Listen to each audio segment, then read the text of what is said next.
In the Field of Fire, edited by Jeanne Van Buren Dann and Jack Dann.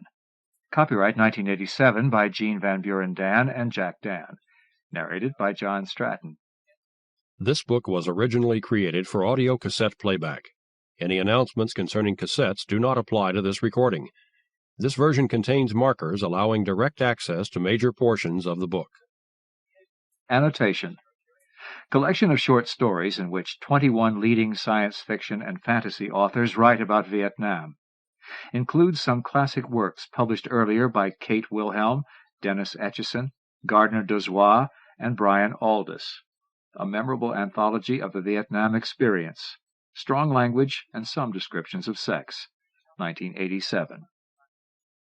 From the book jacket. This is a book of dreams, of terrible nightmares, of sweet memories of times long gone, of bitter regrets, passionate beliefs, of lost innocence. Sometimes it is only within such dreams that we can approach the truth, finding the meaning of those years we call the Vietnam era.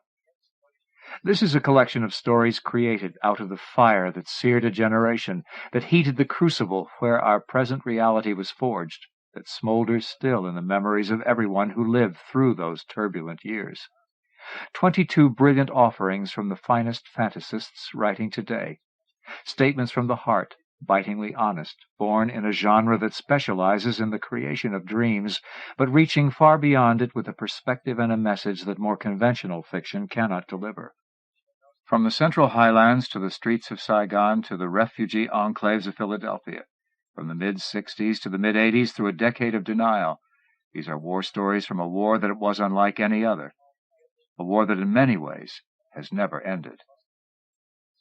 Here are original stories from Brian Aldiss, Charles L. Grant, Lucius Shepard, Joe Haldeman, Ben Bova, John Kessel, Barry N. Malzberg, Kim Stanley Robinson, Karen Joy Fowler, Craig Key Strete, Robert Frazier, Ronald Anthony Cross, Bruce McAllister, Dave Smeds, Richard Paul Russo, and Susan Casper, plus 5 classic works by Kate Wilhelm, Dennis Etchison, Harlan Ellison, Gardner Dozois, and Louis Shiner. Stories that will touch you deeply and live in your memory long after the last page is turned. About the editors. Jeanne Van Buren Dann has been a nurse for 17 years. During her career, she has been in charge of an intensive care coronary care unit and has also worked in the operating room. Currently, she is pursuing an MSW at the Nelson A. Rockefeller College of Public Affairs and Policy at SUNY Albany, and is planning a career in counseling disabled American veterans. She has recently sold her first story to Omni. She lives and works in Binghamton, New York. Jack Dann is the author or editor of 21 books. Among his novels are Junction, Star Hiker, and The Man Who Melted, which the Washington Post book world compared to Ingmar Bergman's classic film The Seventh Seal. He is the editor of the anthology Wandering Stars, one of the most acclaimed anthologies of the 1970s, and several other well-known anthologies, such as More Wandering Stars. His short fiction has appeared in Playboy, Penthouse, Omni, and most of the leading science fiction magazines and anthologies. He has many times been a finalist for the Nebula Award, and has also been a finalist for the World Fantasy Award and the British Science Fiction Award. Some of his stories are included in his collection Time Tipping. His critical work has appeared in The Washington Post, Starship, Nickelodeon, The Bulletin of the Science Fiction Writers of America, Empire, The Fiction Writer's Handbook, and other magazines and newspapers. His most recent book is the mainstream novel Counting Coup. Forthcoming are 2 more anthologies in the fantasy series, edited with Gardner Dozois. Dan is currently working on a historical fantasy novel about Leonardo da Vinci, tentatively entitled Da Vinci Airborne, and on several other novel and anthology projects. Dan lives with his family in Binghamton, New York. This is a work of fiction. All the characters and events portrayed in this book are fictional, and any resemblance to real people or incidents is purely coincidental. For our son Jody. Acknowledgments. The editors would like to thank the following people for their help and support. Stephanie Hoffman, George Yonemura, Mara Peter Rowell, James Dean, Suzanne Fian, Tom Williams, Patrick Delahunt, Tappan King, Barry Malzberg, Lucius Shepard, Mike Peter, Trina King, Robert Lenham, Catherine Kumbelic, Gardner Dozois, Susan Casper, John Kessel, Annette Kasparis, Terence M. Keene, Stanley Scobie, Bruce McAllister, Brian Aldiss, Kirby McCauley, Shauna McCarthy, Harvey Van Buren, Harvey Van Buren Jr., Jeanne Van Buren, Murray I. Dan, Edith N. Dan, Lorne Dan, Dennis Etchison, John Douglas, Stu Schiff, William Ryan, Kim Stanley Robinson, Joe and Gay Haldeman, Brian Perry, and Tonna Lewis of Fat Cat Books, 263 Main Street, Johnson City, New York, 13790. A special thanks to our own editor, Beth Meacham. Side 1, Tone 1. Contents. Side 1, Tone 2. Jack Dan and Jeanne Van Buren Dan. Introduction.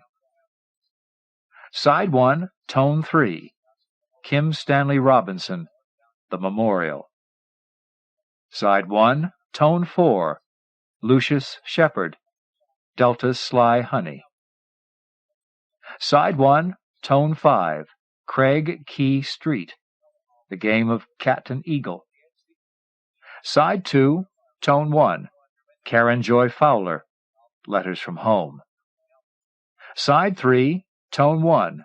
Robert Frazier, Across Those Endless Skies. Side 3, Tone 2. Charles L. Grant, The Sheeted Dead. Side 3, Tone 3. Richard Paul Russo, In the Season of the Rains. Side 3, Tone 4. Lucius Shepard, Shades. Side 4, Tone 1. Kate Wilhelm, The Village. Side 5, Tone 1. Dave Smeds, Goats. Side 6, Tone 1. Ben Bova, Brothers. Side 6, Tone 2. Gardner Dozois, A Dream at Noonday. Side 6, Tone 3. Barry N. Malzberg, The Queen of Lower Saigon. Side 6, Tone 4. Dennis Etchison, Death Tracks. Side 7, Tone 1. Ronald Anthony Cross, The Heavenly Blue Answer. Side 7, Tone 2. Bruce McAllister, Dream Baby. Side 8, Tone 1. Susan Casper, Covenant with a Dragon. Side 8, Tone 2. Louis Shiner, The War at Home. Side 8, Tone 3. John Kessel, Credibility. Side 9, Tone 1. Harlan Ellison, Basilisk. Side 9, Tone 2. Brian Aldiss, My Country 'Tis Not Only of Thee. Side 10, Tone 1. Joe Haldeman, DX. Side 10, Tone 2. Further reading. Side 10, Tone 3. Glossary of Acronyms and Selected Terms. Introduction by Jeanne Van Buren Dan and Jack Dan. The time has come when Americans are re-examining what happened to us during the Vietnam War. It was the war that we as a nation repressed, and the veterans were the warriors we forgot. Only now, after what seems to have been over 10 years of collective amnesia, are we trying to come to terms with what many consider to be an American tragedy. Witness the PBS 13-hour documentary, Vietnam, A Television History, General Westmoreland's suit against CBS, and the large number of books now seeing print on the subject, books such as Vietnam Voices, Perspectives on the War Years, compiled by John Clark Pratt, Everything We Had by Al Santoli, Long Time Passing, Vietnam and the Haunted Generation by Myra McPherson, Charlie Company, What Vietnam Did to Us by Peter Goldman and Tony Fuller, and Dear America, Letters Home from Vietnam, edited by Bernard Edelman. Novels that came and went during the 1960s and 1970s are being published again, thanks in part to Avon's reprint program that had brought back novels by Joe Haldeman, William Pelfrey, Philip Smith, Charles Durden, Smith Hempstone, and others. Vietnam has once again become a compelling issue. Perhaps it's because we feel that the war has finally evaporated into history. We feel safe enough now to talk about it, to explore and examine it, and, unfortunately, to romanticize it. But the war is far from being over, even though we pulled our troops out of Vietnam over 10 years ago. In fact, we are in what might be called the second stage of the war.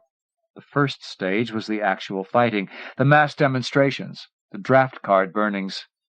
We were a country divided. It was the first war that we watched on television, as if it were some kind of prime-time adventure rerun that had been worked up in Hollywood. It was the time of the living room war, when we watched our men fighting and dying in the fields and paddies and mountains of Indochina while we sipped coffee. It was the time of the 1968 National Democratic Convention and the Tet Offensive in My Lai, a time when anti-war activists poured gasoline over themselves and burned in the streets, a time of protest songs in Kent State, a time of SDS and weathermen. And it was a war fought by teenagers. Many of those soldiers are still fighting the war, which continues to haunt the lives of Vietnam vets and their families. This is the second stage of the war that we had almost convinced ourselves was history. It is estimated that 500,000 to 700,000 of our 1.2 million Vietnam War combat veterans suffer from post-traumatic stress disorder, Note 1, of what the Diagnostic and Statistical Manual 3, which is published by the American Psychiatric Association, terms PTSD, Note 2. Narrator's note. All notes will be found at the end of the introduction. End of note. Some of the symptoms of PTSD are recurrent and intrusive recollections of a traumatic event, recurrent dreams of the event, sudden acting or feeling as if the traumatic event were recurring because of an association with an environmental or ideational stimulus, markedly diminished interest in one or more significant activities, feelings of detachment or estrangement from others, hyperalertness or exaggerated startle responses, sleep disturbances, survivor guilt, memory impairment, or trouble concentrating. Note 2. PTSD can be acute, delayed, or chronic. Acute PTSD was formerly known as common stress response, shell shock, or combat fatigue, and was recognized among soldiers of World War II and Korea. Because of the nature of the Vietnam War, many of its veterans did not experience these symptoms until 6 months to 10 years after their homecoming. They suffered or continued to suffer from delayed PTSD and from chronic PTSD. Some researchers believe that the Vietnam veterans were in fact predisposed by the nature of the war to the development of delayed and or chronic PTSD. Notes 3 through 6. The 12-month rotation tour system, which ironically was instituted to alleviate combat fatigue, was introduced during the Vietnam War. It was known by military planners that the highest incidence of breakdowns was suffered by those who were exposed to long periods of combat, and by the time of the Korean War, the U.S. military was already using a point system of rotation, whereby a soldier who had accumulated a certain number of points would be sent home. Contrast this with World War II, when the soldier's only hope to return home safely was an end to the war. In a misguided attempt to reduce stress further, the DROS system was instituted during the Vietnam War. DROS stands for Date of Expected Return from Overseas. The idea was that a shorter period of time, 12 to 13 months, would decrease the incidence of neuropsychological casualties. Note 4. The system didn't work as expected. Rather, the DROS system, combined with the traumatic reentry of vets rotated back into the world, as the United States was called, interfered with the normal process of psychological recovery from combat stress. Note 5. This process involves the symptoms listed for PTSD, particularly intrusion characterized by flashbacks, nightmares, and recollections of traumatic events. It also includes a period of denial and what is called shock or psychological numbing. It is believed that Vietnam veterans spent long periods of time in denial, which was reinforced by the DROS system. They knew that they would be out of danger within 12 or 13 months, and thus were able to inhibit intrusive thoughts and images and remain in denial, which masked the symptoms of common stress response. Notes 3 through 6. Because of the rotation system, the vets felt no continuity with those who were there before them, or those who would arrive after them. Even their buddies would be rotated home at different times. New men, referred to as fucking new guys, would be rotated into the unit as their buddies rotated out. These new men had no combat experience and were therefore considered by many soldiers to be dangerous and unreliable. They were usually avoided until and if they could survive to become experienced combat soldiers or grunts. The Vietnam War was a lonely, isolated war, a private, personal war for survival in a country where ally and enemy looked alike, where women and children could kill you as effectively as a mine in the brush. Vietnam itself became the enemy of the short-timer. The calendar replaced the esprit de corps of older, more popular wars. Counting down the calendar became a ritual. It was how they held on until their time was up. They fantasized how life would be back in the world and counted the days. Notes 5, 7, 13. Drug and alcohol use among our soldiers is also believed to have inhibited intrusive thoughts or dreams because of their psychological numbing effects. Note 8. Drugs were readily available and affordable.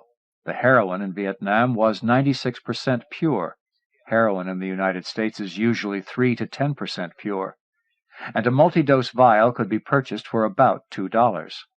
Note 9. A study done to compare and contrast World War II, Korean, and Vietnam veterans revealed that Vietnam-era veterans manifested more symptoms of PTSD.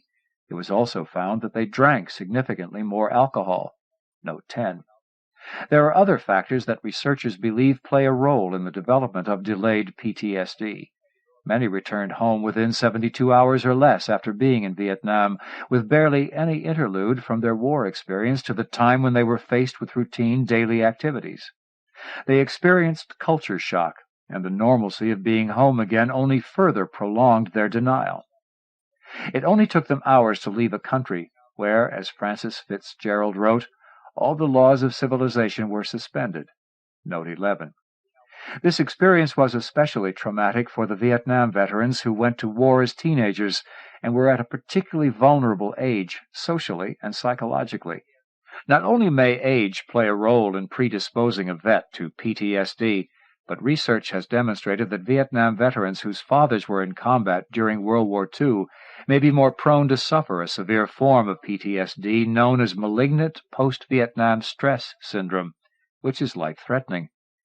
This may happen to soldiers who went to Vietnam identifying with their war hero fathers, and upon their return found that their relationship with their fathers became strained.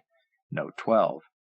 Many Vietnam veterans grew up listening to their fathers' World War II victory stories, which were reinforced by old war films and shows such as Combat that were popular television fare. They went to war with visions of becoming American heroes, only to return home to mass demonstrations or cold, silent indifference, which was even more devastating. There were no victory parades for them, as there were for their fathers. Instead of wearing their uniforms proudly, as their fathers had done, they quickly put them away and pretended to be civilians, lest they be called baby killers by those who were protesting what they believed to be an unjust war. Many were in a state of denial, still numbed by what they had seen and done in Vietnam, unable to share the common experience of being warriors with their fathers, as the generation of World War I had done with their sons.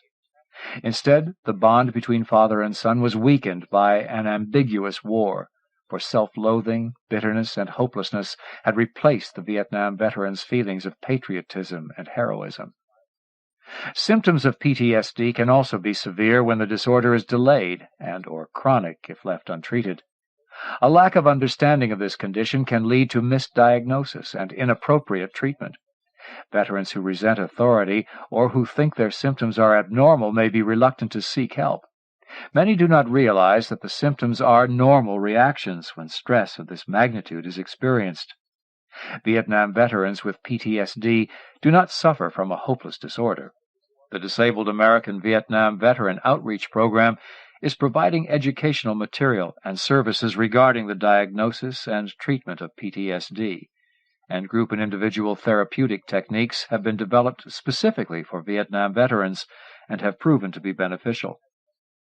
At last, these men have an opportunity to be gently guided through the normal process of recovery within a safe environment, where they can unlock their feelings and examine their fear, guilt, anger, and tremendous sense of personal loss. We have, in effect, been sitting on a time bomb.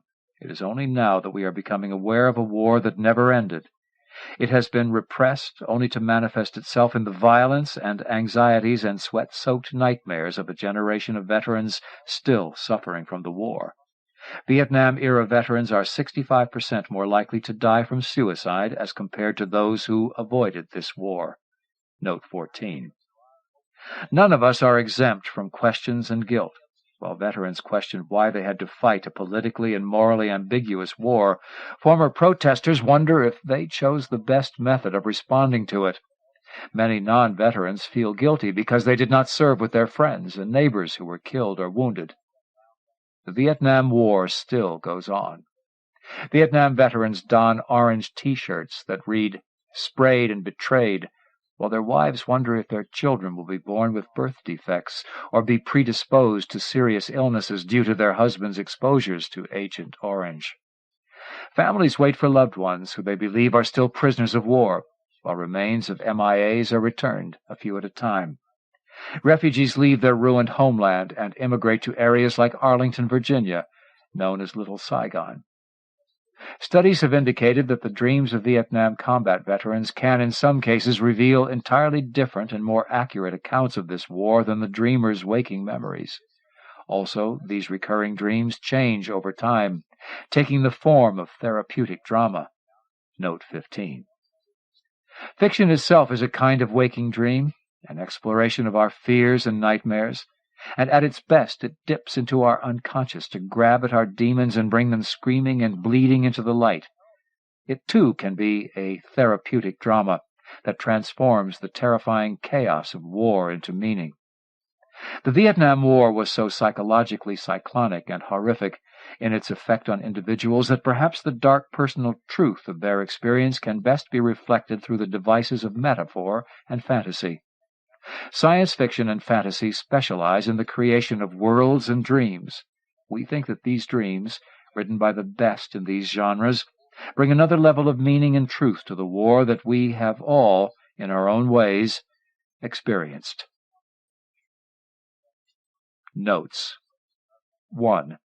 Stephen B. Levenberg, Vietnam Combat Veterans, From Perpetrator to Victim, Family and Community Health, Volume 5, Number 4, February 1983, pages 69 to 76. 2. American Psychiatric Association, Diagnostic and Statistical Manual of Mental Disorders, 3rd edition, Washington, D.C., American Psychiatric Association, 1980. 3. C.R. Figley, Introduction 1, Editor C.R. Figley, Stress Disorders Among Vietnam Veterans, Theory, Research, and Treatment. New York, Brunner, Maisel, 1978. 4. H.R. Kormos, The Nature of Combat Stress, Editor C.R. Figley, Stress Disorders Among Vietnam Veterans, Theory, Research, and Treatment. New York, Brunner, Maisel, 1978, as cited by Jim Goodwin, Doctor of Psychology. Post-Traumatic Stress Disorders of the Vietnam Veteran. Tom Williams, Doctor of Psychology, DAV, 1980, page 6. 5. Jim Goodwin, Doctor of Psychology, Post-Traumatic Stress Disorders of the Vietnam Veteran. Tom Williams, Doctor of Psychology, DAV, 1980, pages 6 and 7. 6. Marge J. Horowitz and George F. Solomon, A Prediction of Delayed Stress Response Syndromes in Vietnam Veterans. Journal of Psychological Issues, Volume 31, Number 4, 1975, pages 67 to 79. 7.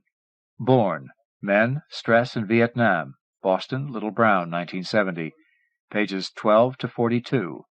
Cited by Jim Goodwin, Doctor of Psychology, Post-Traumatic Stress Disorders of the Vietnam Veteran. Tom Williams, Doctor of Psychology, DAV, 1980, page 6. 8.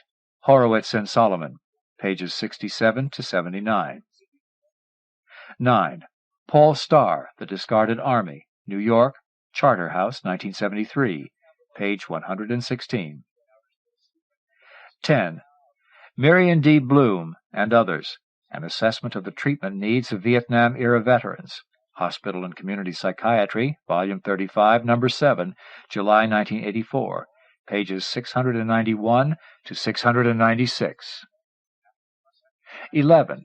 Francis Fitzgerald, Fire in the Lake, Boston, Little Brown, 1972, page 371. 12. Robert Rosenheck, Father-Son Relationships in Malignant Post-Vietnam Stress Syndrome, American Journal of Social Psychiatry, Volume 5, Number 1, Winter 1985, pages 19 to 23. 13. C.C. Moskos, The American Combat Soldier in Vietnam. In D.M., Mantell and Pilisuk Editors, Journal of Social Issues, Soldiers in and After Vietnam, 1975. 31, Chapter 4, Sections 25 to 37, as cited by Jim Goodwin, Doctor of Psychology. Post-Traumatic Stress Disorders of the Vietnam Veteran. Tom Williams, Doctor of Psychology, DAV, 1980, page 7. 14. Norman Hurst, M.D., M.P.H., Thomas B. Newman, M.D., M.P.H., and Stephen B. Hulley, M.D., M.P.H., Delayed Effects of the Military Draft on Mortality, The New England Journal of Medicine, March 6, 1986, pages 620 to 624. 15. Harry A. Wilmer, Vietnam and Madness, Dreams of Schizophrenic Veterans, Journal of the American Academy of Psychoanalysis, Volume 10, Number 1, January 1982, pages 47 to 65. And it's 1, 2, 3, what are we fighting for? Don't ask me, I don't give a damn. Next stop is Vietnam. Kim Stanley Robinson. Over the past decade, Kim Stanley Robinson has established himself as one of the most respected new writers in the genre. A Clarion Writers Workshop graduate, he sold his first story to Damon Knight's Orbit anthology series in 1976, and continued to sell stories to Knight in other markets, such as Terry Carr's Universe and the Magazine of Fantasy and Science Fiction. His story, Venice Drowned, drew considerable critical attention in 1981. It is an evocative, haunting tale of the surreal goings-on in a submerged Venice after a second deluge. But Robinson came to full prominence in 1984 with the publication of his absolutely brilliant story, Black Air, and his first novel, The Wild Shore. Black Air is a masterwork, a deeply symbolic tour de force about a boy impressed into service aboard an ill-fated galleon sailing with the Spanish Armada. That story deservedly won the prestigious World Fantasy Award, and The Wild Shore went on to garner the Philip K. Dick Memorial Special Award. In the same year, he published Icehenge, his second novel, and a critical book entitled The Novels of Philip K. Dick. His most recent books are The Memory of Whiteness, a novel, and The Planet on the Table, a collection. Forthcoming is The Blind Geometer. Robinson holds a Ph.D. in literature and has taught writing at the University of California, Davis. He and his wife, Lisa Noel, are currently living in Zurich, Switzerland. The Memorial by Kim Stanley Robinson. I'm sitting here in Washington, D.C. on the grass under some trees facing the Vietnam Memorial. It's August 1985. I'm sitting here with my notebook open, trying to do something for Jack and Jeanne Dann, who are building a memorial of a different sort. I doodle inky black sketches of the thing, black wings on the lined page. Sue Hall would do a better job. It's hot and I have nothing to say. My mind, the black monument, two blanks facing each other. Try. The monument, as everyone probably knows, is cut into a hillside. The hill has been given a black marble side, in the shape of a broad, deep V.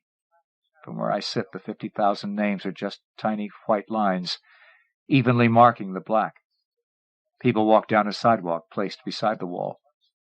At first they look down at small panels, then in the middle they look up at big panels. They pass little American flags and baskets of plastic flowers left at the foot of the wall. They talk, point. Some touch the wall. They stop talking. They walk silently away. Several of them are clustered around a man in a Park Service cap listening to him talk. A tour guide at the Vietnam Memorial. I have to laugh. America, my country, you are crazy. Curiosity prods me, and I leave my notebook to see what a tour guide can possibly say. When I get there, he is finishing his talk. His cap says volunteer. There is significance in all aspects of the monument. For instance, this side marks a direct line to the Lincoln Memorial, and the other side marks a direct line to the Capitol. Strange, I think, that it should have come to this, that two such vectors of America would have intersected here in Vietnam. Is it really true?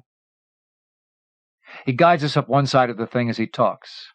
Facts, figures, stories. They say the human mind cannot truly imagine any number over 100. I look at the 50,000 names and wonder about that.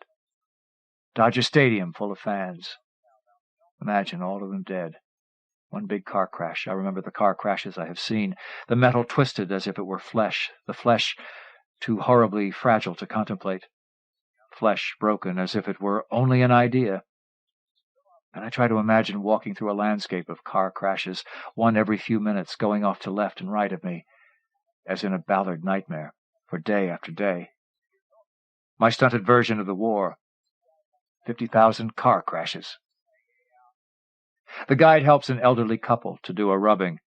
When he is done, I approach him. Why do you do this? He walks me down toward the middle. My son died in Vietnam in 1968. That's his name up there near the top, see it? I nod. It's important to show people what happened, to explain to them so they won't forget. He is calm as he tells me this, even serene. Amazing the power of the idea. Here this man's son was killed at age 20 in a war whose meaning somehow escapes everyone. And because of that, this man would never see his son marry, have children, work through a career. A lifetime's casual, superficial American family get-togethers, so dumb individually, so precious taken as a whole. All gone. And now he faces that bitter fact. He lives with it and renders it meaningful. All by his own efforts, talking and talking, all with the help of the monument. A work of art, an idea made into black marble. I don't know anything about this war. My friend Dave Osborne had a high school rival. In a friendly way, they competed in everything. Killed in Vietnam. Dave looked for his name once, didn't find it. Or I know Joe Haldeman, who sets off airport metal detectors when he walks through them. Or the James P. Kelly that Kessel and I saw on the black marble once. An odd feeling, that. It could have been us. We were the right age. Or all the Robinsons up there. Or my friend Dick's roommate, Herbie. Dick told us stories about Herbie I could scarcely believe. And then one day I was in the gym after swimming and Herbie came in from tennis. We said hi. He stripped down for the shower, and there on the side of his thigh and butt was a scar so deep and broad and S-shaped. No neat mark of surgery, that. He walked off to the showers, 2 or 3 deep puckers in his flank, with his shoulders thrown back proudly, like a soldier. Or another story told me by my friend Ward. There is a 1/4-sized model of the memorial that tours the country so that people who can't get to Washington can still get an idea of it. Don't ask me how it works. Do they dig a hole in the ground for it, or fit it against a hillside? I don't know. Anyway, my friend's father drove up with his wife to see it. He'd been an Air Force pilot and had flown soldiers in and out of Vietnam hundreds of times. And so he drove up to see the thing. And my mom said we stayed 3 times longer than we had planned to. He just kept walking back and forth looking at it. And when we drove home, he didn't say a single word. So I sit on the grass before the memorial and try to understand. I try to feel it, you see, try to feel something so huge and nebulous and distant as a national grief. Dismal failure. In the heat and the calm, the grasses smell and the buzzing of flies. I fall asleep. And in my sleep I have a dream. The monument becomes a big black bird. See how its wings are spread against the hillside? A black swan carrying me off against my will, over the nation and across the wide ocean to Vietnam. And we glide together over the green jungles and the white beaches, and we look down and see all that I have been unable to forget.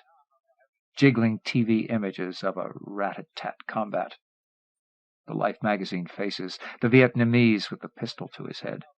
Haldeman's explosion, the scene in Michael Herr's book, where the new arrivals watch the full body bags dumped from a hovering copter.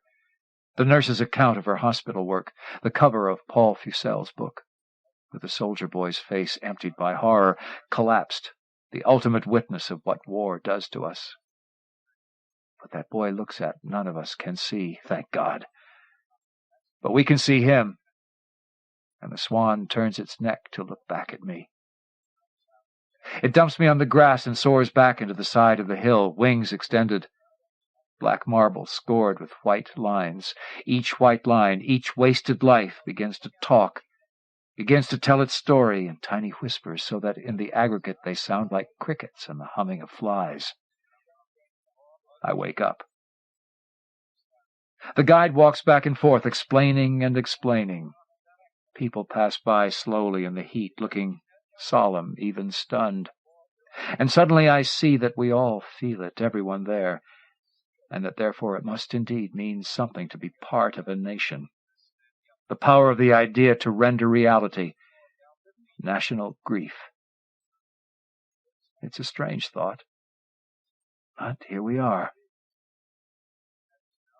When all our years have passed and the monument remains, without parents to finger a name and ask for rubbings, without lovers to leave ID bracelets and baskets of plastic flowers, without even the many citizens like me who know that a friend's friend is up there, what will the monument say to those who come after? Black sink in the ground, mark of losses almost beyond bearing. Remember the small-town World War I memorials? The score of forgotten names on a plaque? When has one meant anything to you? These huge black plates will be filled with names that no one will know, names that might as well have been computer-generated for all that they will mean to those who will look at them. What will it say then? What can it say? Tiny voices in the white lines like the humming of flies. We fought because America told us to. We died. Remember. Lucius Shepard. In the 3 years since Lucius Shepard sold his first story to Terry Carr's Universe, he's won the John W. Campbell Award for Best New Writer and has been a Nebula finalist 4 times, a Hugo Award and a World Fantasy Award finalist twice, and a finalist for the British Fantasy Award, the British Science Fiction Award, the John W. Campbell Memorial Award, and the Philip K. Dick Award. An impressive and perhaps unprecedented debut. His work is evocative and disturbing, and of stories such as Salvador, The Man Who Painted the Dragon Grial, A Traveler's Tale, The Jaguar Hunter, The Spanish Lesson, Fire Zone Emerald, and R&R are any indication, Shepard may be one of the most important talents ever to come into the field. He has sold over 30 stories to magazines and anthologies, such as Playboy, Isaac Asimov's science fiction magazine, the Magazine of Fantasy and Science Fiction, Universe, and Omni. His first novel, Green Eyes, was met with critical acclaim. Forthcoming are 2 novels, The Man Who Painted the Dragon Grial and Life During Wartime, and the short story collection, The Jaguar Hunter. Shepard lives in Staten Island, New York, and has a son named Gulliver.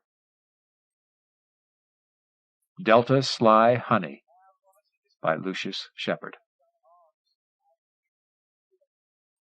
There was this guy I knew at Knock Lynn, worked the corpse detail, a guy named Randall J. Willingham, a skinny red-haired Southern boy with a plague of freckles and eyes blue as poker chips. And sometimes when he got high, he'd wander up to the operations bunker and start spouting all kinds of shit over the radio, telling about his hometown and his dog, his opinion of the war — he was against it — and what it was like making love to his girlfriend, talking real pretty and wistful about her ways, the things she'd whisper and how she'd draw her knees up tight to her chest to let him go in deep. There was something pure and peaceful in his voice, his phrasing, and listening to him you could feel the war draining out of you, and soon you'd be remembering your own girl, your own dog and hometown, not with heartsick longing, but with joy in knowing you'd had at least that much sweetness of life. For many of us his voice came to be the oracle of our luck, our survival, and even the brass who tried to stop his broadcasts finally realized he was doing a damn sight more good than any morale officer, and it got to where any time the war was going slow and there was some free air, they'd call Randall up and ask if he felt in the mood to do a little talking. The funny thing was that except for when he had a mic in his hand, you could hardly drag a word out of Randall. He had been a loner from day one of his tour, limiting his conversations to hey and how you and such, and his celebrity status caused him to become even less talkative. This was best explained by what he told us once over the air. You meet old Randall J. on the street, and you going to say, why, that can't be Randall J. That dumb-looking hillbilly couldn't recite the swearing-in oath, let alone be the hottest damn radio personality in South Vietnam. And you'd be right on the money, 'cause Randall J. don't go more'n double figures for IQ, and he ain't got the imagination of a stump. And if you stopped him to say howdy, chances are he'd be stuck for a response.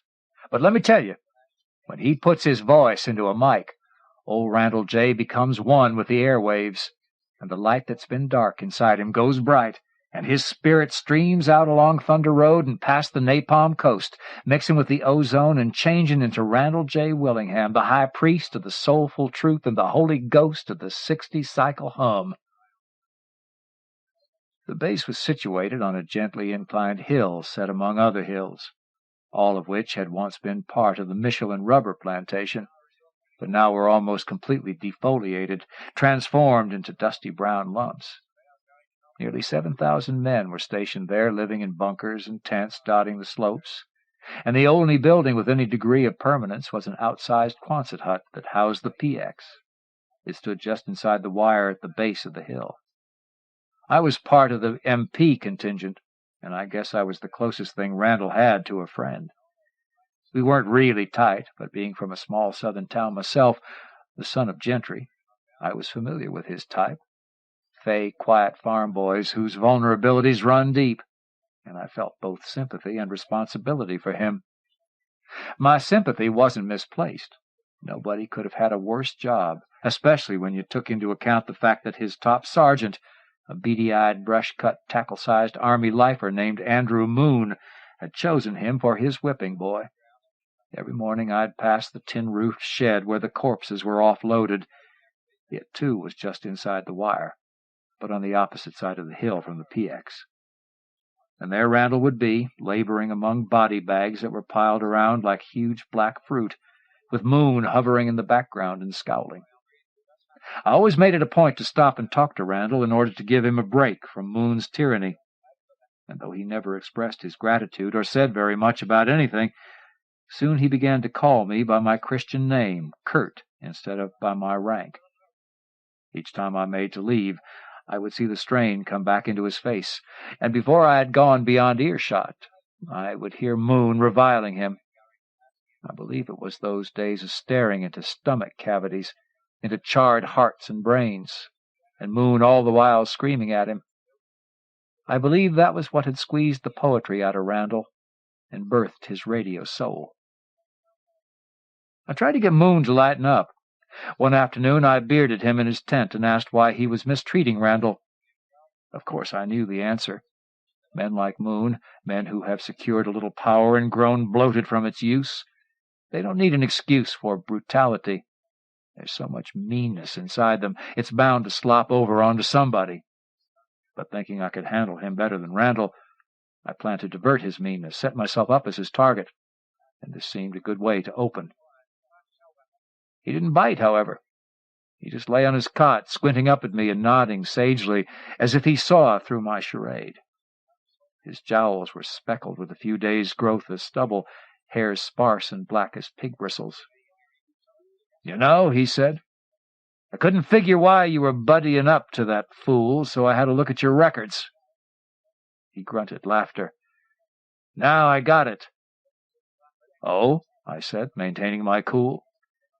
"You got quite a heritage, son. All that noble Southern blood, all them dead generals and senators. When I seen that, I said to myself, don't get on this boy's case too heavy, Andy. He's just trying to be like his great-granddaddy, doing a kindness now and then for the darkies in the poor white trash. Ain't that right?" I couldn't deny that a shadow of the truth attached to what he had said, but I refused to let him rankle me. "My motives aren't in question here," I told him. "Well, neither are mine, at least not by anyone who counts." He swung his legs off the cot and sat up, glowering at me. "You got some nice duty here, son, but you go fucking with me, I'll have your ass walking point in Quantree before you can blink. Understand?" I felt as if I had been dipped in ice water. I knew he could do as he threatened. Any man who's made top sergeant has also made some powerful friends, and I wanted no part at Quantree. He saw my fear and laughed. "Go on, get out," he said, and as I stepped through the door, he added, "Come round the shed any time, son. I ain't got nothing against noblesse oblige. Fact is, I love to watch." And I walked away, knowing that Randall was lost. In retrospect, it's clear that Randall had broken under Moon's whip early on, that his drifty radio spiels were symptomatic of his dissolution. In another time and place, someone might have noticed his condition, but in Vietnam everything he did seemed a normal reaction to the craziness of the war, perhaps even a bit more restrained than normal, and we would have thought him really nuts if he hadn't acted weird. As it was, we considered him a flake, but not wrapped so tight that you couldn't poke fun at him, and I believe it was this misconception that brought matters to a head. Yet I'm not absolutely certain of that. Several nights after my talk with Moon, I was on duty in the operations bunker when Randall did his broadcast. He always signed off in the same distinctive fashion, trying to contact the patrols of ghosts he claimed were haunting the free fire zones. Instead of using ordinary call signs like Charlie Baker Abel, he would invent others that suited the country lyricism of his style, names such as Lobo Angel Silver and Prairie Dawn Omega. "Delta Sly Honey," he said that night. "Do you read? Over." He sat a moment listening to static filling in from nowhere. "I know you're out there, Delta Sly Honey," he went on. "I can see you clear, walking the high country near Black Virgin Mountain, moving through twists of fog like battle smoke and feeling a little afraid. 'Cause though you gone from the world, there's a world of fear between here and the hereafter. Come back at me, Delta Sly Honey, and tell me how it's going." He stopped sending for a bit, and when he received no reply, he spoke again. "Maybe you don't think I understand your troubles, brothers, but I truly do. I know your hopes and fears and how the spell of too much poison and fire and flying steel warped the chemistry of fate and made you wander off into the wars of the spirit instead of finding rest beyond the grave. My soul's tracking you as you move higher and higher toward the peace at the end of everything, passing through mortar bursts, throwing up thick gouts of silence, with angels like tracers leading you on, listening to the cold white song of incoming stars. Come on back at me, Delta Sly Honey. This here's your good buddy Randall J., earthbound at Knocklin. Do you read? There was a wild burst of static, and then a voice answered, saying, "Randall J. Randall J., this is Delta Sly Honey. Reading you loud and clear." I let out a laugh, and the officers sitting at the far end of the bunker turned their heads, grinning. But Randall stared in horror at the radio as if it were leaking blood, not static. He thumbed the switch and said shakily, "What's your position, Delta Sly Honey? I repeat, what's your position?" "Guess you might say our position's kind of relative," came the reply. "But as far as you're concerned, man, we just down the road. There's a place for you with us, Randall J. We waiting for you." Randall's Adam apple worked, and he wetted his lips. Under the hot bunker lights, his freckles stood out sharply. "You know how it is when you're pinned down by fire," the voice continued. "Lying flat with the flow of bullets passing inches over your head. And you start thinking how easy it'd be just to raise up and get it over with. Ever feel like that, Randall J.? Most times you keep flat, 'cause things ain't bad enough to make you go that route.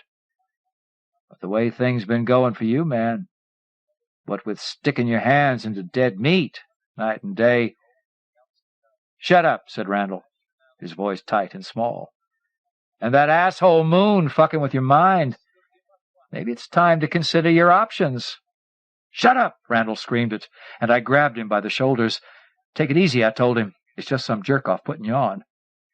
He shook me off. The vein in his temple was throbbing. "I ain't trying to mess with you, man," said the voice. "I'm just laying it out, showing you there ain't no real options here. I know all them crazy thoughts that been flapping round in your head, and I know how hard you've been trying to control them. Ain't no point in controlling them any more, Randall J. You belong to us now. All you got to do is to take a little walk down the road, and we be waiting. We got some serious humping ahead of us, man. Out past the Napalm coast, up beyond the high country."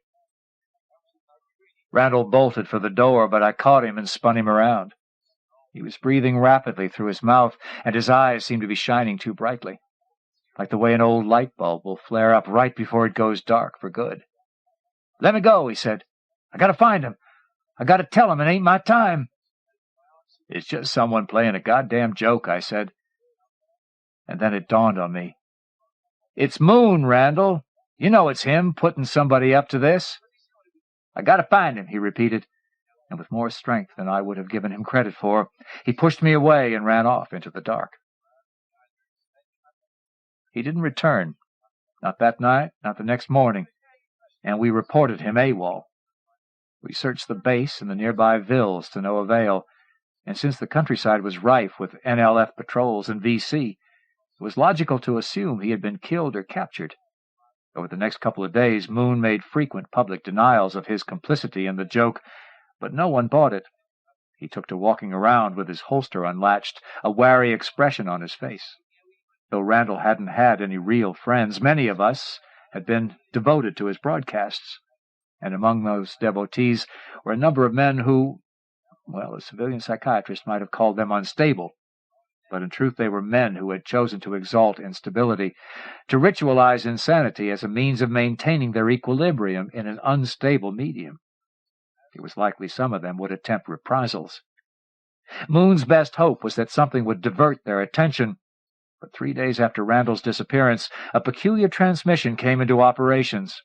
Like all Randall's broadcasts, it was piped over the PA, and thus Moon's fate was sealed. "Howdy, Knocklin," said Randall, or someone who sounded identical to him. "This here's Randall J. Willingham on patrol with Delta Sly Honey, speaking to you from beyond the Napalm coast. We've been humping through rain and fog most of the day, with no sign of the enemy, just a few demons twisting up from the gray and fading when we come near. And now we all hunkered down by the radio, resting for tomorrow. You know, brothers, I used to be scared shitless of waking up here in the big nothing, but now it's gone and happened. I'm finding it ain't so bad. At least I got the feeling I'm headed someplace, whereas back at Knocklin I was just spinning round and round and close to losing my mind. I hated old Sergeant Moon, and I hated him worse after he put someone up to hassling me on the radio. But now, though I reckon he's still pretty hateful, I can see he was acting under the influence of a higher agency, one who was trying to help me get clear of Knockland, which was something that had to be, no matter if I had to die to do it. Seems to me that's the nature of war, that all the violence has the effect of letting a little magic seep into the world by way of compensation. To most of us, this broadcast signaled that Randall was alive, but we also knew what it portended for Moon, and therefore I wasn't terribly surprised when he summoned me to his tent the next morning. At first he tried to play sergeant, ordering me to ally myself with him, but seeing that this didn't work, he begged for my help. He was a mess, red-eyed, unshaven, an eyelid twitching. "I can't do a thing," I told him. "You're his friend," he said. "If you tell them I didn't have nothing to do with it, they'll believe you." "The hell they will. They'll think I helped you." I studied him a second, enjoying his anxiety. "Who did help you?" "I didn't do it, goddammit!" His voice had risen to a shout, and he had to struggle to keep calm. "I swear, it wasn't me." It was strange, my mental set at that moment. I found I believed him. I didn't think him capable of manufacturing sincerity. And yet I suddenly believed everything, that Randall was somehow both dead and alive, that Delta Sly Honey both did and did not exist, that whatever was happening was an event in which all possibility was manifest, in which truth and falsity had the same valence, in which the real and the illusory were undifferentiated. And at the center of this complex circumstance, a bulky, sweating monster, stood Moon, innocent perhaps, but guilty of a seminal crime. "I can make it good for you," he said. "Hawaii? You want duty in Hawaii? I can arrange it. Hell, I can get you shipped stateside." He struck me then as a hideous genie offering 3 wishes, and the fact that he had the power to make his offer infuriated me. "If you can do all that," I said, "you ain't got a worry in the world." And I strode off, feeling righteous in my judgment. 2 nights later, while returning to my hooch, I spotted a couple of men wearing tiger shorts dragging a large and apparently unconscious someone toward the barrier of concertina wire beside the PX. I knew it had to be Moon. I drew my pistol, sneaked along the back wall of the PX, and when they came abreast, I stepped out and told them to put their burden down. They stopped, but didn't turn loose a Moon. Both had blackened their faces with grease paint, and to this had added fanciful designs in crimson, blue, and yellow that gave them the look of savages. They carried combat knives, and their eyes were pointed with the reflected brilliance of the perimeter lights. It was a hot night, but it seemed hotter there beside them, as if their craziness had a radiant value. "This ain't none of your affair, Kurt," said the tallest of the 2. Despite his bad grammar, he had a soft, well-modulated voice, and I thought I heard a trace of amusement in it. I peered at him, but was unable to recognize him beneath the paint. Again I told them to put Moon down. "Sorry," said the tall guy. "Man's got to pay for his crimes." "He didn't do anything," I said. "You know damn well Randall's just AWOL." The tall guy chuckled, and the other guy said, "Nah, we don't know that at all." Moon groaned, tried to lift his head, then slumped back. "No matter what he did or didn't do," said the tall guy, "the man deserves what's coming." "Yeah," said his pal. "And if it ain't us what does it, it'll be somebody else." I knew he was right, and the idea of killing 2 men to save a third who was doomed in any event just didn't stack up. But though my sense of duty was weak where Moon was concerned, it hadn't entirely dissipated. "Let him go," I said. The tall guy grinned, and the other one shook his head, as if dismayed by my stubbornness. They appeared wholly untroubled by the pistol, possessed of an irrational confidence.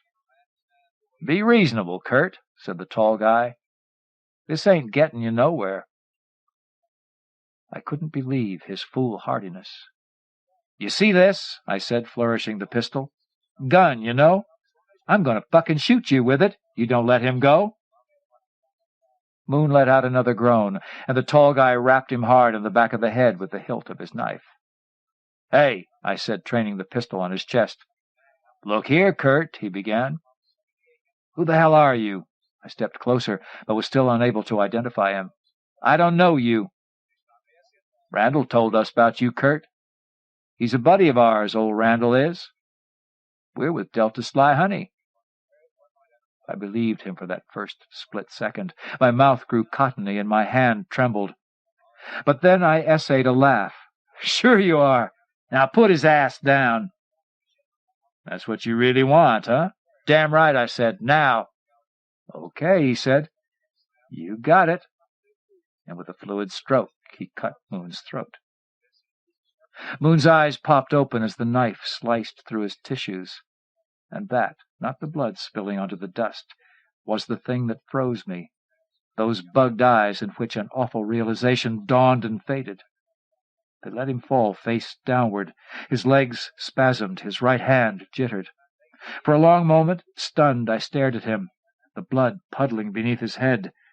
And when I looked up, I found that the two men were sprinting away, about to round the curve of the hill. I couldn't bring myself to fire. Mixed in my thoughts were the knowledge that killing them served no purpose and the fear that my bullets would have no effect. I glanced left and right behind me, making sure that no one was watching, and then ran up the slope to my hooch. Under my cot was a bottle of sour mash. I pulled it out and had a couple of drinks to steady myself, but steadiness was beyond me. I switched on a battery lamp and sat cross-legged, listening to the snores of my bunkmate. Lying on my duffel bag was an unfinished letter home, one I had begun nearly 2 weeks before. I doubted now I'd ever finish it. What would I tell my folks? That I had more or less sanctioned an execution? That I was losing my fucking mind? Usually I told them everything was fine, but after the scene I had just witnessed, I felt I was forever past that sort of blithe invention. I switched off the lamp and lay in the dark, the bottle resting on my chest. I had a third drink, a fourth, and gradually lost both count and consciousness. I had a week's R&R coming, and I took it, hoping debauch would shore me up. But I spent much of that week attempting to justify my inaction in terms of the inevitable and the supernatural, and failing in that attempt. You see, now as then, if pressed for an opinion, I would tell you that what happened at Knock-Lynn was the sad consequence of a joke gone sour, of a war twisted into a demonic exercise. Everything was explicable in that wise. And yet it's conceivable that the supernatural was involved, that, as Randall had suggested, a little magic had seeped into the world. In Vietnam, with all its horror and strangeness, it was difficult to distinguish between the magical and the mundane. And it's possible that thousands of supernatural events went unnoticed as such, obscured by the poignancies of death and fear, becoming quirky memories that years later might pass through your mind while you were washing the dishes or walking the dog, and give you a moment's pause, an eerie feeling that would almost instantly be ground away by the mills of the ordinary. But I'm certain that my qualification is due to the fact that I want there to have been some magic involved, anything to lessen my culpability, to shed a less damning light on the perversity and viciousness of my brothers in arms. On returning to Knock-Lynn, I found that Randall had also returned. He claimed to be suffering from amnesia and would not admit to having made the broadcast that had triggered Moon's murder. The shrinks had decided that he was bucking for a Section 8, and had ordered him put back on the corpse detail. And as before, Randall could be seen laboring beneath the tin-roofed shed, transferring the contents of body bags into aluminum coffins. On the surface little appeared to have changed, but Randall had become a pariah. He was insulted and whispered about and shunned. Whenever he came near, necks would stiffen and conversations die. If he had offed Moon himself, he would have been cheered, but the notion that he had used his influence to have his dirty work jobbed out didn't accord with the prevailing concept of honorable vengeance. Though I tried not to, I couldn't help feeling badly toward him myself. It was weird. I would approach with the best of intentions, but by the time I reached him, my hackles would have risen, and I would walk on in hostile silence. as if he were exuding a chemical that had evoked my contempt. I did get close enough to him, however, to see that the mad brightness was missing from his eyes. I had the feeling that all his brightness was missing, that whatever quality had enabled him to do his broadcasts had been sucked dry. One morning, as I was passing the PX, whose shiny surfaces reflected a dynamited white glare of sun, I noticed a crowd of men pressing through the front door, apparently trying to catch sight of something inside. I pushed through them and found one of the canteen clerks, a lean kid with black hair and a wolfish face, engaged in beating Randall to a pulp. I pulled him off, threw him into a table, and kneeled beside Randall, who had collapsed to the floor. His cheekbones were lumped and discolored. Blood poured from his nose, trickled from his mouth. His eyes met mine, and I felt nothing from him. He seemed muffled, vibeless, as if heavily sedated. "They out to get me, Kurt," he mumbled. All my sympathy for him was suddenly resurrected. "It's okay, man," I said. "Sooner or later it'll blow over." I handed him my bandana, and he dabbed ineffectually at the flow from his nose. Watching him, I recalled Moon's categorization of my motives for befriending him, and I understood now that my true motives had less to do with our relative social status than with my belief that he could be saved, that after months of standing by helplessly while the unsalvageable marched to their fates, I thought I might be able to effect some small good work. This may seem altruistic to the point of naivete, and perhaps it was. Perhaps the brimstone oppressiveness of the war had, from the residue of old sermons heard and disregarded, provoked some vain Christian reflex. But the need was strong in me nonetheless, and I realized that I had fixed on it as a prerequisite to my own salvation. Randall handed back the bandana. "I ain't gonna blow over," he said. "Not with these guys." I grabbed his elbow and hauled him to his feet. "What guys?" He looked around as if afraid of eavesdroppers. "Delta Sly Honey." "Christ, Randall, come on." I tried to guide him toward the door, but he wrenched free. "They had to get me. They say I crossed over, and they took care of Moon for me. And then I got away from them." He dug his fingers into my arm.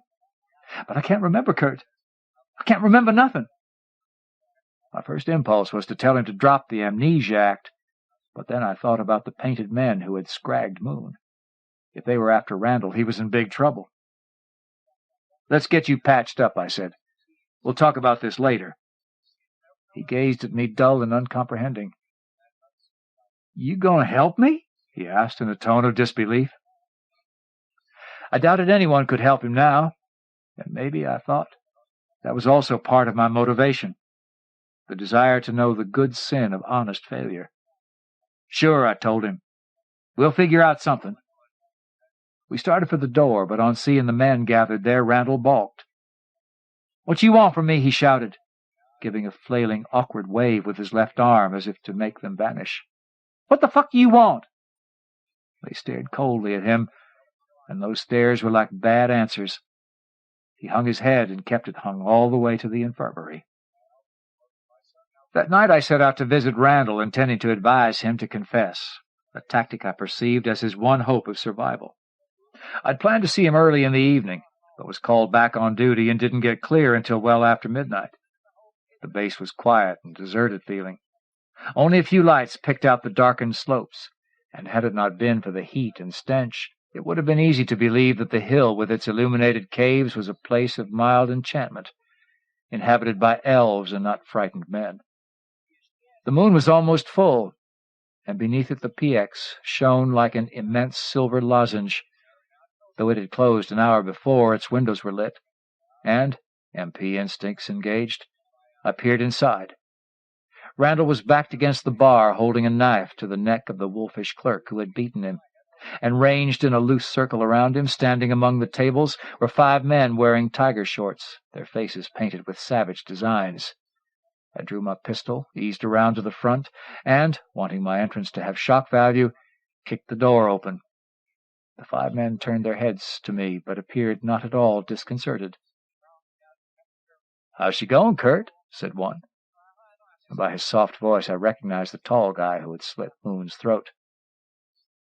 "Tell him to leave me be," Randall shrilled. I fixed my gaze on the tall guy and with gunslinger menace said, "I'm not messing with you tonight. Get out now or I'll take you down." "You can't hurt me, Kurt," he said. "Don't give me that ghost shit. Fuck with me and you'll be humping with Delta Sly Honey for real." "Even if you were right about me, Kurt, I wouldn't be scared of dying. I was dead where it counts halfway through my tour." A scuffling at the bar, and I saw that Randall had wrestled the clerk to the floor.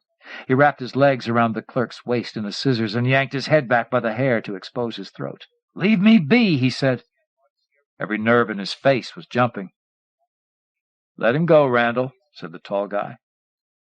"We ain't after no innocent blood. We just want you to take a little walk, to cross back over." "Get out," I told him. "You're working yourself in real deep, man," he said. "This ain't no bullshit," I said. "I will shoot." "Look here, Kurt," he said. "Suppose we're just plain old ordinary grunts. You going to shoot us all? And if you do, don't you think we'd have friends who take it hard? Any way you slice it, you booking yourself a silver box and air freight home." He came a step toward me, and I said, "Watch it, man." He came another step, his devil mask split by a fierce grin. My heart felt hot and solid in my chest, no beats, and I thought, he's a ghost. His flesh is smoke, the paint a color in my eye. "Keep back," I warned. "Gonna kill me?" Again he grinned. "Go ahead." He lunged, a feint only, and I squeezed the trigger. The gun jammed. When I think now how this astounded me, I wonder at my idiocy. The gun jammed frequently. It was an absolute piece of shit, that weapon. But at the time its failure seemed a magical coincidence, a denial of the laws of chance. And adding to my astonishment was the reaction of the other men. They made no move toward Randall, as if no opportunity had been provided, no danger passed. Yet the tall guy looked somewhat shaken to me. Randall let out a mewling noise, and that sound enlisted my confidence. I edged between the tables and took a stand next to him. "Let me get the knife from him," I said. "No point in both of 'em dying." The tall guy drew a deep breath as if to settle himself. "You reckon you can do that, Kurt?" "Maybe. If you guys wait outside, he won't be as scared. Maybe I can get it." They stared at me, unreadable. "Give me a chance." "We ain't after no innocent blood." The tall guy's tone was firm, as if this were policy. "But just a couple minutes," I said. "That's all I'm asking." I could almost hear the tick of the tall guy's judgment. "Okay," he said at last. "But don't you go trying nothing hinky, Kurt." Then to Randall, "We'll be waiting, Randall J." As soon as they were out the door, I kneeled beside Randall. Spittle flecked the clerk's lips, and when Randall shifted the knife a tad, his eyes rolled up into heaven. "Leave me be," said Randall. He might have been talking to the air, the walls, the world. "Give it up," I said. He just blinked. "Let him go and I'll help you," I said. "But if you cut him, you're on your own." "That how you want it?" "Uh-uh." "Well, turn him loose." "I can't," he said, a catch in his voice. "I'm all froze up. If I move, I'll cut him." Sweat dripped into his eyes, and he blinked some more. "How about I take it from you? If you keep real still, if you let me ease it out of your hand, maybe we can work it that way." "I don't know. I might mess up." The clerk gave a long, shuddery sigh and squeezed his eyes shut. "You gonna be fine," I said to Randall. "Just keep your eyes on me, and you're gonna be fine." I stretched out my hand. The clerk was trembling. Randall was trembling, and when I touched the blade, it was so full of vibration it felt alive, as if all the energy in the room had been concentrated there. I tried pulling it away from the clerk's neck, but it wouldn't budge. "You gotta loosen up, Randall," I said. I tried again, and gripping the blade between my forefinger and thumb, managed to pry it an inch or so away from the line of blood it had drawn. My fingers were sweaty, the metal slick, and the blade felt like it was connected to a spring. that any second it would snap back and bite deep. "My fingers are slipping," I said, and the clerk whimpered. "Ain't my fault if they do." Randall said this pleadingly, as if testing the waters, the potentials of his guilt and innocence, and I realized he was setting me up the way he had Moon's killers. It was a childlike attempt compared to the other, but I knew to his mind it would work out the same. "The hell it ain't," I said. "Don't do it, man." "It ain't my fault," he insisted. "Randall!" I could feel his intent in the quiver of the blade.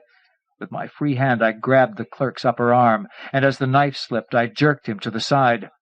The blade sliced his jaw, and he screeched, but the wound wasn't mortal.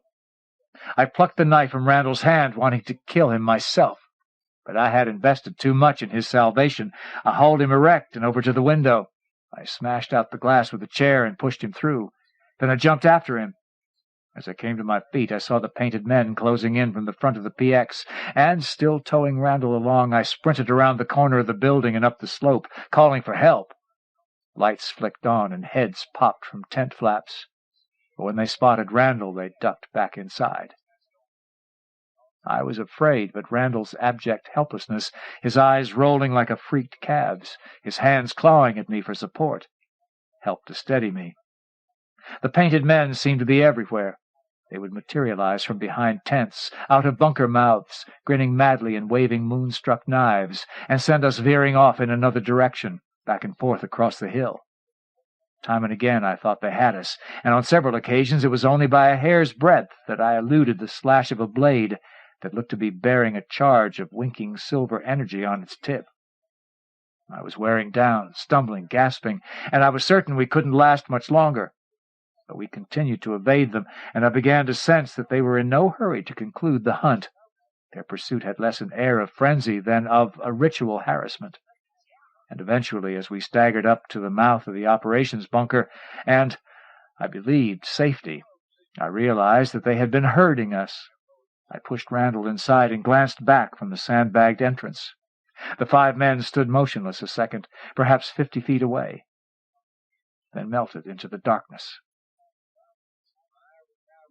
I explained what had happened to the MP on duty in the bunker, a heavy-set guy named Cousins, and though he had no love for Randall, he was a dutiful sort and gave us permission to wait out the night inside.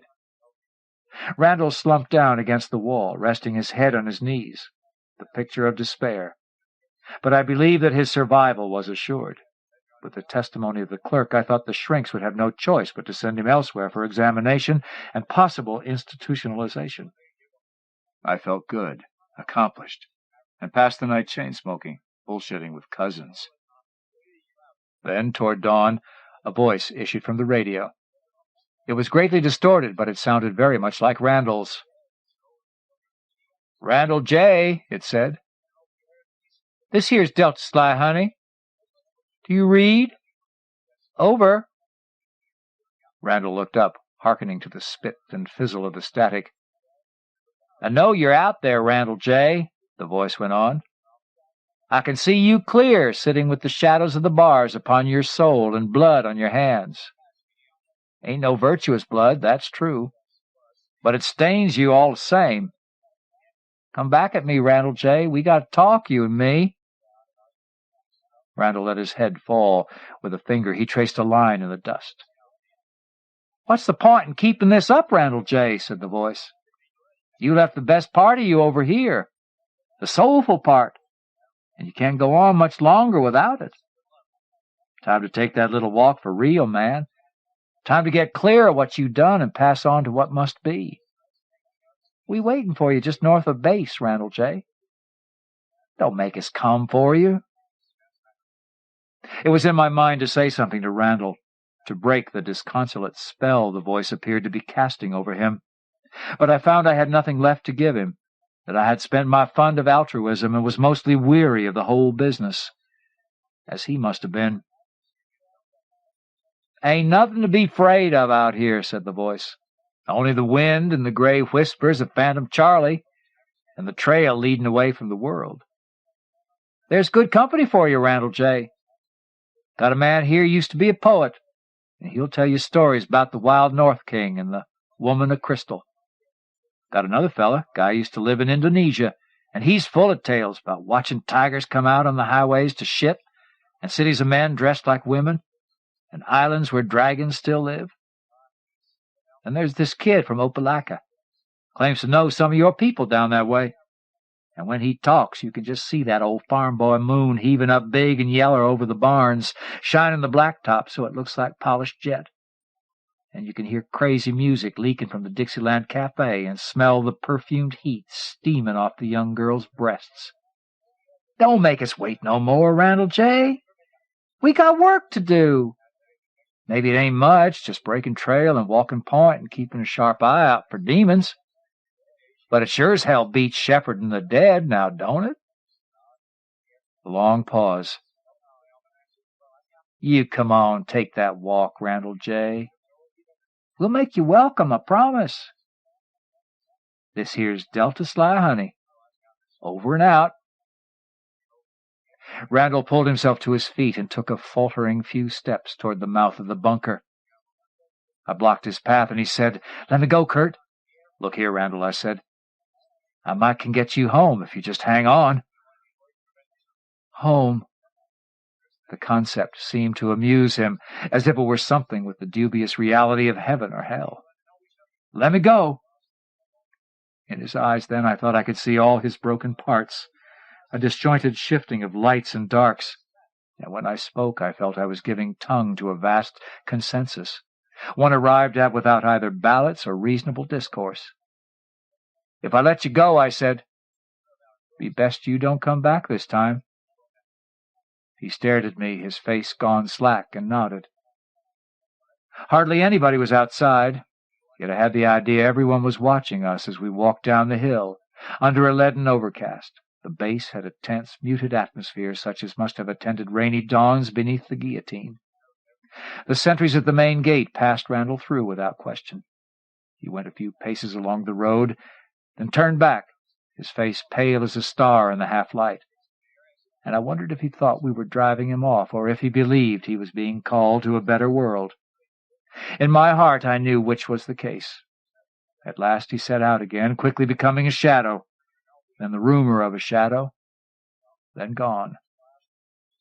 Walking back up the hill, I tried to sort out my thoughts, to determine what I was feeling, and it may be a testament to how crazy I was, how crazy we all were, that I felt less regret for a man lost than satisfaction in knowing that some perverted justice had been served, that the world of the war, tipped off center by this unmilitary engagement and our focus upon it, could now go back to spinning true. That night there was fried chicken in the mess and vanilla ice cream, and afterward a movie about a more reasonable war, full of villainous Germans with Dracula accents and heroic grunts who took nothing but flesh wounds. When it was done, I walked back to my hooch and stood out front and had a smoke.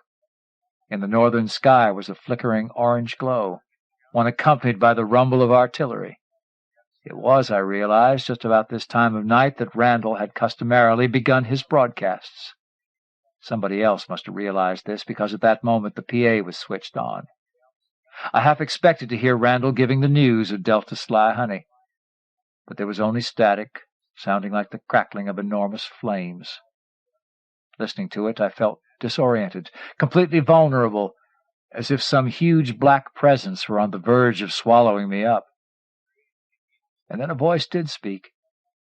It wasn't Randall's, yet it had a similar countrified accent, and though the words weren't quite as fluent, they were redolent of his old raps, lending a folksy comprehensibility to the vastness of the cosmos, the strangeness of the war. I had no idea whether or not it was the voice that had summoned Randall to take his walk, no longer effecting an imitation, and I thought I recognized its soft, well-modulated tones. But none of that mattered. I was so grateful, so relieved by this end to silence, that I went into my hooch and, armed with lies, sat down to finish my interrupted letter home. Craig Key Street. Craig Key Street seems to be a genre unto himself. Like R.A. Lafferty and the brilliant Jorge Luis Borges, he can influence other writers, but can't in turn be imitated. In the introduction to Strete's short story collection, If All Else Fails, We Can Whip the Horse's Eyes and Make Him Cry in Sleep, Borges has written, "With this book, we risk the dangerous power of genius, of one who can construct a universe within the skull to rival the real." Street stories can also be found in his collections The Bleeding Man and Other Science Fiction Stories, and Sleep.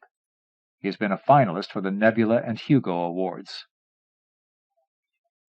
The Game of Cat and Eagle by Craig Key Street. The Marine band played the Air Force hymn loud enough to scare the eagle. He wasn't happy in the cage anyway. No eagle ever is. When I stepped off the chopper at Cam Bay, the caged eagle under my arm made me conspicuous. Colonel Ranklin, a very correct soldier, impeccably starched, met me with a jeep at the end of the pier. The smell of the harbor, a heavy tang of oil and salt water mingled with sewage, struck my nostrils. "I have orders to take you to your next transport," said Colonel Ranklin, saluting smartly. There was a look of displeasure on his face. He expected possibly high brass, or somebody with a high covert status, anything but a long-haired Indian with a caged eagle. I got into the jeep, glad to drop the cage. I had a couple of wounds where the eagle had got at me through the bars. "You are the mystery guest?" "I guess so. I've got a name, too. Call me Look-Seeker. You can't blame the code name on me. They always make a game out of everything." "Right," said Colonel Ranklin, climbing into the jeep. He threw the jeep into gear, and we were off. He never looked back, driving at a half-slow and very cautious pace through the dock area. We threaded our way through what seemed like millions of tons of military cargo, awaiting transshipment. He kept his back straight. Perhaps he had been born with a back like that, formed to fit against the wall. There was a coldness about him I didn't like, and he hadn't asked for proper identification, or shown his own, either. They had issued me a standard sidearm, but I had turned it in. Where the eagle and I were going, guns wouldn't help. But now, pondering the silent figure driving the jeep, I felt threatened and wished I had a weapon. We went past a large storage shed, and he turned the wheel abruptly to the right. Two men lounging beside the shed sprang into action. They jerked on ropes, and a steel-shuttered door slid up. The jeep slewed, righted itself, and we shot into the open doorway. As soon as we had made it inside, the heavy doors clanged shut behind us with a bang. The lights went on, flooding the dimly lit interior with blazing light. A tall man in a business suit sat on a chair, flanked by heavily armed men of the 315th Air Commando Group. My driver got out of the jeep and walked away, not looking back. He lit a cigarette and strolled behind a stack of ammo cases. "Don't bother getting out of the jeep, Look-Seeker," said the man in civilian clothes. "I won't keep you very long." "Who are you? Why am I being detained?" The man winced. "Hardly detained. Let us say momentarily delayed. I'm Hightower. I'm with the CIA." "Somehow I'm not surprised," I said. "You know, this is a war we could win. I want you to know that I honestly believe that. I don't think I would like to see it end prematurely. We still need more time." I studied him. He had a lean face, a killer's face, but a kind of sadness suffused his features. He projected a fatherly aura, radiating charm and warmth that probably did not exist. "What does this have to do with me?" I asked. The eagle shrieked and flung itself at the bars of its cage, as it had done many times before. He smiled, and I felt a cold wind, as if something had stirred the air above a grave. "Let us say that, civilized as we may seem, America is no more civilized than we choose to be. Do we make war with logic and precision and science? The Pentagon would have us believe so. But you and I, Look-Seeker, we know differently. Hitler had his astrologers. Eisenhower had a rabbit foot in his pocket throughout the war. War brings out the mystic need for answers in the most civilized men." "I am surprised. You seem to know what my mission is." "I was told that no one would know," I said, and I knew this was truly a dangerous man. And a dying man as well. I could feel it, almost see it glowing beneath his skin, an unstoppable cancer, a shadow riotously burgeoning with dark unlife. "How I know is unimportant. But make no mistake about it, my friend. I am deeply concerned by what you are about to do. I don't like it. I detest it just as I detest all of the tired old mystical religious mumbo-jumbo of the past. I am an irreligious man. Winning is my religion. If you were to ask me, I would say you are a very religious man, I said, borrowing some of the eagle's wisdom. If you were not, you would not so deeply fear what I am about to do. The man jerked as if struck. His face grayed, and he looked down at his hands. They were white, long, and pale, like blind worms from a subterranean cave. There was a pallor about the man that suggested that he seldom saw the sun, sitting like a spider in his dark web, spinning dark nets to entrap his prey. "Perhaps you are right," he said, and he looked at me strangely. "You are not what I expected." He looked at me carefully, as if trying to figure out just how dangerous I was by the way I looked. I did not make an intimidating figure. I have long, black, very unmilitary hair. I am not tall, neither am I particularly handsome. My face is too thin, my eyes are too large with things that walk through the thousand dark nights of man. The military uniform I wore was much too big for me. Hollywood would never have cast me as a warrior or a medicine man. In my own way, though, I was both. "I think you expected to see an old man, rattling skulls and waving feathers and chanting mysterious chants. Something like that." "Yes." His smile was almost real now. "Perhaps, if you looked like a fake, I might be more inclined to dismiss you as a childish whim on his part." "What do you want with me? I don't think you have the authority to stop me, if that's what you've got in mind." "I could kill you," he said smoothly, his tone devoid of menace. "A sniper. This area is hit so often with snipers, we call them duty snipers. I could arrange it." Colonel Rankin had returned. He seemed nervous, a cigarette burning in the corner of his mouth. I noticed he had one hand on the butt of his sidearm. "I'm sure you could," I said, and then I lost all fear of Hightower, suddenly knowing he was just scared, terrified, of me, of what I stood for. I motioned to Colonel Rankin. "Let's go, driver. We've wasted enough time here." Hightower stood up, moving angrily toward the jeep. He put his hand on the door of the jeep, his mouth set in a grim line.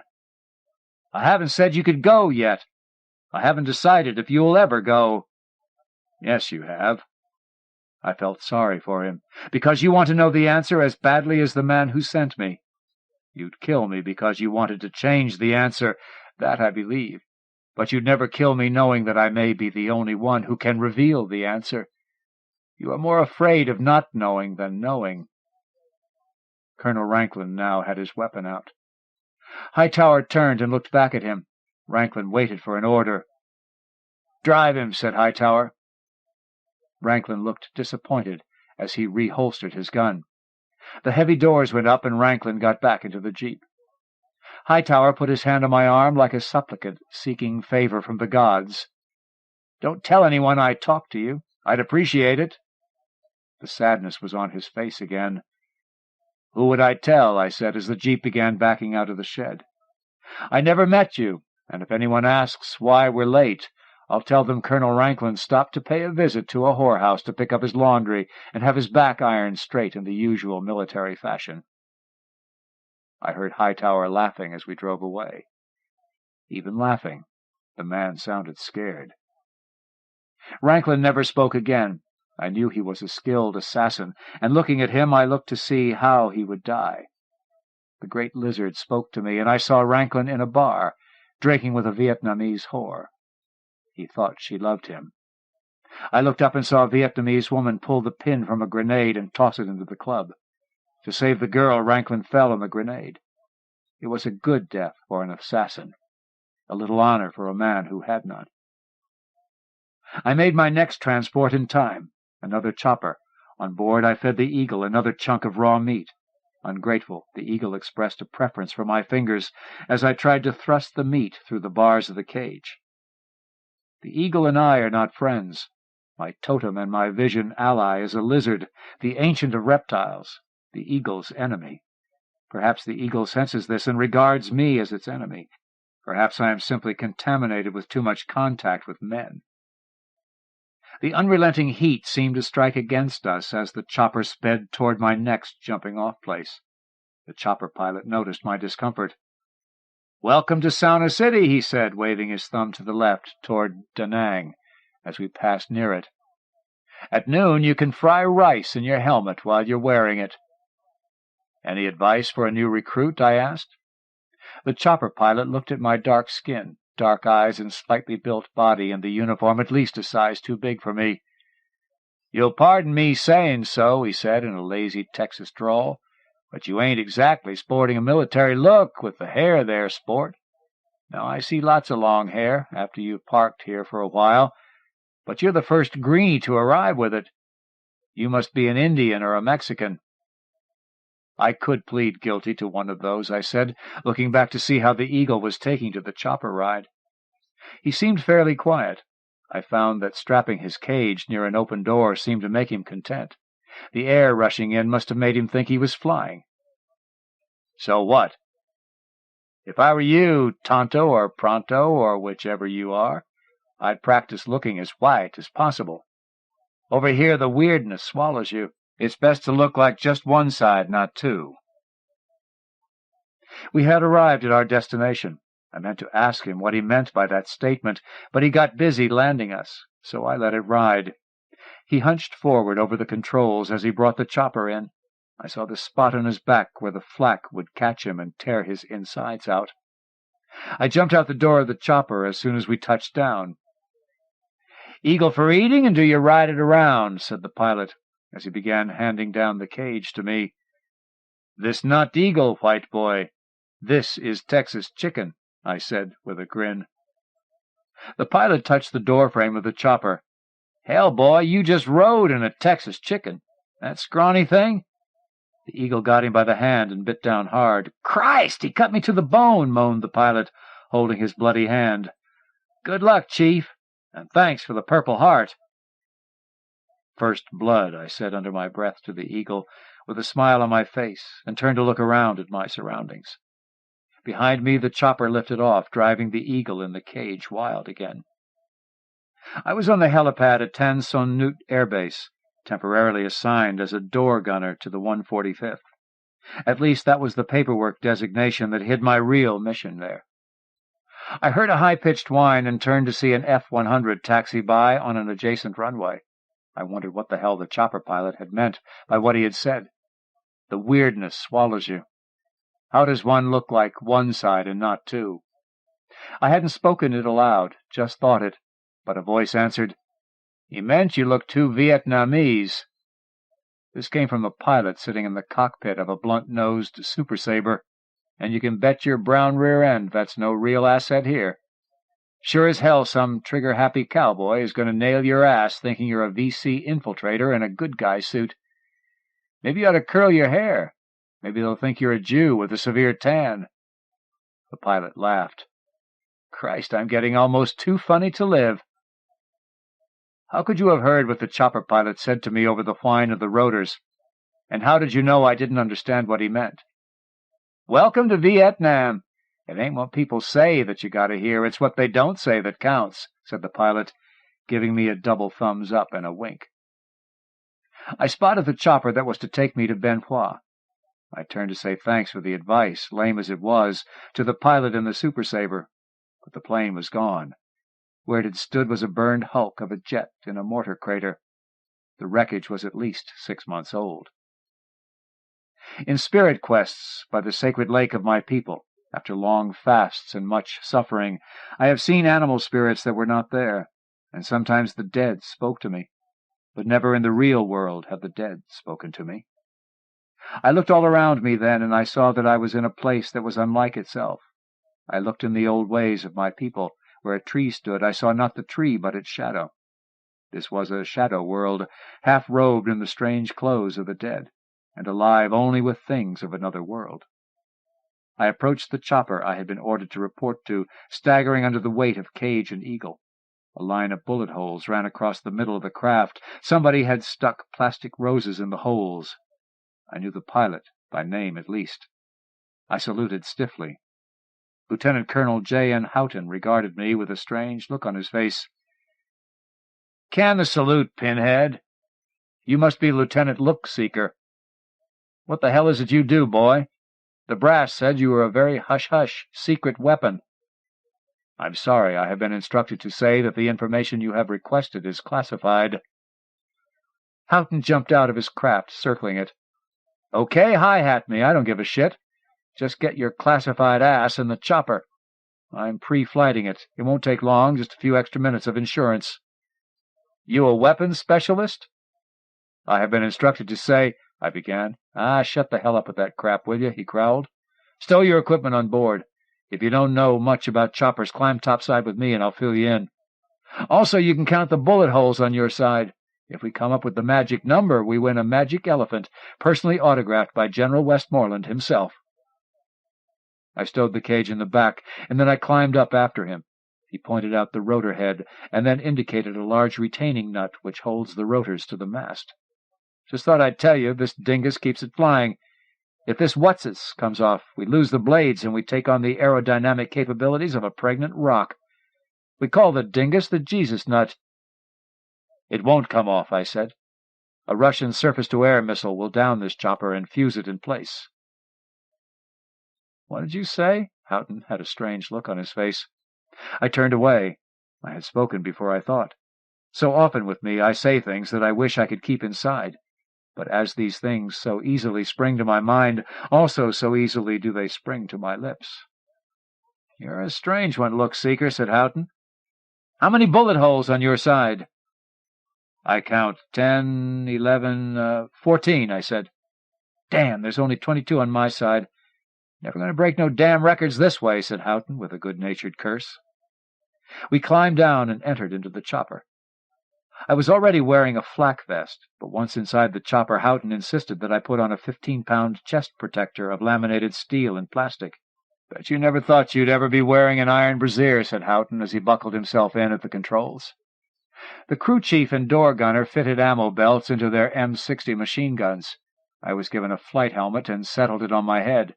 I adjusted my headset so I could hear the radio transmission between our craft and Saigon Ground Control. "Helicopter 994, departure from Hotel 3, east departure midfield crossing." That was what Houghton said into the radio. What I heard was Houghton's life twisting in the dark like a lost white bird. I heard his heart stop in the crash that was yet to be, and almost cried out because though Houghton's heart died with no pain, it caused a hole between the two worlds of home and here, and the hole let the dark wind in. All my life I have feared the dark winds. In a strongly Vietnamese accented voice, Saigon Control replied, "Roger, 994. Takeoff approved. We have you for a cross at 500 feet. We lifted with a thump, hovering over the adjoining runway, our nose tilted down, and then there was a larger thump as we went through transitional lift and soared up and away. "Your first eyeball of the terrain?" asked Houghton over the roar of the blades. "Or did you scope it on the flight in?"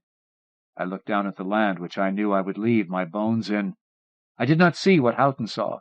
I saw the flat tabletop lands of my people, the great stone mesas, the pueblos gleaming in the shimmering heat. I didn't speak. Houghton dropped the chopper until we were flying just above the treetops. "Why are we flying so low? Heavy VC batteries in this section. I'm not cleared for the upper lane, so if I can't go high, I go as low as I can get it. Harder to hit us. Our exposure time is shorter this way." The UH-1D chopper vibrated a lot as we skirted the treetops. Two gunships joined up with us, taking up position on each side of us. The radio crackled, giving off a brief series of orders in code which I did not recognize. It was half in code, half in slang. Houghton spoke into his headset. "This is How Now, Houghton, 994. I'd like permission to divert to extradite Arvins at Phu Loi." "Negative. Continue with mission," was the immediate reply. Houghton regarded me sourly. He glanced upward. The sky was filling with jets, F-100s. He began a rapid upward climb. "Your nursemaids are here. Time to take the high road." "Wish I knew what the hell it is you do," said Houghton. You're becoming an itch I can't scratch. We gained a fairly high altitude, paced by the gunships on each side and the ever-present jets. You're a short-timer, I said to Houghton. Your wife, Annie, loves you very much. Don't recall mentioning her name, Chief. Somebody brief you on me, or what? Maybe you're one of those psychic types. Houghton regarded me with cynical distrust. I just know things, I said. Not in this case, partner, said Houghton, hunched over the controls. I've got a big 438 days to go. A long, hard winter and a long, hard summer and another goddamn winter to boot. Sort of like a 2-for-1 sale.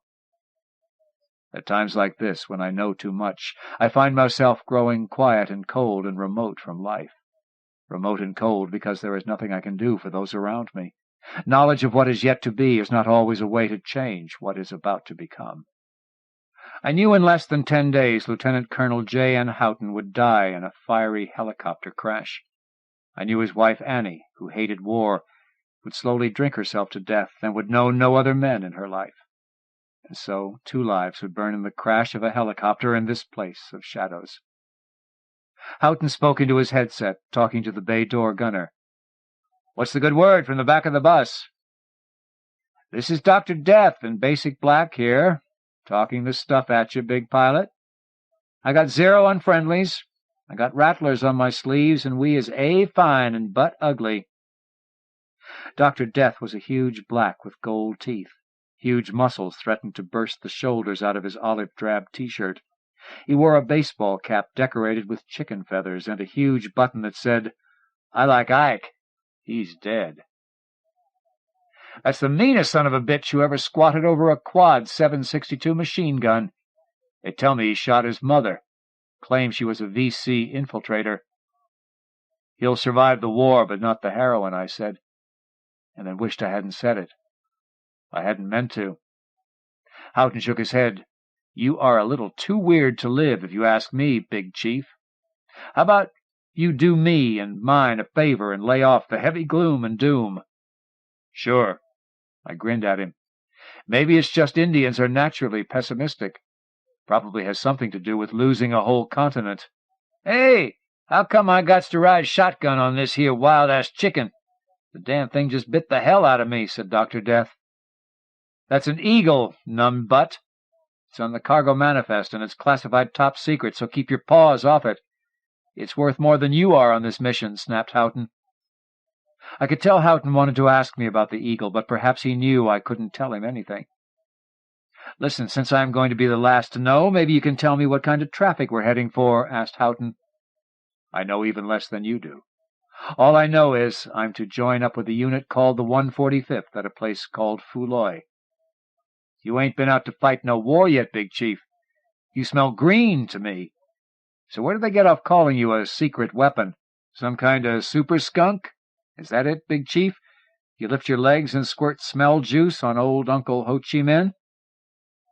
I've donated blood on a battlefield on another world, I said. But I knew it was not something I could explain. Yeah, well, you're a freaking Martian, and I'm Dr. Death's toothless old mother, said Houghton, scanning the horizon. This is it, our landing zone. Where are we exactly? As the cootie flies, we're northwest of Saigon, near the Michelin rubber plantation, if that tells you anything. We landed on the helipad. Houghton turned in his seat, looked at me expectantly. Now what? The radio kicked in. 994, this is Gunship Tiger 57-7. Stand by for new orders. Ask and you shall receive, said Houghton. Got your ass covered back there, Dr. Death? Wrapped in a pimp Cadillac, you limp-ass white boy. What's the poop? Sang out Dr. Death. No poop. We hang on to our mystery guest and wait for the sun to shine. I'm getting restless back here, boss. I ain't killed nothing all goddamn morning, and I am getting a considerable mad on. How is the war going? Are we winning? I asked Houghton, although that was what I myself was here to find out, and I knew Houghton had no answers. War can take you no place but cold and old. You ask me how the war's going, I'll tell you I miss the hell out of my wife, and I don't think I'm ever going to be young again. You ought to be asking Dr. Death, suggested Houghton. If he don't exactly know the answer, he's sure-ass good at making up one that sounds good. Dr. Death? Who that yammering in my ear? Said the big black with a wide grin splitting his face. Is that the baby we want to throw out with the bath water? Affirmative. Welcome aboard, Chief. You out here trying to do to Vietnam what your folks done did to Custer? Something like that, I said.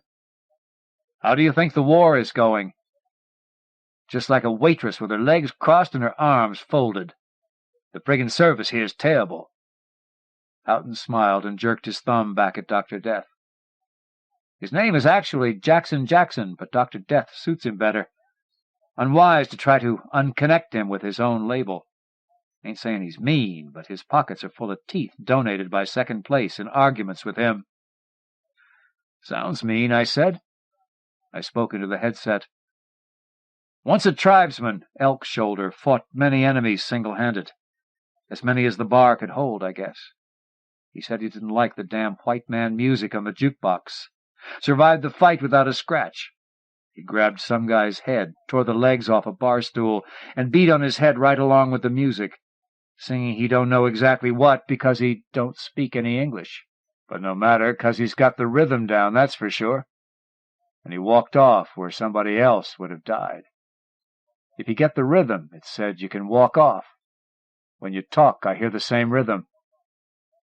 That's me to a T. I am the king of walking it off, said Dr. Death. I am so goddamn mean, I'm going to survive Vietnam. Man, you can't get no meaner than that. Another chopper, a gunship, joined us on the helipad. It discharged several men, 2 guns at ready, obviously guards, with a prisoner between them, and a man walking like an architect's idea of what a human would walk like if he were a high-rise. Big lettuce comin', massa, said Dr. Death. Look like to me we done gettin' the head dude. Houghton snapped a crisp salute, his face blanking, becoming an expressionless mask. Even Dr. Death stopped smiling as General W. approached the craft. The general spotted me, smiled warily, and gave a brisk salute. I did not return it. He did not seem surprised by my lapse. You Lieutenant Lookspeaker? You know who I am? Let me make this perfectly clear. I have no part of this project other than arranging its final implementation. I decidedly do not approve of your mission. Is that understood, soldier? The general's face was red, his voice clipped mean like overmown grass. I understand, General. I don't think you do, snapped the general.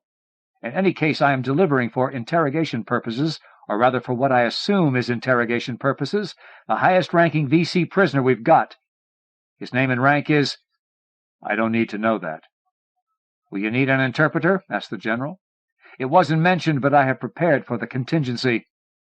That won't be necessary. You speak Vietnamese, then, said the general, looking surprised.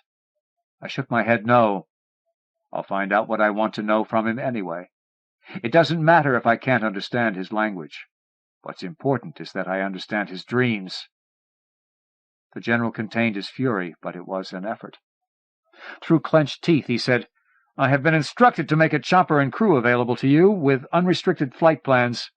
I have also been instructed to provide you with anything in the way of hardware, ordnance, or men to accomplish your mission. I have what I need. Unhandcuff the prisoner, and we'll be off. Would it be out of line to ask where the hell you intend to go? Probably not, but I don't know where we're going, so I can't tell you.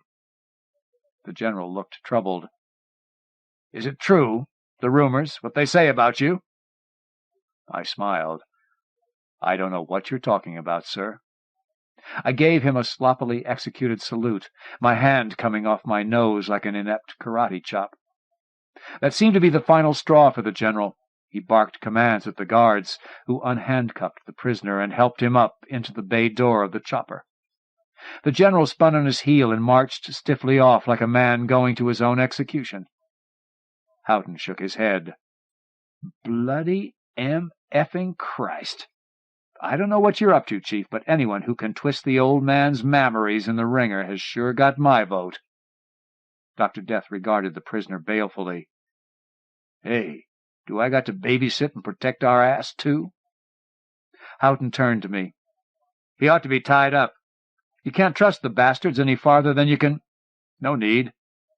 I smiled at the prisoner. He seemed relaxed and cheerful. Undoubtedly he already sensed that I would be setting him free. I sent a lot when I begin receiving. "You'll be okay. Give him a cigarette if you have any," I said into the headset. Dr. Death looked disgusted at the idea of sharing with the prisoner.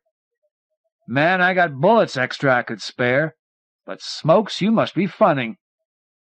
"Where to?" asked Houghton, cranking the chopper up for flight. "North, I think. For a while, anyway. I'll tell you when to change direction as soon as I know." "Are we heading for some real deep stuff? I mean, give me some kind of idea what to expect." "North to what? Over what?" "Don't expect anything," I said. "That's probably the best way. I'd like to fly slow and fairly low. We'll be in the mountains, mostly, is my best guess." "Guess?" Houghton lifted us off. "It don't sound like you know what the hell you're doing. This ain't no place to be guessing about anything. Just thinking about it makes my BBDs want to seize up." "You copying this, Dr. Death?" said Houghton into the headset. "Somebody better tell this dude that low and slow is full of lead and dead. Lordy massa, this fool Indian keep pulling our tail with this kind of thing. I am going to frag his act right where it live." "He ain't happy," said Houghton as the chopper began flying over low-lying mountain ranges. "And I ain't getting ready to write you no love poems, either. You're beginning to sound like a raffle ticket for buying the farm." I pointed. "Go in that direction, toward the highest mountain peak." Houghton looked at me like I was crazy. The chopper responded to his touch on the controls, tilting to go in the direction I had pointed. "I think that mountain is where we're going," I said, not knowing it for sure until I had said it. Once spoken, it sounded strangely right. From somewhere to the left of and a little behind the chopper, anti-aircraft guns began rattling at us. Dr. Death leaned out the door at the ready. He turned and looked back at us. "Unfriendlies, a day late and $1 short." In front of us, a jet dropped down at us seemingly from out of nowhere. Houghton grabbed the controls, ready to jerk us into an evasive pattern, expecting a missile launch. "Relax," I said. "The sun is in front of us, and a little to the right. If this were noon, we might be in a lot of trouble. But it's late enough, Houghton knew then that I was crazy. I could see it in his face. The jet roared down out of the sky. A missile was launched. It screamed by us, close but striking to the left and behind us. The jet flipped over, pulling out of the dive, and put itself into a pattern for another pass. "I'm going down," said Houghton. "I haven't got enough go juice to beat the—" The next missile was launched. It followed the same pattern as the last missile, exploding harmlessly against the lower slopes of the mountain. "They can only see our shadow," I said, looking back at the rising mushroom of smoke from the missile. "Trust me, they can't see us." As if to further prove my point, the jet returned on a strafing run.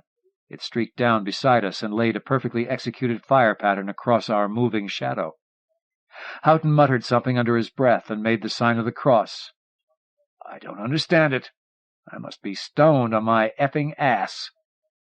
"There," I said, pointing at the horizon. "You'll have to go up a couple 1,000 feet. Where we're going is just beyond that mountain peak. There should be a valley there." "I don't see any mountain." Houghton had a haunted look on his face. "What goddamn mountain? All I see is jungle. Goddamn jungle." I spoke into the headset. "You see the mountain, Dr. Death?" "You order me to see a mountain, I'll see a friggin' mountain, but if you ask me, I see only ugly goddamn jungle is all."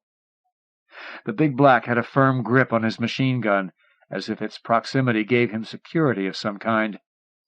"Take my word for it, there's a mountain there. If your prisoner could speak English, he could tell you he sees it, too. He saw it first, actually." I didn't tell them that I saw only jungle, too, when I looked out the window of the cockpit. The eyes can lie in a world of shadows. When I looked into the Vietnamese prisoner's dreams, I saw the mountain. No jungle, just a single great mountain shining in the sun. I knew what I had come to find was on the mountain I could not see. We gained altitude until I felt we must be well clear of the highest reach of the mountain peaks. We spiraled in for a landing. "Better slow your descent," I said, "and go a little to the left. There's a flat place where we can land, just a little beyond the ridge."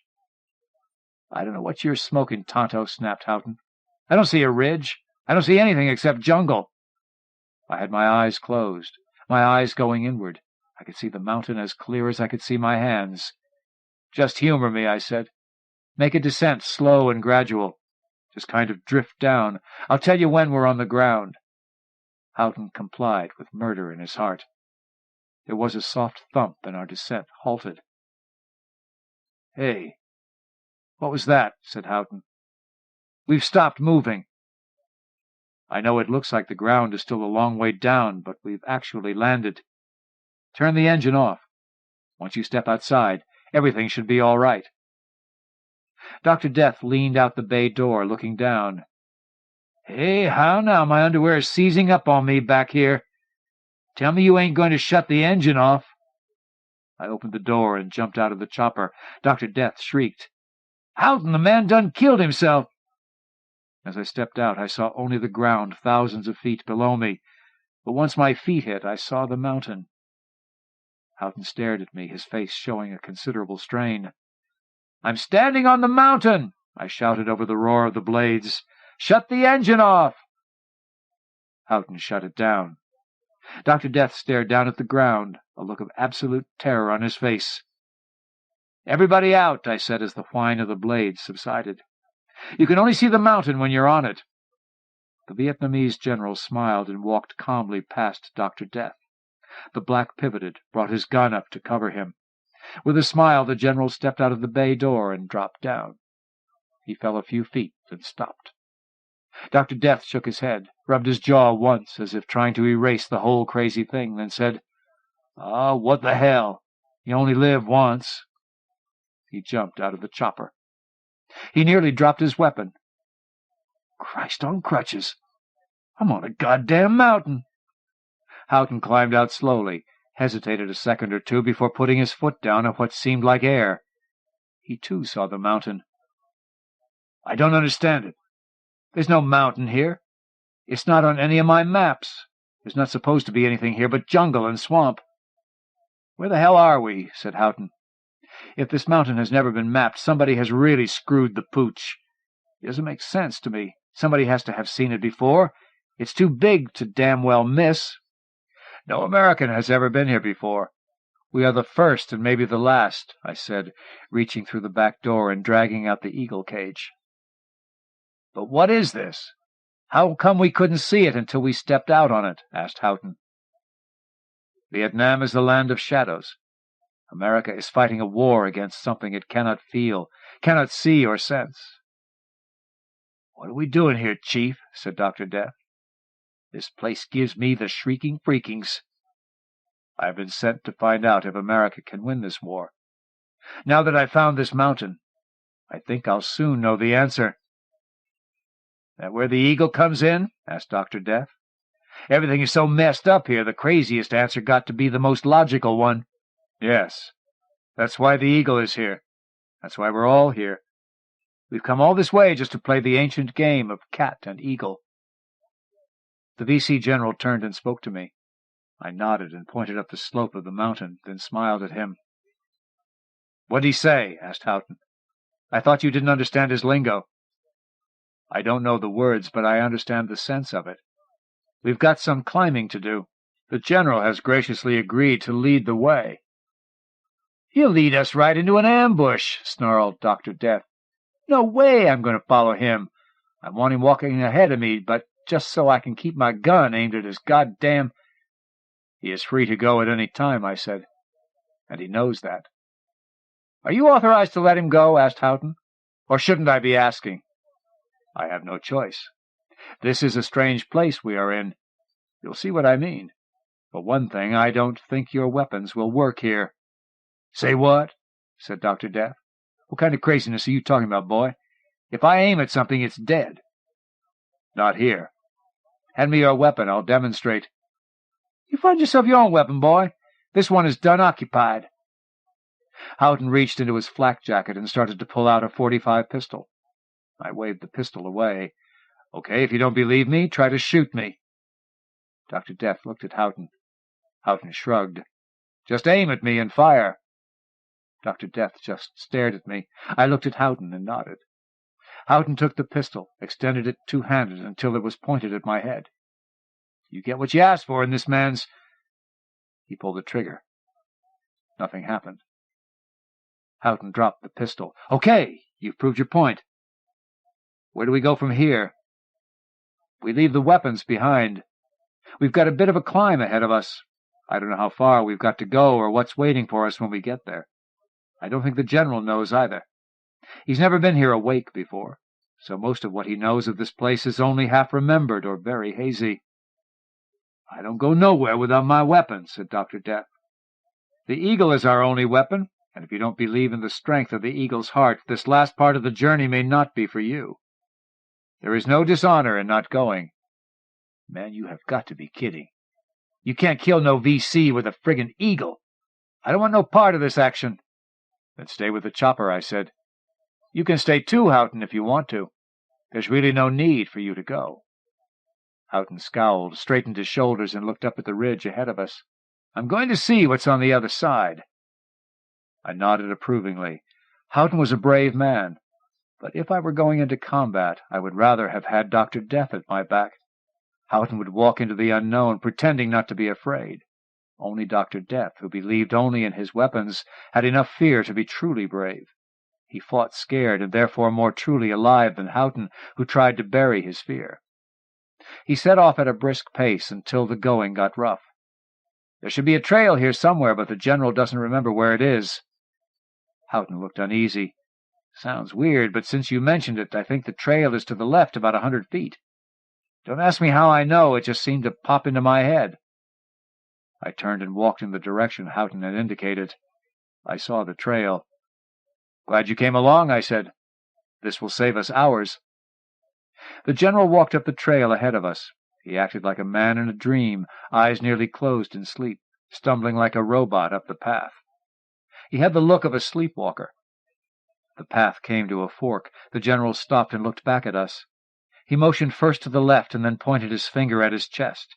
He pointed to the right fork, then signaled that we were to go in that direction. I nodded. The General waved slowly, as if he were already far away, and then turned and stumbled off to the left. "He's escaping," said Houghton. "And we just let him, right?" "Yes, but it's more than that. Try to walk down the path he's taking." Houghton moved to the intersection of the two paths. He eyed me strangely for a few seconds, then tried to follow the General. He seemed to freeze in mid-air. "Just like the weapons, right?" And the General couldn't have gone down the path we're going to take. I knew something like this would happen. Didn't know how or in what way, but it's what I meant when I said we had no choice but to let him go.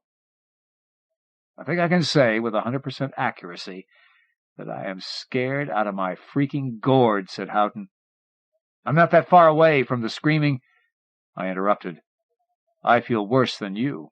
If it helps any, you're going to come out of this alive. You'll make it back to the chopper, and you'll make it back to base. So will Dr. Death." I didn't tell him that I would die here on this mountain, even though I was as sure of it as I was of anything. It surprised me that Houghton was admitting he was afraid. Maybe he had passed his limit. We topped a rise and stood in a small clearing. Below us we saw a valley, lush with vegetation. I knew we must be nearing the end of our journey. My arms were aching with the strain of carrying the heavy cage. I had a couple more scratches where the eagle had got at me again, through the bars. The trail led downward. We began our descent. I watched Houghton now as much as I watched my footing on the path. My blindness was growing as his own vision grew. He stopped suddenly, staring at something I could not see. "What is it?" I asked, and stared in the direction Houghton was looking. I saw nothing but trees and vegetation. "I see people. At least I think it's people. And a village. But it doesn't look like a Montagnard camp." "I can't see it, but let's leave the path and walk toward the village," I said, and the Ancient of Lizards moved in the desert of my memory, seeking a distant sun. "What do you mean you don't see it?" "You knew where the trail was, and I didn't. Neither did the General. Now you see the village, and I can't. Like I said, this is a strange place, and things happen here I can't explain." We left the path and moved farther down into the valley. It was a rough descent for a while, and then suddenly it was much easier. "We're on another path," said Houghton. "It seems to lead directly into the center of the village. Did you see it?" I shook my head no. My blindness was growing. I looked back the way we had come. The trail in the mountain behind me seemed to vanish in the distance. Perhaps I was near my own death now. I could not tell. We walked on, Houghton leading, me stumbling along in the growing dark behind him. Houghton stopped. "Where are we?" Houghton turned and looked at me. "Either I'm having the granddaddy of granddaddy hallucinations, or we're standing in the center of a village, and we're surrounded by the entire tribe, it looks like." "What do they look like?" "Like something out of a bad trip. Their eyes are strange, like they are looking at things I can't see. They don't look like they ever laughed. This will really freak you, Chief. I think they got too many fingers on each hand. You suppose they are cannibals? I don't like the way they're looking at us." "Describe how they are dressed," I said, cursing my blindness. "In all the colors of the rainbow," said Houghton, awed. "Can you hear them speaking? If so, how does it sound?" "It sounds like wild animals talking," said Houghton. "You ask me, I'd say they are definitely hostile." "Look carefully. Are you sure they are not Montagnards?" He shook his head. "They're like no Montagnards I ever saw. They're taller, and they've got—" "I have to try to see them. I want you to close your eyes and keep them closed." "You sure that's a good idea, Chief? They're brandishing weapons, and they look downright hostile." "They can't hurt you," I said, and I closed my eyes. When I was a young man climbing the lodge-pole into manhood, I sought visions of power and wisdom. I chose the road of the shaman, and my vision ally was the spirit of a great snake. I called upon the great snake to make my eyes unblinking and terrible like his. I called upon him so that I might see into the shadows of this place that is the heart of Vietnam, which no white man had ever seen before. If the Ancient of Lizards was my ally, far greater was my night fighter, the great Ancient of Snakes, whose tail was wrapped around the center of the earth. In him, terrible and grim, lie all the truths of man. I felt the presence of the great snake, and the blindness which was the blindness of the white man dropped from me. In my vision I stood alone on the mountain. The white man with closed eyes was gone. Then my aloneness was pierced by the war cry of the people of Vietnam's hidden heart. They attacked. They were strong, clean-limbed people, tall and golden in color. They killed me and cut my head off. My head was on a spear made of gold, carved in the shape of an entwined snake. The eyes of the snake were red gems gleaming in the hot sun. My eyes were still open, and I still saw. I saw what the white man could not see. Beneath the shadows and smoke lived another Vietnam. These were the unseen ones, the ancestors of the people yet to be. In the center of their village was a not alive, not dead statue of the great cat of death. It was the one true symbol of this world the white man could not see. This was a village that had been here since the beginning of beginnings, and would exist long after the white man was gone. An old man came and sat beside my disembodied head. "Why have you come so far to die?" "I have come to play the game of cat and eagle," I said from my ghost mouth. "No man has ever played it before. Already you are dead and have nothing left to win. Would you still play?" "You know in your heart why I must play." "Dead I may be, but I yet clearly see." "If the eagle wins, I will give you back your life, your head back to its body. But know you that the great cat is strong and clever. He fights in his own land, where none but he is kin and king. Does your eagle see, heart true, so far from home, dead man? This is what I ask you," said the old man. "Only by playing the game will we know." "Let it be so, then," said the old man. He took the cage of the eagle and held it out in front of him at eye level, as if it weighed nothing. Carefully he opened the cage door and reached in with one hand and took hold of the eagle. The great bird tried to attack him, but the old man seemed made of granite, not even flinching as the bird tried to sink its talons in the old man's arm. The Old One held the bird aloft, firmly holding it by the legs. "Great bird, you see before you your enemy, the great cat. I make ready to send you to him." My ghost eyes saw the living, not living statue of the great cat twist and arch its back, rising up off the great block of mountain stone. It snarled, its eyes coming open and seeing its enemy preparing to meet it in combat. "Go, eagle! May you fight well and find a good wind." The old man released the bird. The bird shot up like an arrow into the sky, thrusting up on wings of death. Beneath it the great cat crouched, its eyes turned skyward, seeking the enemy. The great eagle rose up so high it was almost invisible. Then it dived down in its long, graceful killing swoop, claws flashing, eyes burning with great hunting wisdom. The great cat seemed to stand helplessly in its path, making no move to avert the great eagle's killing plunge. The great cat screamed. The great eagle struck, winged lightning falling upon its intended prey. The great eagle's talons closed on air. Unseen, the cat came up underneath him, and in one murderous lunge seized the great bird and defeated him. The great eagle's skull was crushed in the unseen jaws of the great cat of death. "The stranger is dead, and the great cat has triumphed," said the old man. "So do the dreams of men die when they are not alive in the world they belong in. You have come from a great farness to see my people and our ways. Your people long ago walked in the same path as we once walked. The white man is not of your way or of ours. They come upon our path, but the way is forever barred to them. So it is with your people and ours." I spoke from my dead mouth. "I knew that my bones would dwell among your people. The white men sent me to find out if they could win the war." "They seek and we hide," said the old man. "So shall it always be. The white man cannot defeat what he cannot see, cannot conquer a land he cannot find. That is your answer. I wish to go home and be among my people." "Leave your body with us and go back in the mind of the white man," said the old man. "We shall grind up your bones and flesh and eat of them. So then shall your ancestors join us in the flesh and blood of our children yet to be." I closed my eyes for the last time. I had died. Lieutenant Colonel J.N. Houghton sat in the cockpit of his chopper. Dr. Death stared at the body of the Vietnamese general. His gun was still smoking. Houghton turned in his seat, startled by the sudden burst of gunfire. "What happened?" "I don't rightly know. One minute I'm watching his ass, and the next minute he's charging down my gun, trying to push me out the door. He just freaked out." "We'll probably get our noses ripped off for losing him," said Houghton with a scowl.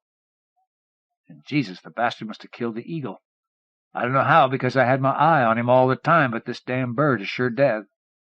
Ripped to shreds." "How do you figure it, how now?" said Dr. Death. A sudden burst of flak from the ground caused Houghton to veer sharply to the right. "Big on friendlies with nasty stuff," said Houghton. "We're going up and away." He turned to me with an apologetic grin. "Sorry about your prisoner. Guess he did in your eagle, too. I said you can't trust the—" He stopped talking when he realized I had been hit. I could feel blood running down my neck. I didn't feel any pain, just a great coldness from my shoulders on down. "Oh, Christ! Dr. Death, we got a casualty up here. The chief picked up a package."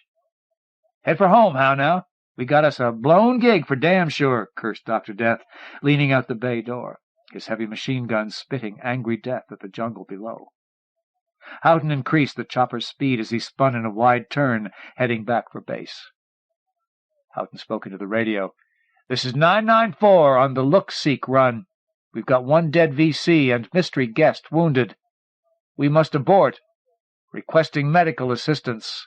"How bad, mystery guest?" I heard the radio immediately reply. It was the voice of General W. himself. I motioned weakly with my hand at Houghton, but he didn't see me. I wanted to tell the general something, but my mouth couldn't form the words. "Very bad," said Houghton, staring at me. "Head wounds at the base of the skull. Don't know if he'll make it. "Get back as quick as you can," said the general. "And I want a full report of just how this thing got screwed up." "You did your best, men, considering the assignment," said the general, signing off. "I expected you to get your ears pasted back," said Dr. Death. "The man sounds like he's glad the whole thing went into the toilet." I was beginning to lose consciousness. I knew I was dying. "Tell the general we can't—" I couldn't get the words out. Seemed so tired, so cold. "Take it easy," said Houghton. "We'll be home soon." "No," I said, and the pain began and almost obliterated me. "War can't win. White men. In wrong Vietnam." I died in the cockpit of the UH-1D. At the moment of death, in the village on the mountain, which the white man could not see, the women ground up my bones and flesh in a stone bowl. The old man, the world-knower, came to sit beside the statue of the great death cat. When the women had finished their task, they brought the stone bowl to him, and he offered some of it to the great cat. Then the people of the village came with bowls of food, and in each bowl he put a small ancestral piece of me. They ate of me, and I became one with their children to be, one with the children that would live on in that world long after the white man was gone. In a vision, in a rapidly moving helicopter, somewhere above a Vietnam the white man couldn't see, a great eagle died in the unsensed jaws of a great cat. Karen Joy Fowler. Karen Joy Fowler studied writing with Kim Stanley Robinson and sold her first story in 1984 to Isaac Asimov's science fiction magazine. She sold her second story to Writers of the Future 2 weeks later, and since then has been a frequent contributor to IAS-FM and the Magazine of Fantasy and Science Fiction. Her poetry has appeared in the Ohio Journal and the California Quarterly, as well as other journals. She has sold a collection of her stories entitled Artificial Things to Bantam. Fowler has 2 children and lives in Davis, California. She writes, "I consider this story to be a gesture of reconciliation, a love letter. I will never think that going to fight in Vietnam was the right thing to do, but I have reached a point in my life where I do want to listen.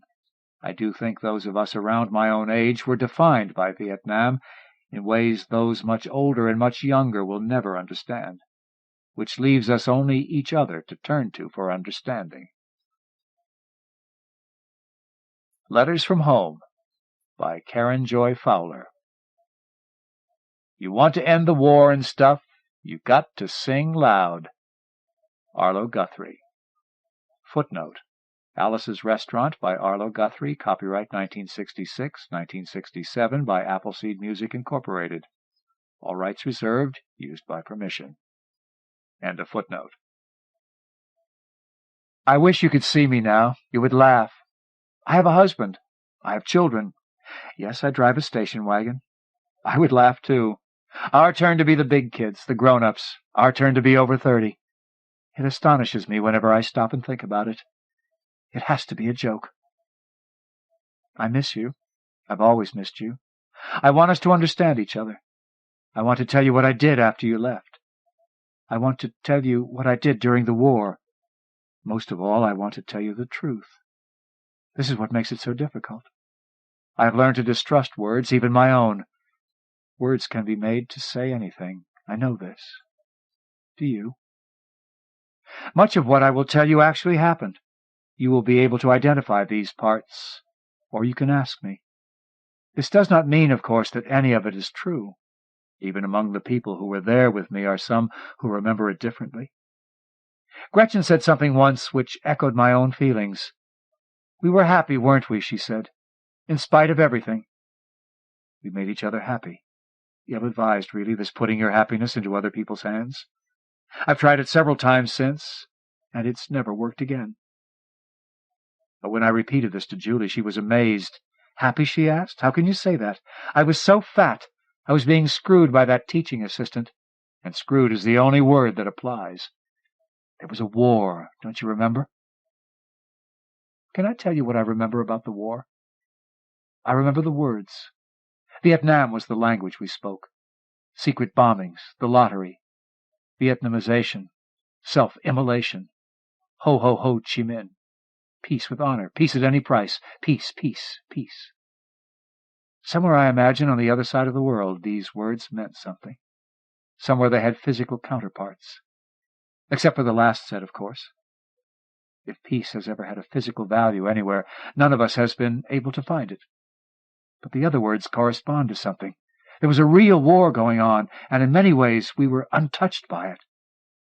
This is what I'm trying to say. If the words alone were powerful enough to shape us and our lives as they did, what kind of an impact must the real war have had on its people? I remember sitting on our sofa watching television. Julie is on the floor at my feet. She's the red-haired Jewish one. She's studying set design and is busy gluing together a tiny throne, part of a mock-up for the set of St. Joan. Women have fought in wars before, she reminds us, but only when God tells them to. Lauren is next to me. She's black, though rather light-skinned and freckled. Her dog is on her lap, giving the television the same studied attention the rest of us are. Gretchen is standing in the doorway to the kitchen, drinking a diet soda. She has short brown hair and heavy bangs, a white Catholic, though not a practicing one. She clings to Catholicism because it protects her from being a WASP. This unpleasant designation is applicable only to me. You know me. I'm the plain white one on the end there, with my legs drawn up to my chest and my arms around them. And that 10-inch figure on the screen with his hands in motion before him and the map of Cambodia behind him, that's President Nixon, the Quaker. He is busy redrawing the Cambodian border and explaining to us that we are not really invading Cambodia, because the border is not where we have always thought it was. Gretchen swallows the last of her soda. My God, she says. The man may be right. Just now, just out of the corner of my eye, I saw the border jump. Nixon is impervious to our criticism. He is content. He feels it is enough merely to have found something to say. I am 20 years old. I believe nothing I hear. I was not always like that. Here is an earlier memory. We are standing on my parents' front porch, and you have your arms around me. You have driven all the way down from San Francisco to tell me you have been drafted. I find this incomprehensible. I know you could have avoided it. Isn't Alan in Manhattan Beach getting braces put on his teeth? Hasn't Greg moved 3 times in 3 months, burying his induction notice in the U.S. mails? Hasn't Jim joined Vista, taking advantage of the unspoken agreement that if you are reluctant to burn villages and bomb children, your country will accept 2 years of urban volunteerism instead? You are so thin I feel your bones inside your arms. If you fasted, you could fall below the required weight. Why will you do none of these things? I can't help feeling betrayed. You try to explain, and I try to listen. You tell me that the draft is unfair because you could evade it. You say if you don't go, they will just send someone else. Yes, I say, yes. You say that perhaps you can have some impact from within, that an evasion won't realistically affect the war effort at all, but maybe if you were actually there. Hey. You are holding your arms about me so tightly, helping me to hold myself so tightly inside. Don't cry, I'm going to subvert every soldier I meet. The war will be over by Christmas. And I don't cry. Remember? I don't cry. You disappeared into the real world, and you never got one word back out to me. I never heard from you or of you again. So that is what I remember about the war. The words over here, the war over there, and increasingly little connection between the two. You are put on a bus and sent to basic training. You take the last possible seat, left rear corner. The bus fills with young men, their white necks exposed by new haircuts, their ears open and vulnerable. It reminds you of going to camp. You suggest a game of telephone. You whisper into the ear closest to you. You whisper the Geneva Accords. The man next to you leans across the aisle. The message travels over the backs of the seats and crisscrosses the bus. When it comes out at the front, it is the domino theory. You try again. Buddhist barbecues, you whisper. You think the man next to you has it right. Repeats it just the way you said it. You can hear the B's and the S's, even over the bus motor. But the large man at the front of the bus, the one whose pink scalp is so vivid you can't even guess what color the fuzz of his hair might be, claims to have heard strategic Hamlets. Someone is changing the words. "Body bags!" You have shouted it accidentally. Everyone turns to look at you. 50 faces, 50 selected faces. Already these men are different from the men they were yesterday. A difference of appearance, perhaps, and nothing else. It may stay this way. It may be the first hint of the evolution of an entirely new person. You turn to the tinted window, surprised by your own face staring at you. The other men think you have said, "Operation Rolling Thunder." Even so, nobody smiles. When you leave the bus, you leave a face in the window. You go, and it stays. So it cannot have been your face, after all. After you left, I went to Berkeley. I lived in the student dorms for a year, where I met Gretchen and Julie. When we moved out together into a fairly typical student apartment. It had a long shag carpet. Even the rugs were hairy then, of a particularly putrid green, and the appliances were avocado. The furniture had been stapled together. There were 4 beds, and the rent clearly had been selected with 4 in mind. We advertised for a roommate in the Daily Cal. Although taking a stranger into our home entailed a definite risk, it seemed preferable to inviting anyone we actually knew. I remember that we flipped a coin to see which of us would have to share the bedroom with the newcomer, and Julie lost. She had some procedural objection she felt was sufficiently serious to require a second toss, but Gretchen and I refused. The new roommate hadn't even appeared and was already making things sticky. Lauren was the first respondent to our ad. A beautiful, thin, curly-haired girl with an elegant white curly-haired dog. They made a striking pair. Julie showed Lauren the apartment. The conversation was brisk and businesslike. Gretchen and I petted the dog.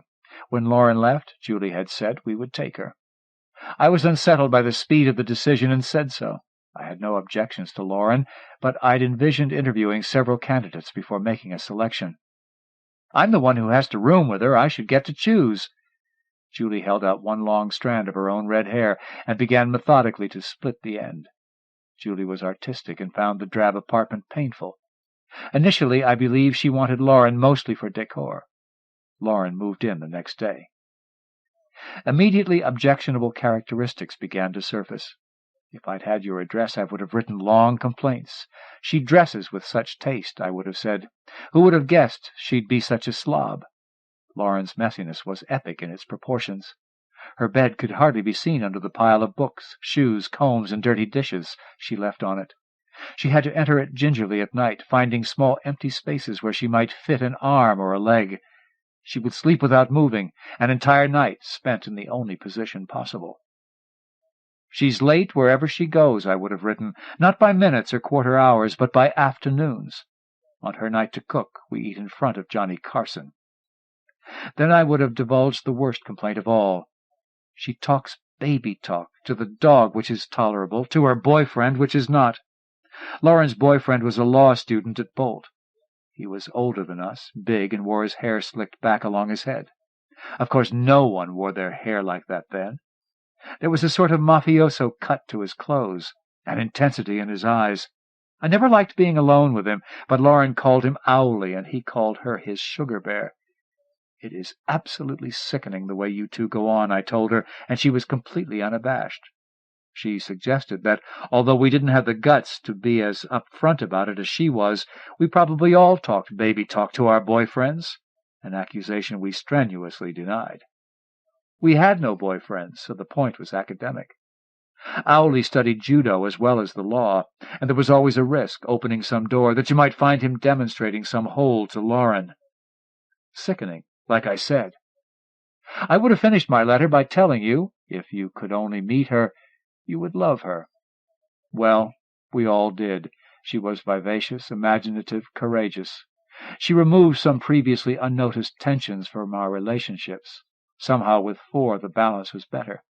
By the spring of 1970, when the War of the Words achieved its most intense pitch ever, this balance had become intricate and effortless. I had gone out to protest the Cambodian invasion and come home in a cast. The police had removed their badges, donned their gas masks, and chased us down, catching me just outside computer sciences. They had broken my ankle, Owley was gone. His birthday had been drawn 17th in the lottery, and he'd relocated to a small town in Oregon rumored to have a lenient draft board. Gretchen had acquired a boyfriend whose back had been injured in a high school wrestling match, rendering him 4F with no tricks. He went off to Europe and was consequently very little trouble. Julie had switched her major from set design to Chicano studies. We heard that the National Guard was killing people on the campus of Kent State. I heard nothing from you.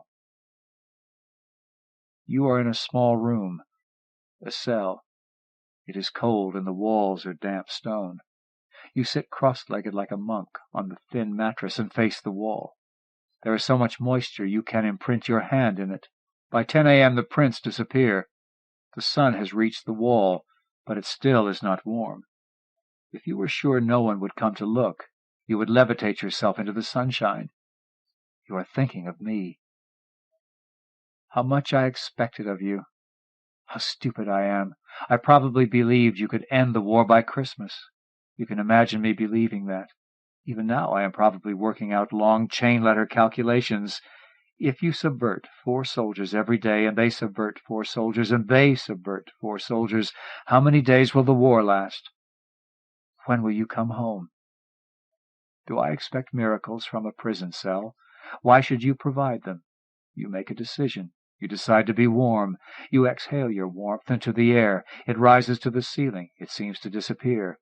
But as you repeat this over and over, the layers eventually drop to where they surround you.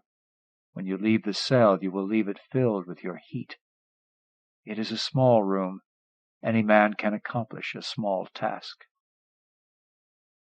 In response to the invasion of Cambodia and the deaths at Kent State, can I say murders? Will you object? Will you compare those 4 deaths to the body count in Vietnam on any single day, or on May 4th itself, and believe you have made some point?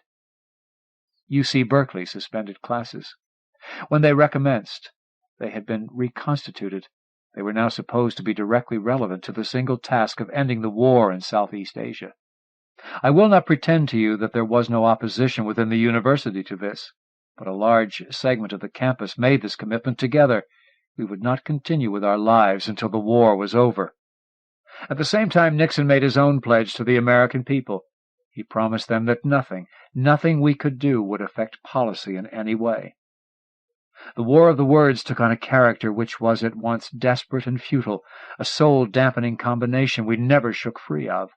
We did the work because it seemed right to us. We had no illusions of its potency. It began to feel like a game. Julie and I had volunteered for a large committee whose purpose was to compile a list of war profiteers so that their products could be boycotted. We researched mergers and parent companies. This list grew like a chain letter. It would have been quicker to list those companies not turning a profit in Vietnam. I remember Lauren perusing our list one day with great dissatisfaction. The counterculture makes roach clips, she said. It makes liquid sculptures you can plug in and they change shape. Lava lamps, I told her. Whatever. It makes hash pipes. I need a raincoat. What am I supposed to do? Get wet, Julie suggested. Get stoned, said Gretchen. And then get wet. You'll hardly notice. Lauren had volunteered herself for the university's Media Watchdog Committee. Her job was to monitor 3 news shows daily and report on the coverage they gave to the war and to the student movement. The idea was that we would apply whatever pressure we could on those stations whose coverage seemed slanted in favor of the administration. The fallacy was that we had any meaningful pressure which could be brought to bear. We wrote letters. We added their sponsors to the boycott. Nobody cared. I know that Nixon felt undermined and attacked by the media. We did not see it this way. None of the major networks met with our approval. Only the local public station reported the news in Berkeley the way we saw it happening. One of their reporters was a young man who covered those stories felt to be of particular interest to the black community. He was handsome, mustached, broad-shouldered. He had the same dark, melting eyes as Lauren's dog. His name was Pancho Taylor. Lauren fell in love with him. Well, you didn't expect us to give up love, did you? Just because there was a war on. I never expected you to. Pancho was politically impeccable. He was passionate, he was committed, he was gorgeous. Any one of us could have fallen in love with him. But Lauren was the first to announce her passion, and we were content to provide support. We took turns with her transcribing duties during his airtime so she wouldn't miss a moment of his face. We listened patiently while she droned on about his cheekbones, his hair, the sexy tremor in his voice when a story had an unhappy conclusion, and we agreed. We saw it all. He was wonderful. I remember a night when we made chocolate chip cookies and ate the dough. Nestle had just made the boycott list, but the chips were old. The sooner we eat them, the better, Julie had suggested. Gretchen had just returned from an organizational meeting with new instructions for us. We had been told to band together into small groups like the revolutionaries in the Battle of Algiers. These were to be called affinity groups, and we were to select for them people we trusted absolutely. We were to choose those people we could trust with our lives. We smiled at one another over the bowl of dough as it suddenly occurred to us that, for us, this choice had already been made. Just as Gretchen said, when we could find our happiness nowhere else, we were able to put it into each other's hands and hold it there. "There's more," Gretchen continued. "We're supposed to arm ourselves." Julie took another spoonful of dough, heavy on the chips. I used the handle of my spoon to reach inside my cast and scratch myself. Nobody said anything for a long time. Finally, Julie indicated the boycott list. "The pen is mightier than the sword," she suggested. She didn't sound sure. Gretchen said, "The boycott is liberal bullshit," she said. "It's too easy. What good will it possibly do?" Lauren cleared her throat and tapped the air with the back of her spoon. "It's a capitalist country. Money matters. You can't destroy the system from within the system." Gretchen was very unhappy. "We're too safe." We sent Nixon a telegram. Gretchen composed it. "End this obscene war at once. Stop. Pull out the way your father should have. Stop." It didn't make us feel better. We should have done more. I look back on those years, and it's clear to me that we should have done more. It's just not clear to me what more we should have done. Perhaps we lacked imagination. Perhaps we lacked physical courage. Perhaps our personal stakes were just not high enough. We were women. We were not going to Vietnam. We were privileged. Our brothers, our lovers, were not going to Vietnam. But you do us an injustice if you doubt our sincerity. Remember that we watched the news 3 times a day. 3 times a day we read the body count in the upper right-hand corner of the screen like the score of a football game. This is how many of them we killed today. They killed this many of us. Subtract one figure from the other. Are we winning? Could anyone be indifferent to this? Always. I added the 2 numbers together. My God, I would think. Dear God, look how many people died today. What if one of them was you? You were on a plane, an ordinary plane. You could be en route to Denver from Chicago, or going home for Christmas if you just close your eyes and believe only your ears. But you are really between Japan and Vietnam. The plane has a stewardess dressed in a bathing suit like Miss America. This is designed as a consolation for you. If you are very, very frightened, she may agree to wear rabbit ears and a tail when she brings you your drink. But you must not touch her. She is a white woman and looks familiar to you. Her height, her build, quite ordinary. This will change. When you remember her later, she will seem exotic. It will seem odd to you that a woman should be so big. You will remember that she came and tightened your seat belt as if she were your mother. What was she keeping you safe for? Whose body is it anyway? You look at your legs, at your hands, and wonder what your body will be like when it is returned to you. You wonder who will want it then. The immediate threat is the plane's descent. You make a sudden decision not to descend with it. You spread your arms to hold yourself aloft. You hover near the top of the plane, but it is hopeless. If they have to shoot you down, they will. Friendly fire. You return to your seat. The plane carries your body down into Vietnam. You think of me. How I will hate you if you don't live through this. How you must protect me. And during your whole tour, every time you meet someone returning home, you will give him a message for me. You will write your message on the casts of the wounded. You will print it on the foreheads of those who return walking, on the teeth of those who return bagged. I am here, I am here, I am here. So many messages. How are you to know that none will get through? My affinity group was very kind about you. I would tell them frequently how the war would be over by Christmas, how you were responsible for the growing dissatisfaction among servicemen. Vets Against the War, I said to them, was probably one of your ideas. They never mentioned how you never wrote. Neither did I. You were my wound. I had my broken ankle, and I had you. It was so much more than they had. It made them protective of me. They didn't want me at any more demonstrations. When you could run, Lauren pointed out, look what happened to you. But I was there with them when the police cordoned off Sproul Plaza, trapping us inside, and gassed us from the air. You don't want to believe this. Governor Ronald Reagan and all the major networks assured you that we had been asked to disperse, but had refused. Only Pancho Taylor told the truth. We had not been allowed to leave. Anyone who had tried to leave was clubbed. A helicopter flew over the area and dropped tear gas on us. The gas went into the hospital and into the neighboring residential areas. When the police asked the city to buy them a second helicopter so that they could enlarge operations, many people not of the radical persuasion objected. A committee was formed to prevent this purchase, a committee headed by an old Bay Area activist. She happened to be Pancho Taylor's grandmother. Lauren took it as a sign from God. Lauren's passion for Pancho had continued to grow, and we had continued to feed it. It's difficult to explain why Pancho had become so important to us. Partly it was just that Lauren loved him, and we loved Lauren. Whatever Lauren wanted, she should have. But partly it was the futility of our political work. We continued to do it, but without energy, without hope. Pancho began to seem attainable when peace was not. Pancho began to represent the rest of our lives, outside the words. Lauren told everyone how she felt. Our friends all knew, and soon their friends knew, and then the friends of their friends. It was like a message Lauren was sending to Pancho, and if it didn't reach him, then Lauren could combine useful political effort with another conduit. She called Pancho's grandmother and volunteered us all for the Stop the Helicopter campaign. We went to an evening organizational meeting. We did more organizing than anything else. Though now I remember that Julie did not come with us, but stayed at home to rendezvous in the empty apartment with her teaching assistant. The meeting was crowded, but eventually we verified Pancho's absence.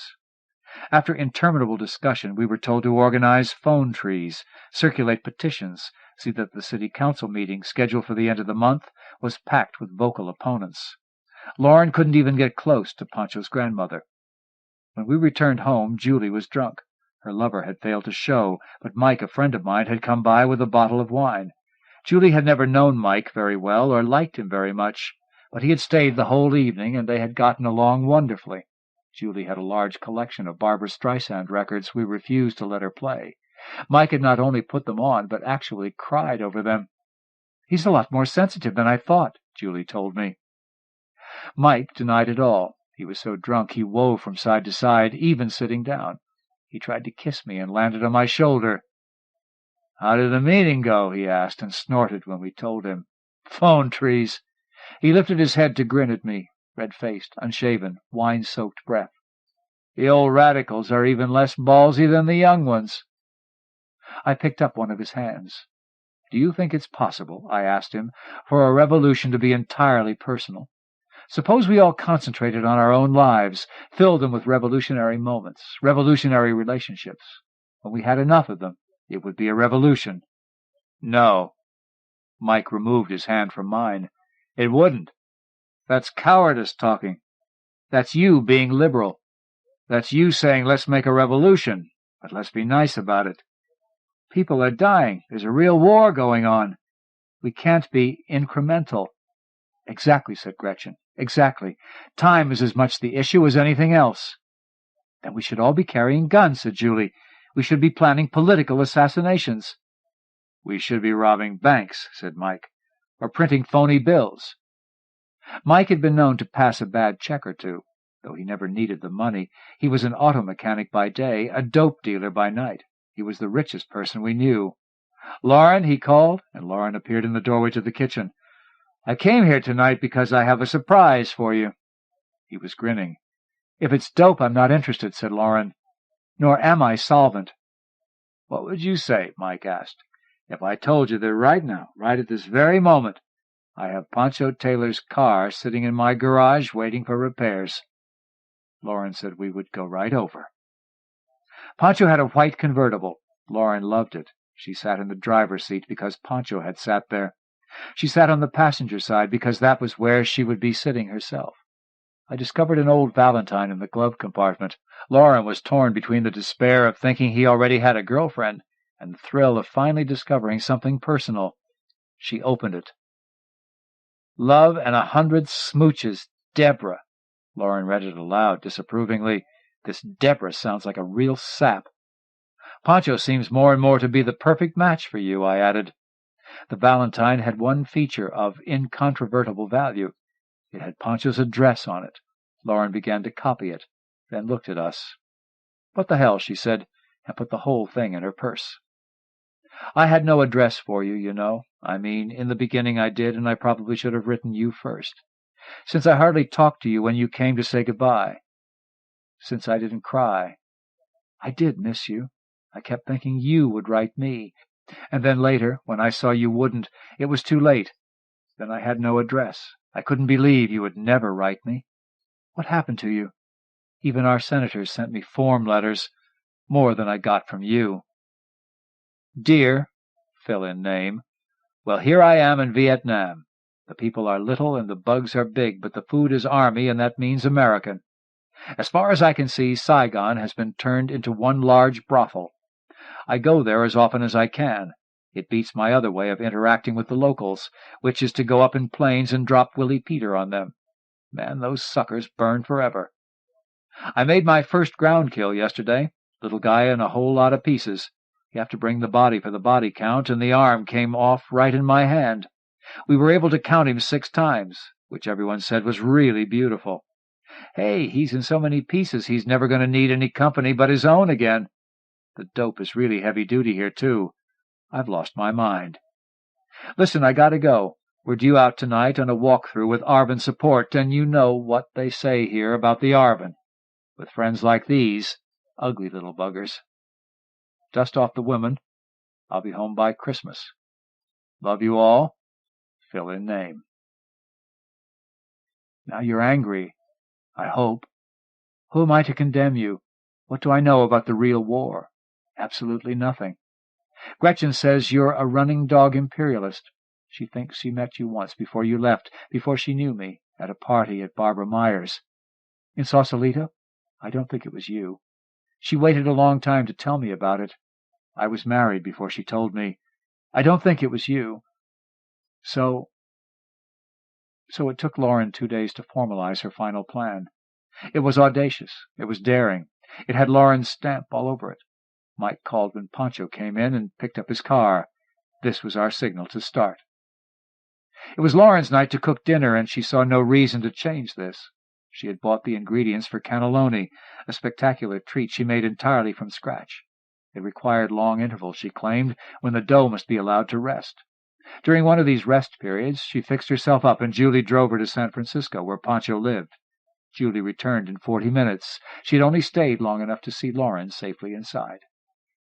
Lauren came home perhaps a half an hour later. She changed her clothes again, dropping the discarded ones onto the living-room floor, and went into the kitchen to roll out the cannelloni dough.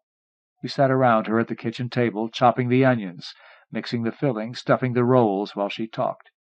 She was very high, very excited. I knocked on the door, she said. Pancho's roommate let me in. Pancho was lying on the couch, reading. Pancho Taylor, he was there. Can I come in? Lauren had asked. She made her voice wobble. She showed us how. A man in a car is following me. What was the roommate like? Julie asked hopefully. Pretty cute? No, he wears big glasses and his hair is very short. James, his name is James. He asked me why I came to their apartment since they live on the 2nd floor. Good question, I admitted. What did you say? I said I saw their Bobby Seale poster, and I thought they might be black. Good answer, said Julie. Lauren thinks on her feet. All right.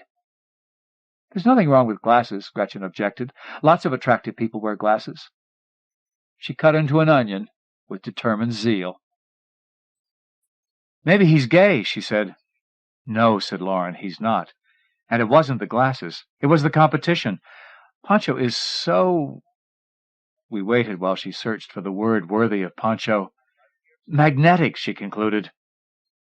Well, who could compete with Pancho? Gretchen let the issue drop. Lauren had entered the apartment, and James and Pancho had gone to the window. What make was the car? James had asked. I don't see anybody. Green VW bug, said Lauren. My car, said Julie. Great. They wanted me to call the police, Lauren said, but I was too upset. I didn't even get the license. Lauren, said Gretchen disapprovingly. Gretchen hated women to look helpless. Lauren looked back at her. I was distraught, she said evenly. She began picking up the finished cannelloni and lining the pan with neat rows. Little blankets, little corpses. No, I am being honest. Of course I didn't think this. Pancho had returned immediately to the couch and his book. Chicks shouldn't wander around the city alone at night, he commented briefly. Lauren loved his protectiveness. Gretchen was silent. Then I asked to use the phone, Lauren said. She wiped her forehead with her upper arm, since her hands were covered with flour. She took the pan to the stove and ladled tomato sauce into it. The phone was in the kitchen. James took me in, then he went back. I put my keys on the floor very quietly, and I kicked them under the table. Then I pretended to phone you. All your keys? Julie asked in dismay. Lauren ignored her. I told them no one was home. I told them I'd been planning to take the bus, but by now, of course, I'd missed it.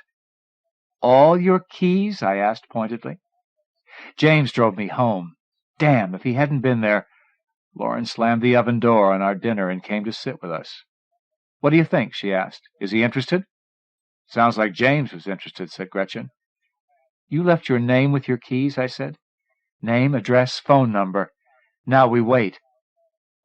We waited. For 2 days the phone never rang. Not even our parents wanted to talk to us. In the interest of verisimilitude, Lauren had left all her keys on the chain. She couldn't get into the apartment unless one of us had arranged to be home and let her in. She couldn't drive, which was just as well, since every gas company had made the boycott list but Shell. Shell was not an American company, but we were still investigating. It seemed likely there was war profiteering there somewhere, and if not, then we'd heard rumors of South African holdings. We were looking into it, but in the meantime we could still drive. The counterculture is going to make gas from chicken shit, said Julie. Too bad they can't make it from bullshit, Lauren said. We got plenty of that.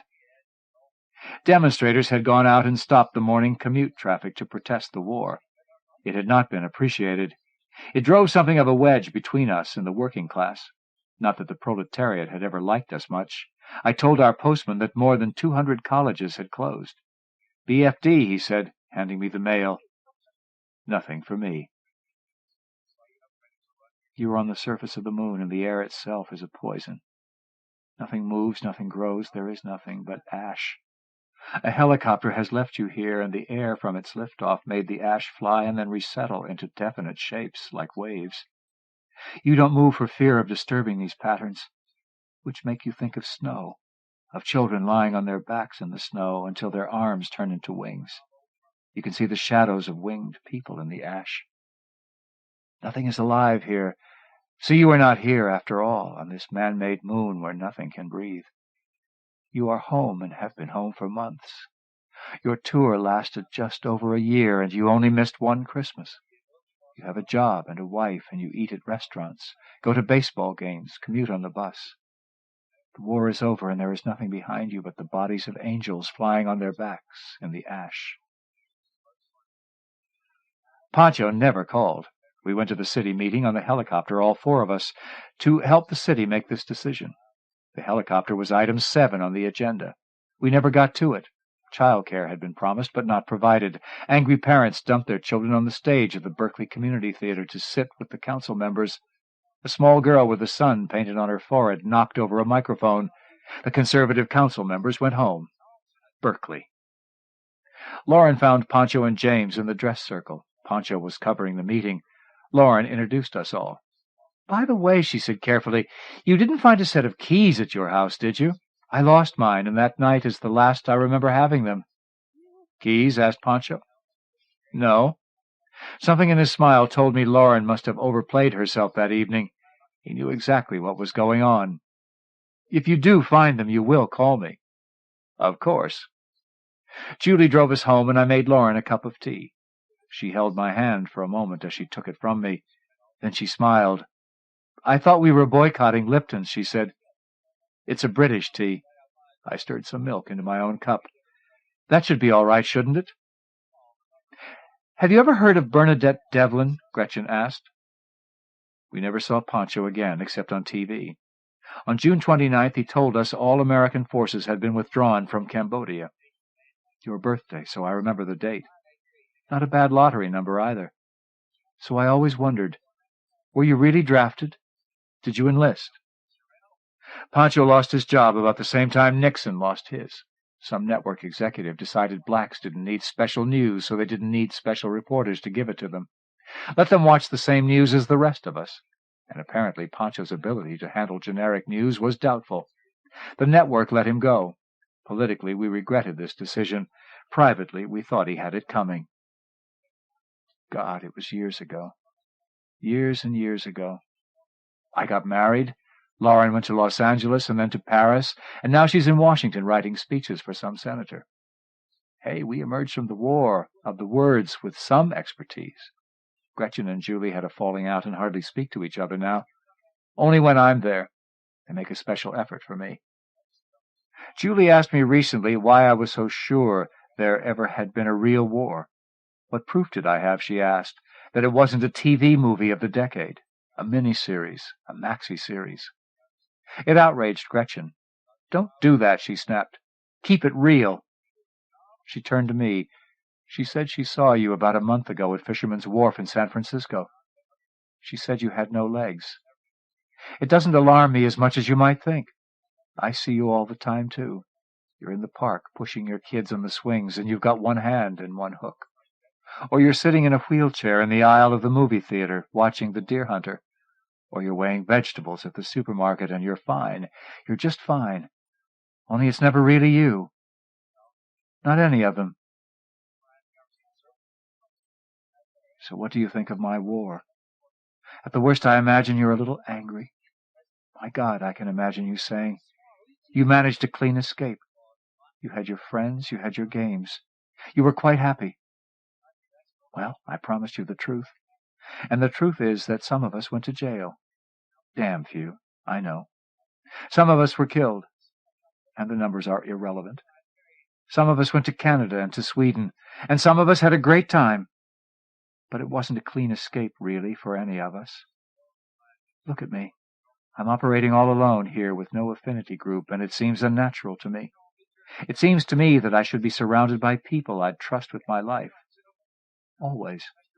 It makes me cling to people, even people I don't care for all that much. It makes me panic when people leave. I'm sure they're not coming back. The war did this to me. Or you did. Same thing.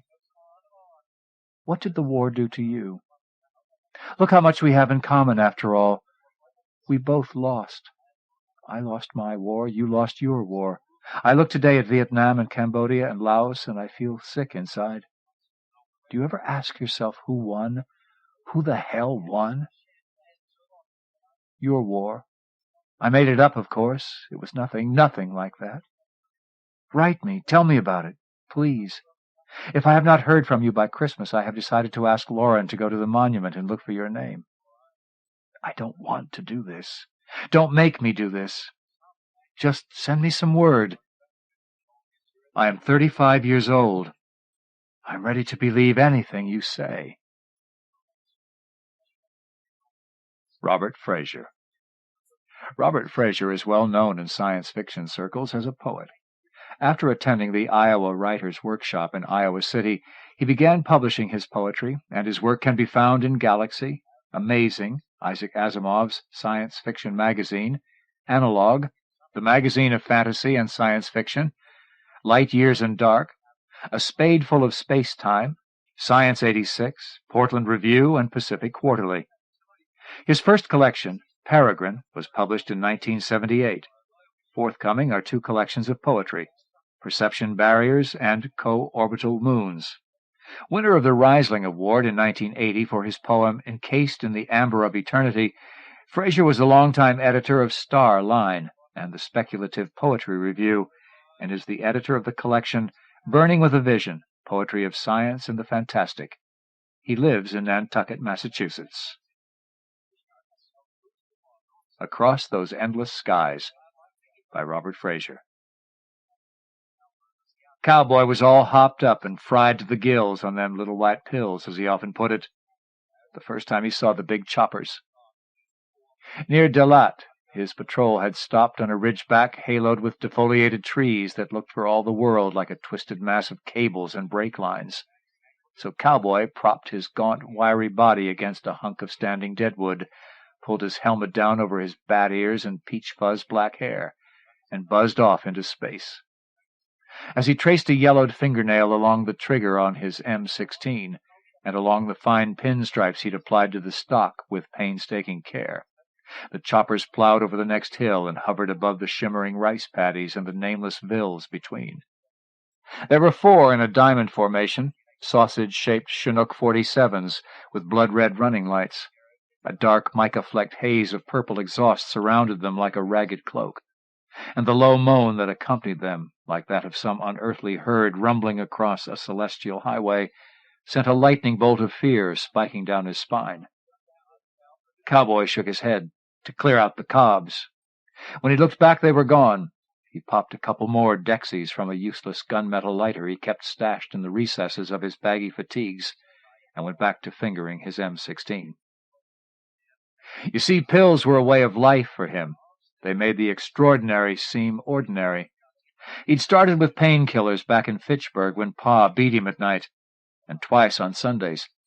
Then he'd used speedballs a few times for racing his '69 Chevy, all that sweet chrome down to the heads in the hearse on the floor, in the streets from Leominster to Concord to Boston.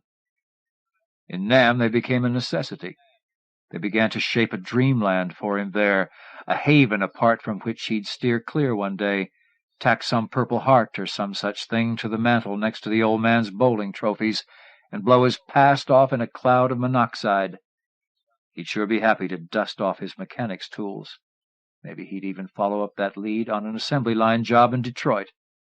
Settle and start a family. So what was one hallucination or another to him? What was required was an icy cool and a purpose in life. Survival. He saw the choppers again during a recon with Chin into a village near the company outpost. They'd been losing men to snipers and trip traps, and the captain figured there was a VC tunnel, maybe a complex, somewhere in the area. Chin was a local, a grinning madman, a storyteller who favored folk ditties about dragons eating children, and the best intelligence source the battalion could find. Chin singled out a small, crude hamlet with a half-dozen hooches about 15 kilometers south of the outpost. It was smack in the middle of the trouble area. Stalking through the farm town like Gary Cooper at high noon, Chin made one villager, a barefoot teenager actually, nervous enough to warrant interrogation. Most of the patrol milled about with the captain at one end of the village, while Chin and the cowboy worked. Chin's signature and specialty was the cheap cigar he kept burning at one corner of his mouth. The questioning got rough for Cowboy, for no matter how hardened he had become, no matter how thick a wall the drugs placed between him and his actions, the duty of holding a twitching, screaming boy brought back memories. Bad memories. Sensing this, perhaps, Chin broke out a pipe after it was over, and he passed it to Cowboy with a moist brown lump of what Cowboy called temple ball hash. The smoke rolled through Cowboy's head, blocking out the hot day and the sting of the biting insects. It calmed Cowboy's shakes. "So did you get anything?" he asked. Chin smiled and nodded, the smoke trickling from his small nostrils and curling around his floppy green jungle hat. "There is tunnel, yes," he said in slow, imprecise English. "Where?" "Cowboy," Chin laughed. "You are standing right over it." Cowboy stiffened. Nobody taunted him or pushed him about any more. He towered over the Vietnamese agent for a moment. "Don't worry, Cowboy. There is only a few gooks. They stay quiet until we flush them." Chin passed the pipe, and more smoke rolled through him. He was stoked fine, he told Chin. That is, he was, until he had to shade his eyes from a sudden brilliance from above. The choppers hung over them like a string of hypnotists' jewels swaying in undulous motions, and the glare that blinded him issued from large red searchlights mounted under their black noses. At their tails the fins were shiny as chrome. Between noses and tails flame decals licked along their bellies like iridescent blue and yellow leeches. The searchlights blinked, great reptilian eyes peering into his soul. He thought he heard muffled voices. Cowboy freaked and hit the dirt gut first, head down. Chin did not. You see, Chin didn't see anything, just the crazed look in a soldier's face, which he didn't care to see ever again. After Chin reported the VC hideout, and they cleaned it out for the tunnel rats with a few thermite grenades, Chin personally drove Cowboy back to his outpost. For a while, Cowboy cut out the drugs. He seemed genuinely shaken by the return of the choppers. Also, word had leaked around about his bad trip in the field, later just a bad field trip. He felt the eyes watching him, so he listened to old rock and roll on the reel-to-reel wired by his bunk. Richie Valens, Eddie Cochran, Link Ray, and the Ray men. But after the Tet offensive pushed down on them from the north, and Chin and several of his company buddies were KIA, Cowboy began all over again, this time with heavy painkillers. In a particularly grueling mop-up of an enemy Ville, he caught some explosive flak in his shoulder and doubled up on his barbiturates. Working closely with forward observers and an Air Force controller circling overhead, Cowboy's company advanced through the houses and fields behind a wall of howitzer fire and the suppressive fire of their own 81mm mortars. The company was laden with thermite grenades as well as flamethrowers, so the timing was critical. One round short of the mark, or one man too close to the phase line of exploding rounds, and a chain explosion might level the ranks that were as closely packed as race cars at a starting line. Nursing his shoulder, Cowboy hung back a few steps. Cooled as ever-lovin' jets, as he'd called it at the Strip back home in Massachusetts. A cry of short round came from someone ahead as the ground shook and a spidery column of thin smoke drifted onto the advancing men. Cowboy tried to yell, to warn them that it was an enemy round, characteristically weak, you see, and meant to panic them. It wasn't their own support fire falling short after all, but they panicked anyway. Someone must have run right into the phase line, because later Cowboy was flat in the mud, bleeding like a stuck pig caught in a shower of raining debris. Almost immediately he could hear the gunships descend to rake the village ahead with rockets and allow medical ships to evacuate the wounded. He felt the hot breath of their rotors whipping the smoke into a froth about him. But they weren't gunships, at least not ones from Air Cav.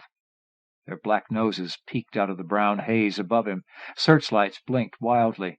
He could make out the pilots' faces streaked like stock car drivers with dirt and sweat, men with the hollow eyes and the blurred expressions of the shell-shocked, or the KIA. God, he didn't want to think about that. One pilot looked very much like Chin. He had a dragon-jowled grin and smoke curling from his flared nose. He called down to him. It was his father's voice, filled with Catholic wrath. "Cowboy, change your ways." Cowboy gulped down all the barbs in his cigarette lighter, squeezed his eyes shut and waited for them to fade away as they had before. But you see, they did not. Chin's angry cry turned into an engine screaming through the wind tunnel inside his head. He looked up again and pissed himself when he saw their red searchlights crossing to form a pentagram, their exhaust grills gleaming like the needle-toothed mouths that snapped up babies in Vietnamese folk tales.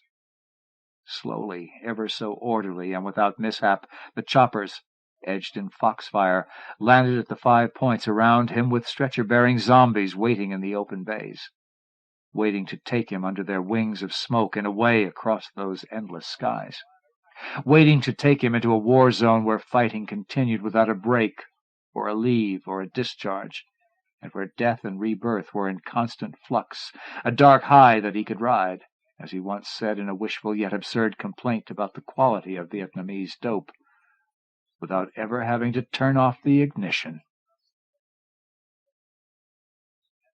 Charles L. Grant.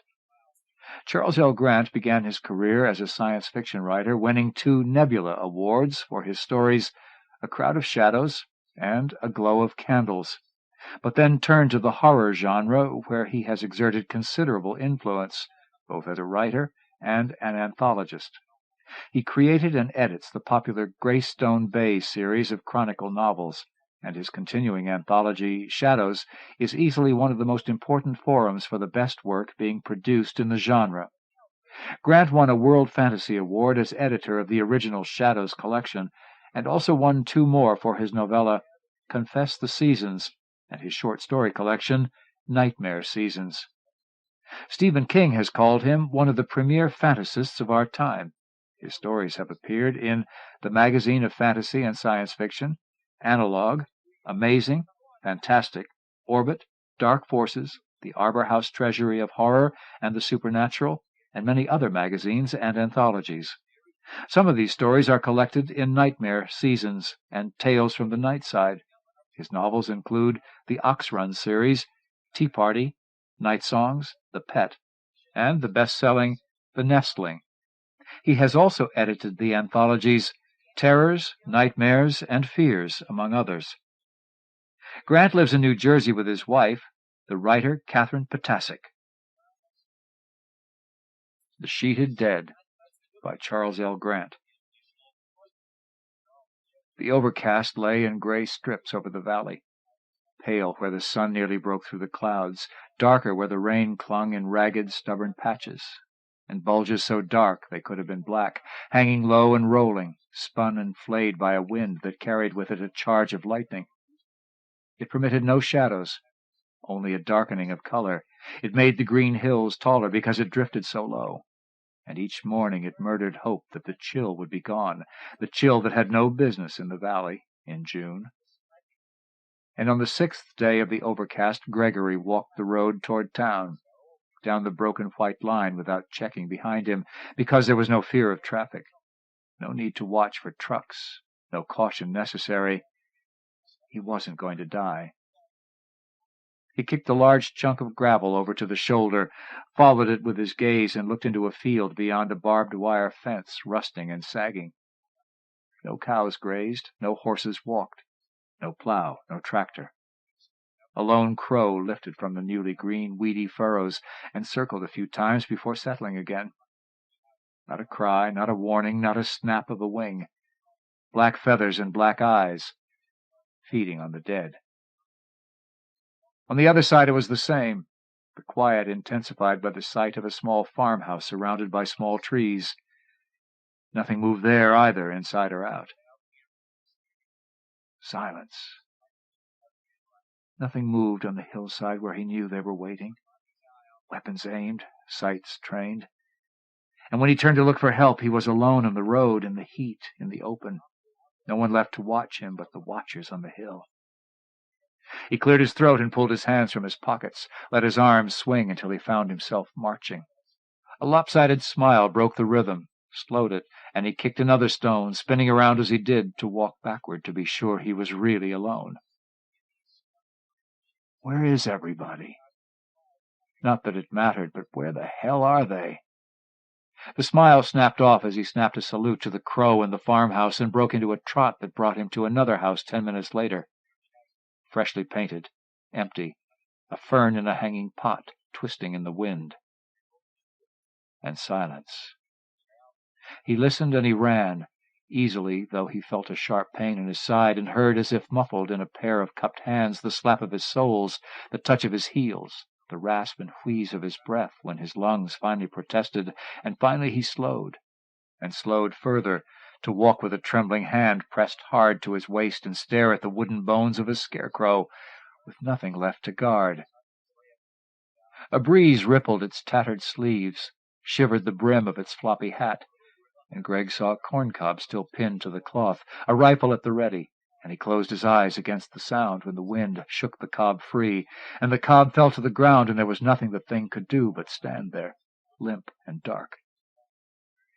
Another half-mile, and the houses began to cluster, most of them white, all of them old, the fields yielding to front yards and backyards and high trees that lined winter-split sidewalks. The road finally interrupted by intersections and amber lights, curbs rising from the tarmac and cars parked at the curbs, storefronts and dead neon and wire-caged litter bins, empty even of dust. Display windows that reflected his passing against shelves of shoes and mannequins in swimsuits and posters for new albums and menus the sun had faded, when the sun used to shine and the grill was still hot and the salt was kept from hardening by grains of rice in the shaker. A sigh, wind sigh, heart sigh. He paused for a long moment in front of the red brick post office, wondering when it was he'd last had a letter or a piece of junk mail, or a bill or a card, or a letter to tell him where the hell they all were. His fingers snapped nervously, barely making a sound. Never, he decided. He'd never had any of it because he wasn't the same now as he had been before. Then, back then, years ago then, when the overcast was still coming, when rain meant green and winter meant white, he'd been a teacher of students who only wanted to go to college in order to beat the draft, who wanted their diplomas so they could get a decent job, who wanted to get the hell out of school so they could start living. Then, back then, he had faculty friends and faculty acquaintances, and waited for the right woman to come along and share his bed. He went bowling alone and driving alone, and went to the lounges to dream of the women in their silver cages, in phosphorescent bathing suits, dancing alone, to music no one heard because they were watching the women in silver cages, dancing alone. Then, and now. Now there was no mail because now he was alone. He moved on toward the other side of town, past the last intersection before the fields began again, and turned through a gap in a low picket fence, the gate long since fallen off and nearly submerged in the grass. The flagstone walk had been repaired that spring, the flanking cherry trees trimmed, the trim around the porch scraped and repainted. It had taken him months, and while none of it was perfect, it was suitable and pleasing, and when he sat wearily on the top step, he could admit a bit of pride in doing something like this, something he'd never done before, something he may never do again. He closed his eyes and tried to pick out the smells of the town he had left over a decade ago. But there were none. He couldn't smell the grass, or the roses on the trellis, or the new leaves on the sapling he was nurturing by the steps. There was no scent of rain, or of animals in the adjoining yard, or cooking in someone's oven, or even gasoline from passing cars. No odors, no aromas, no perfumes on the air. He was frightened, and didn't move until he heard someone crying, heard someone screaming, heard someone telling the rest of them to shut up and get to their feet and get to their weapons, and son of a bitch if he couldn't remember what the hell had happened. And the ghost of the sun set behind the hills, and the crow circled the house, and he went into the front room and turned on the lamps. And the light in the dining room, the light in the kitchen, over the landing on the stairs, in his bedroom, the bathroom, the unshaded bulb in the attic. He turned on the radio sitting black on the nightstand, the television by his chair, the radio by the refrigerator that gave him nothing but static. He pulled the shades and drew the curtains, and locked all the doors. He made a supper of cold sandwiches and lay down on his bed and stared at the ceiling and wished for blue skies until he finally fell asleep and dreamed about a rifle that was aimed at his head. On the 8th day of the overcast, somewhat darker, somewhat colder, he moved a pile of old bricks from alongside the garage to alongside the house, near the slanted cellar doors he hadn't used since he returned. It took him over an hour, a handful at a time, then an hour more while he arranged them in stacks so they didn't look so much like a crypt waiting to be built. When he was finished, he dusted his hands on his jeans and went inside, had a glass of water at the kitchen sink, splashed water on his face, and stood there while the water dripped on the counter from his chin. A sigh, heart sigh, dead sigh. He changed his clothes, made himself a quick lunch of sandwiches and milk, and went to the porch, where he looked at the blacktop and the sidewalks and the fading red house that faced his across the street. Julie Miller. Dark hair and dark eyes, and, though he didn't know it at the time, Jewish enough to resist his flirtations because he was worse than Gentile. He was atheist and proud of it. It hadn't made sense then, and it didn't make sense now, and he blew the red house a kiss before heading into town, where he checked the post office for mail and the luncheonette for a new menu, and stood in front of the movie theater and willed a title to appear on the dead lights of the dead and blind marquee. He couldn't read it. It didn't matter. He didn't go to the movies any more, hadn't gone for years. No loss, he thought. He didn't know they were gone, and they hadn't noticed he'd come back. dust devils in the gutters, a yellowed newspaper on a bench by the bus stop near the church, a faded candy wrapper stuck in the cyclone fence that surrounded the schoolyard, a broken window in the town hall, a broken bottle in the weeds, dust devils in the gutters, slowly turning red, and dancing alone. He thought of a tune and whistled and stopped after the fifth note. He pulled his hands out of his pockets and found himself marching, and stopped after the fifth step. He looked down at his wrinkled white shirt and wondered why he hadn't put on a tie this morning. He shivered and headed back home. He paused in front of Julie Miller's house and wondered if he dared go in, walk up the steps and into her room, to see what she'd been like when she wouldn't let him kiss her. He changed his mind when he saw the dust devil on the porch. It didn't matter. She was gone. Like the women in their glittering gold cages, she was gone with the music no one remembered any more. That night he turned on all the lights and all the radios and the television, and he went to bed with his clothes on and stared at the ceiling. His left hand gripped the edge of the mattress so he wouldn't fall off. His right lay across his middle, covering the scar that burrowed worm-like to his stomach. He dreamed of a rifle that was held to his head, and of a band that marched through every street in his hometown. On the 10th day of the overcast, he finished bricking up the cellar door, the kitchen door, and the kitchen windows. Darker in the house then, and he wandered about in the twilight, touching the walls, the backs of the chairs, opened the door and stood in the twilight, clinging to the porch post, staring over at the Miller's yard, then rubbing his eyes with the back of one hand and returning inside, where he nodded at the new darkness settled in the kitchen. It was cool, not at all stifling, and he figured he ought to be able to finish the rest of the first floor in 2 days, no more. And when he slept badly.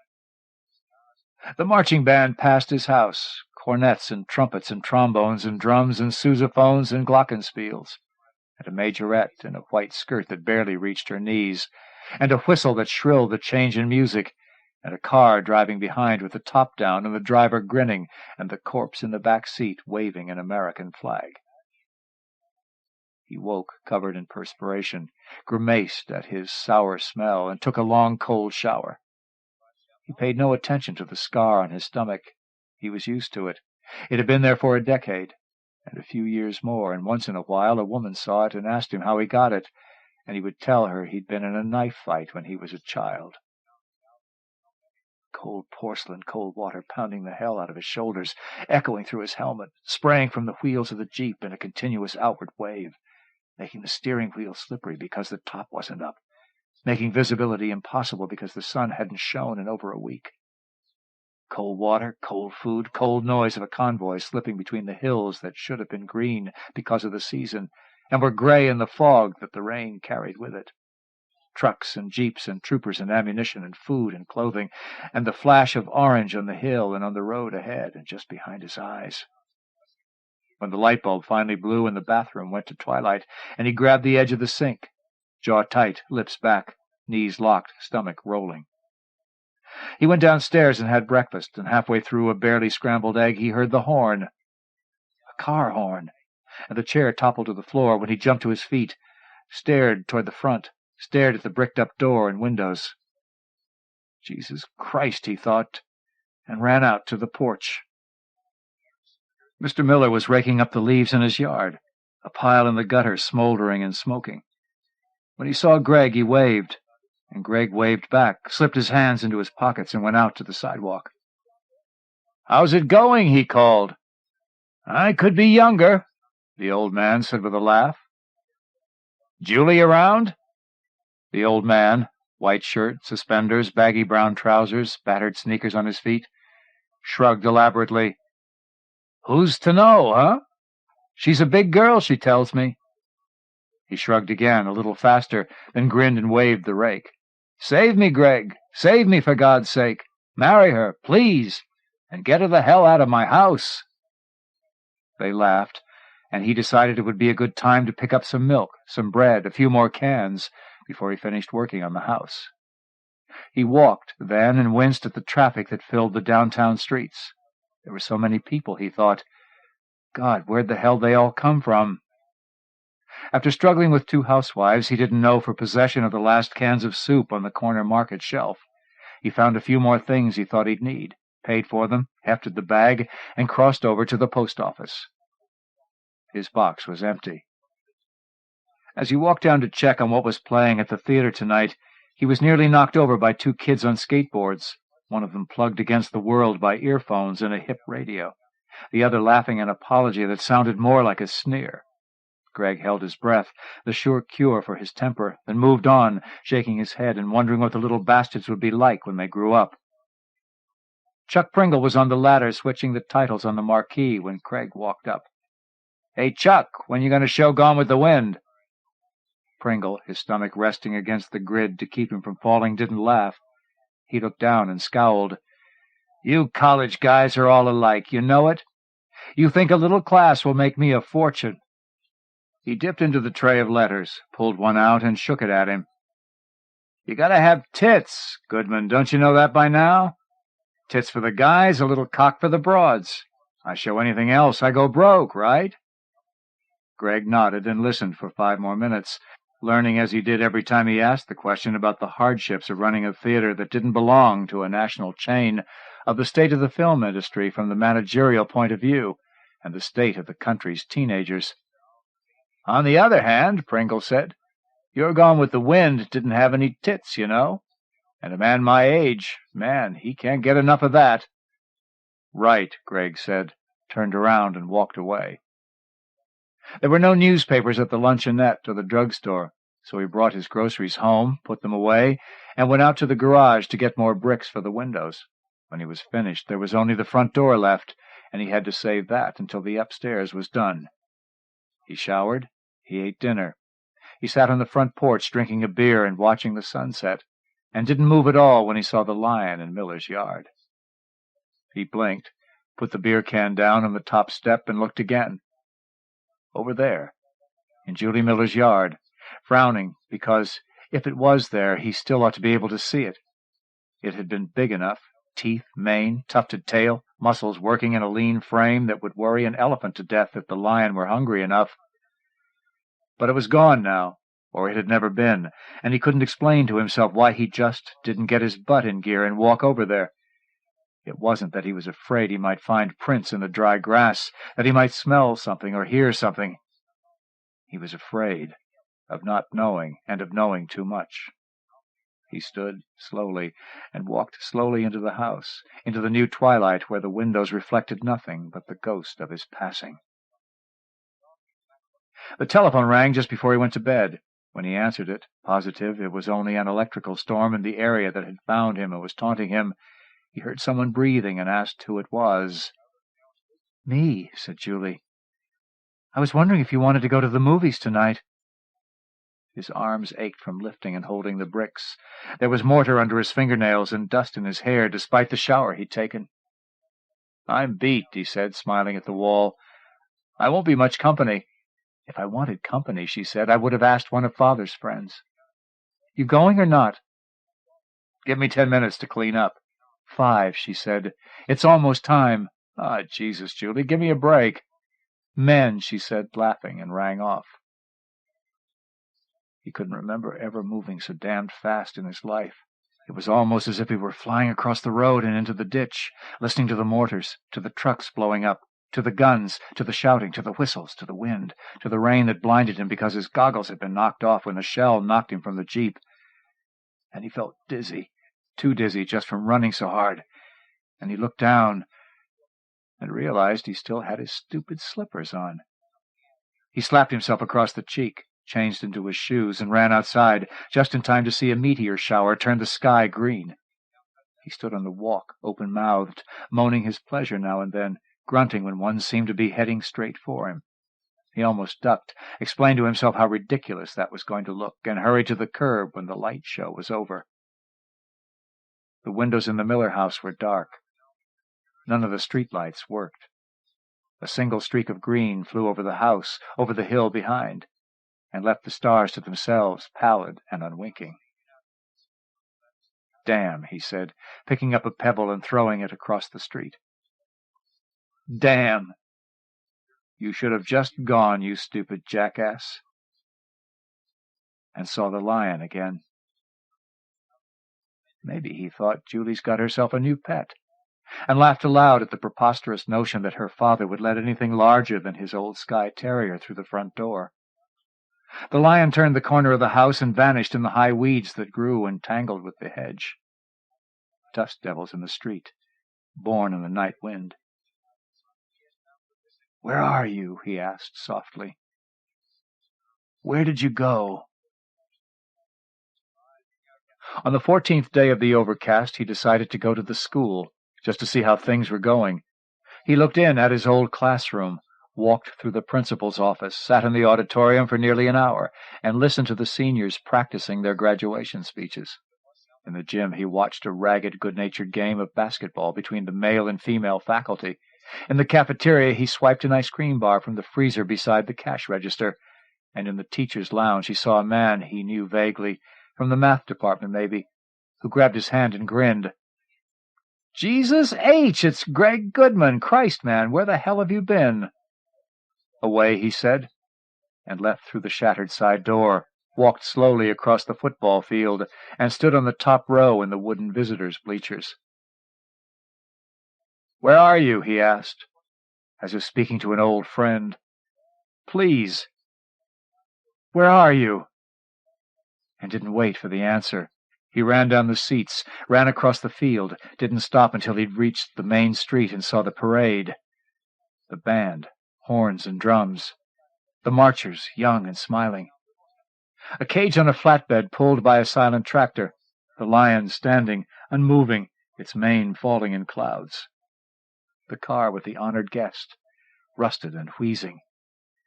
He ran out in front of them and held up his hands and took a deep breath when they marched right through him, turned the corner and vanished like shadows in sunlight, like pebbles thrown in a pond. When the car came abreast, he didn't recognize the guest. He only knew it wasn't him. And it hadn't been back then, when the menus were changed daily in the luncheonette window, and the newspapers were placed on the bench by the drugstore, and the theater was open at 6:30 every Friday, and that son of a bitch in the math department hadn't remembered his name and hadn't known where he'd been. He watched the car drive out of town, watched the crows circle over it, before he walked back home and picked up the first brick to be placed in the front door. Behind him he could hear Julie Miller singing. To either side he could hear the other guys shouting, calling, asking where the medics were. Jesus God, wasn't anybody there? And in front of him the light burned in the kitchen, and static snapped from the radio, and shadows walked through the halls. Shadows in white and featureless winding sheets that whispered over the floors, that whispered against the walls, that whispered, "Here we are," as he bent down for the mortar. Richard Paul Russo. Richard Paul Russo has a B.A. in psychology, has done graduate work in creative writing, and is a graduate of the 1983 Clarion Writers' Workshop. Although he has published little science fiction up to now, his non-science fiction stories have appeared in literary magazines. He has won 3 literary awards for his mainstream work, 2 for short stories and 1 for a play. He has recently turned to writing science fiction almost exclusively, and has just sold his first novel to Tor Books on the strength of the very fine story that follows.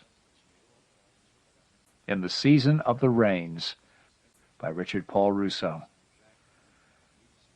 I still search the night skies when it rains, hoping to see... It's been a lot of years since my tour ended. Most of them have been all right, but there are times when I think about Scalini and wonder where he is.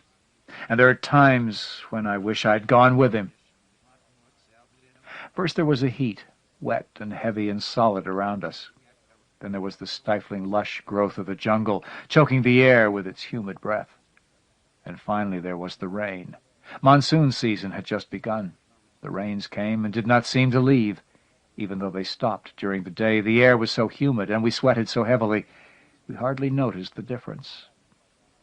Scalini was reading a novel then, Lord of Light by Roger Zelazny. It was in the season of the rains. It was well into the time of the great wetness. That's how the book started. And that's how it was in the jungle.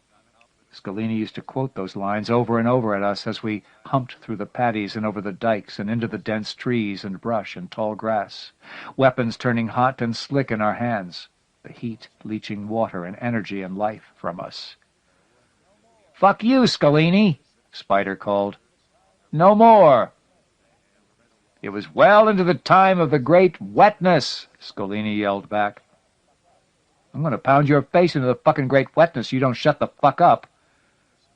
That was the wizard, grumbling at Scalini's back. I said nothing. I didn't care, and neither did anyone else, really. It had been a bad week, and we'd been out in the bush too long. Bitching was a way to stay awake, stay alert, and stay alive. "It was in the days of the rains that their prayers went up," Scalini intoned. He paused, gazed up through the dense foliage as though searching for something.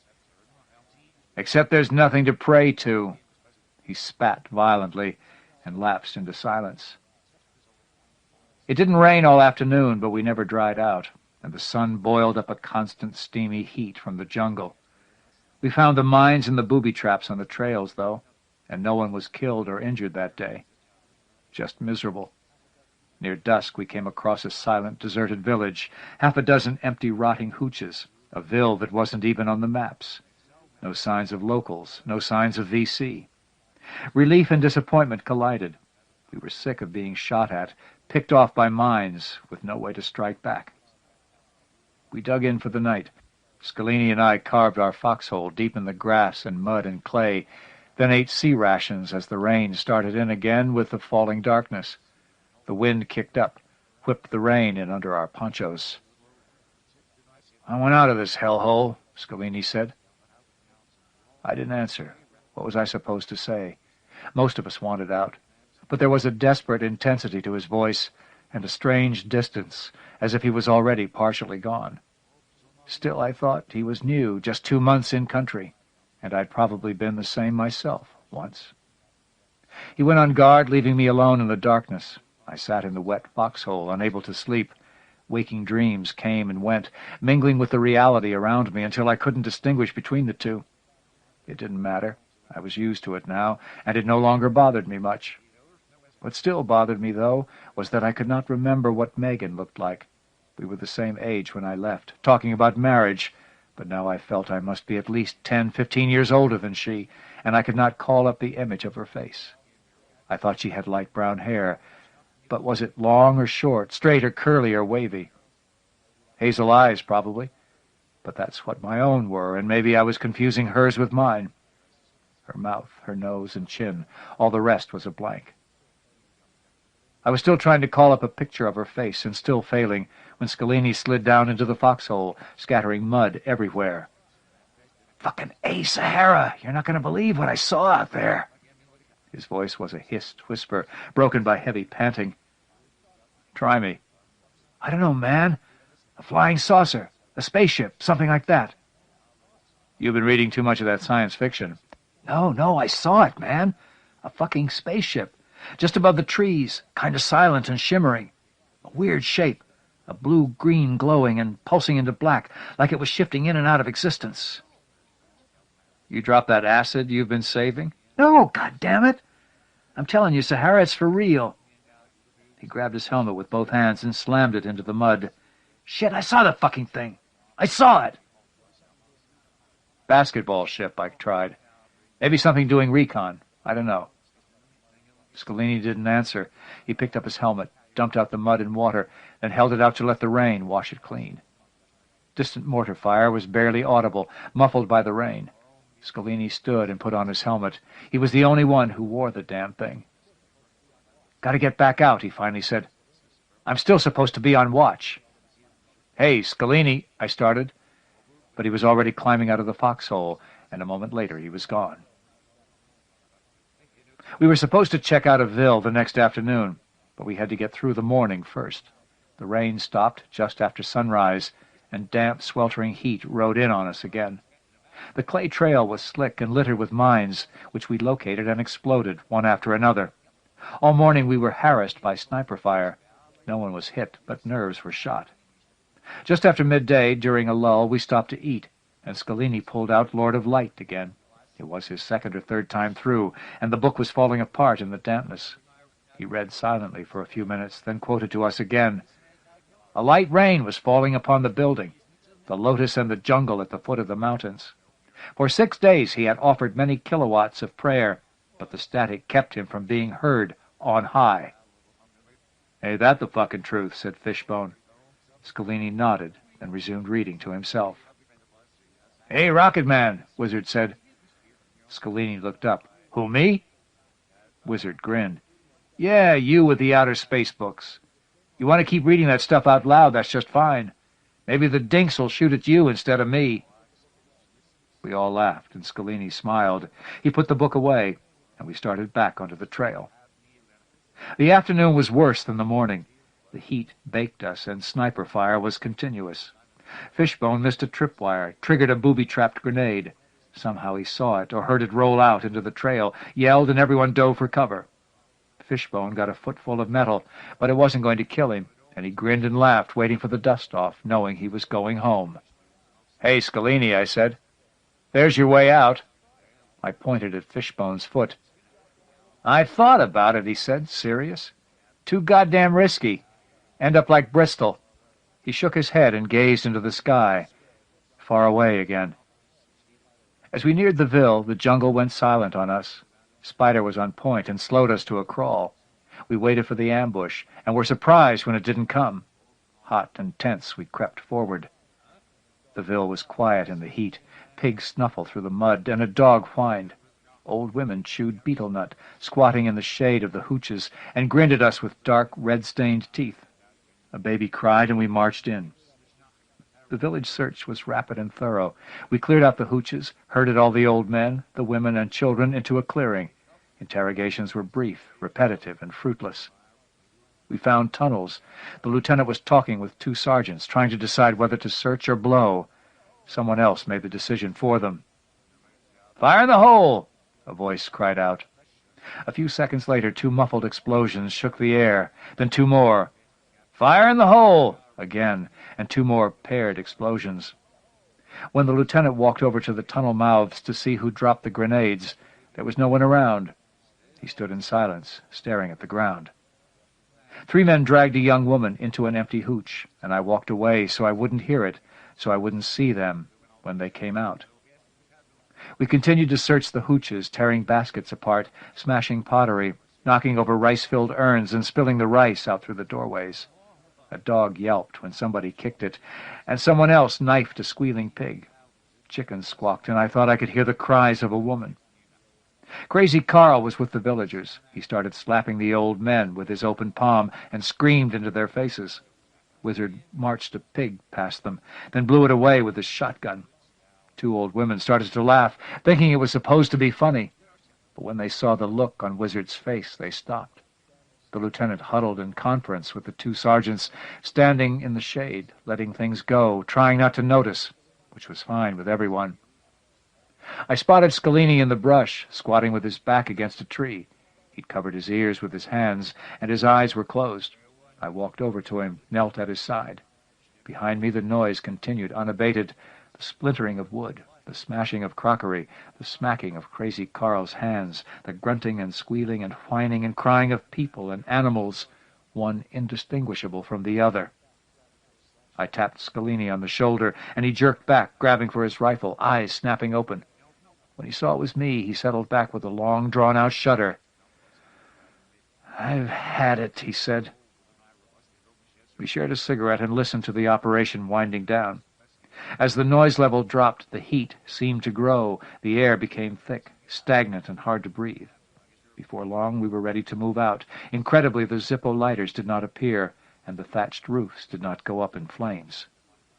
But as we marched out of the Ville, someone took out 2 of the hooches with a white phosphorus grenade. I stood at the edge of the jungle, Scalini at my side, the sudden heat sucking our breath away, and we watched the hooches burn to the ground in beautiful, delicate flames and clouds of white smoke. We marched on for another hour, up and down the lower mountain slopes, and finally dug in for the night. An atmosphere of peace hung in the air, and no one seemed to mind the rain that started falling at dusk. I gave in to a watering mouth and aching cheeks, and opened my last can of peaches. I offered some to Scalini, but he silently refused. He fixed himself a cup of coffee instead, smoked a final cigarette for the day. We huddled together in the rain, keeping each other warm, not talking. Just after dark I went out on guard, but when I came back Scalini was gone.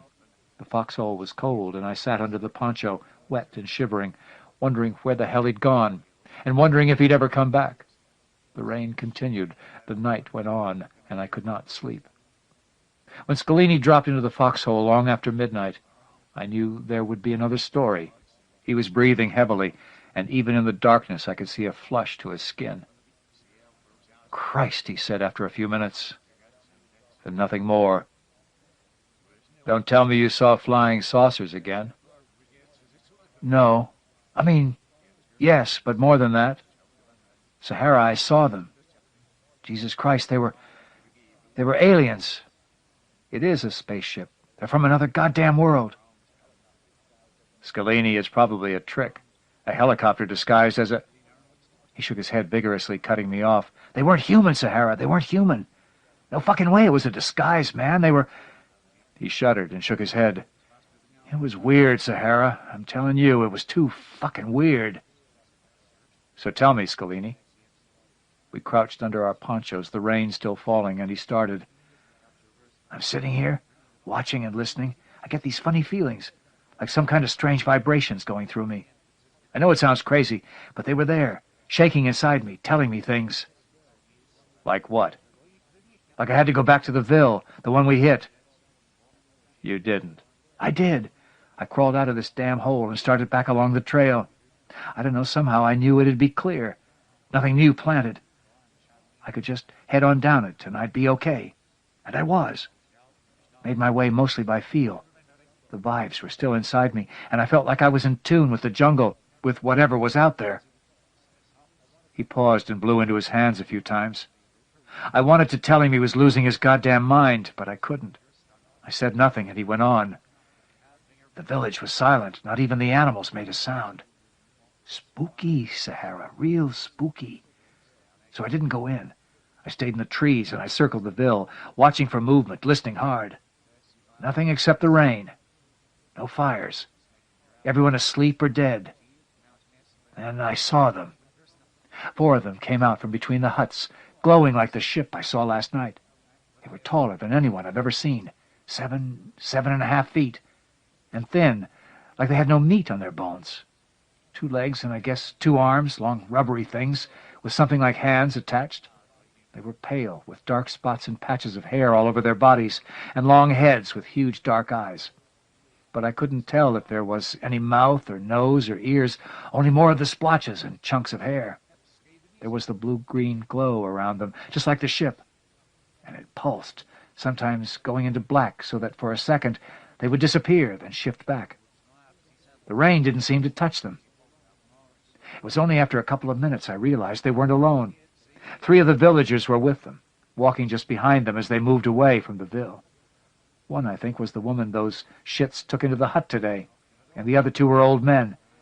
They seemed so casual about it, as if they were just out for a walk, going along willingly, and they just followed the aliens into the jungle. I stayed back a ways, hoping they wouldn't see me, and kept pace. Most of the time it was easy. I couldn't see the villagers, but I could keep that glow in sight, even in the thickest parts of the trees. I don't know how long I followed them. No one noticed me. Finally the glow stopped moving, and I edged in closer. A clearing had been burned out of the jungle, probably by the ship. I could still smell smoke, and the rain made a hissing sound. The ship was on the ground, shimmering and glowing, the same one, or the same kind. Big, like 20 feet high, 50 or 60 feet across. It glowed so much I couldn't really see its shape. I don't know, kind of like a giant claymore mine. The 4 aliens and the villagers stood next to it without moving. All of a sudden a hole sort of melted away in the side of the ship, then pop, pop, pop. The aliens and the villagers were just sucked inside. Pop, pop, pop. Instantaneous. Then the hole closed. A minute later the ship started up. The ground shook a little, and I heard the hollowest sound, more popping in my ears, and the ship rose, pulsing in and out. Color into black into color. I don't know what happened. Next thing I knew, I was out in the clearing under the ship and yelling up at it, screaming at them to come back, yelling and waving. But the ship didn't stop. It kept going up and up, and when it got above the trees, it hung there for a minute, then shot forward and disappeared. Scalini stopped and was quiet for a long time. The rain became heavier, blew in under the ponchos, but it didn't seem to bother him. Finally, he spoke again. "Shit, Sahara. I wanted to go with them. I wanted them to come back and take me away." In the morning, the heat returned. The peace of the night before had become exhaustion, bodies trying desperately to shut down. We slogged through the jungle and took sporadic sniper fire, but no one seemed to care. The lieutenant was trying to get us a resupply, but got no promises. Scalini was distant, preoccupied all morning. He didn't read, he didn't quote anything to us, he didn't say a word. His movements were lethargic and careless, and he kept gazing up at the sky and into the treetops, paying no attention to the trail.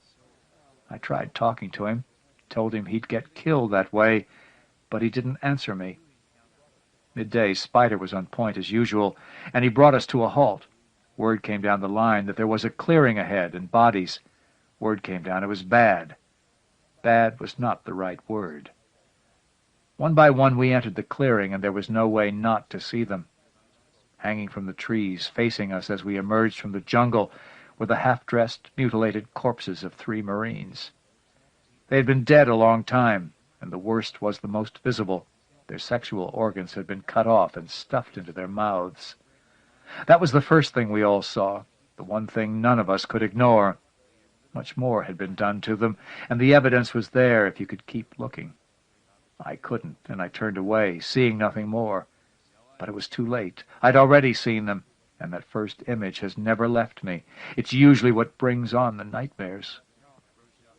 Watson was on his hands and knees, retching. The wizard and Spider stood side by side in front of the limp bodies, their gazes to the ground. Spider had his knife out, as though preparing to cut them down. Crazy Carl had wandered to the edge of the clearing and stared into the jungle, cursing. "Jesus Christ, they're fucking animals! Jesus Christ, they're fucking animals! Jesus Christ!" It was a litany he kept repeating without pause, louder each time until he was screaming it at the sky. The lieutenant started yelling at him, telling him to can it, ordering him to help Spider cut down the bodies. And Scalini? Scalini was the only one who looked at them without turning away.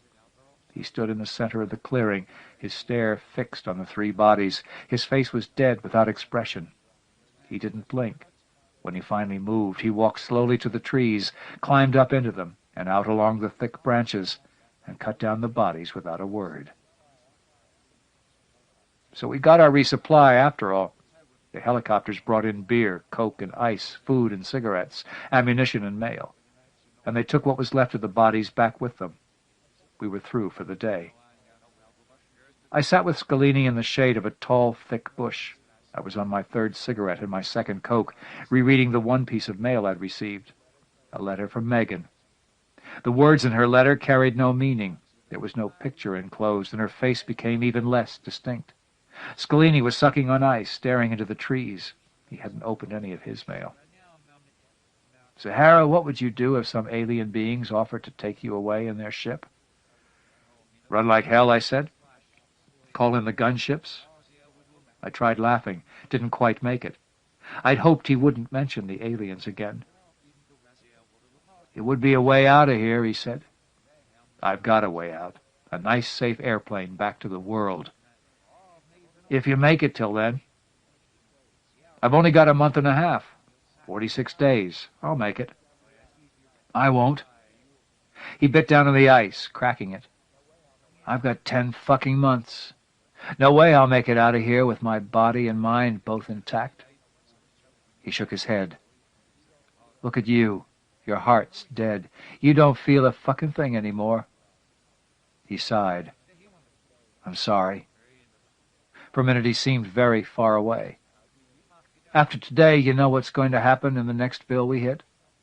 It's going to make yesterday look like a picnic." I couldn't argue with him, but I didn't really want to think about it. "I'm going after them," Scalini said. "Who? The aliens?" "They're not real, Scalini. They're real. And I'm going to find them. I'm going to find them and make them take me away from here. I'm leaving this goddamn war, Sahara, and I'm not coming back. I knew he would go, and I knew I couldn't stop him, so when night fell and Scalini headed silently back down the trail, I went along. I didn't believe we'd find anything, but I wanted to be with him when he realized that. With him, when he lost it all and freaked. I wanted to bring him back alive. And, I don't know, maybe I wanted to believe there was something out there that would take us away from the war. The rain was light, but the darkness was complete. Scalini took us off the trails almost immediately, and we forced our way slowly through the lush jungle growth. It was crazy, 2 idiots wandering aimlessly through the jungle at night, but I couldn't say anything to him. Somehow we were quiet enough so we didn't get shot at by anyone. Maybe the rain helped. Maybe it was Scalini's vibes. "Where the hell are we going?" I asked. "I'm tracking," he said. "I can hear them, just a taste. We're doing all right." I could hear nothing but the rain above, water dripping from the leaves, animal noises, and my heartbeat. I could see nothing but Scalini's dark form just in front of me. "We're going to get wasted," I said. "By who?" "VC, booby traps, our own guys, the jungle. Maybe even your goddamn aliens." Scalini laughed. "Shit, not a chance." Then, "There! See it?" "Now it's gone." "See what?" "The flash, the glow." I'd seen nothing, and I didn't answer. We pushed on. My eyes adjusted to the darkness, and now I could see the leaves and branches ahead of me, and the ground at my feet. The moon was nearly full, and once in a while there'd be a break in the clouds, and dull silver light would trickle down through the canopy for a brief moment before the darkness returned.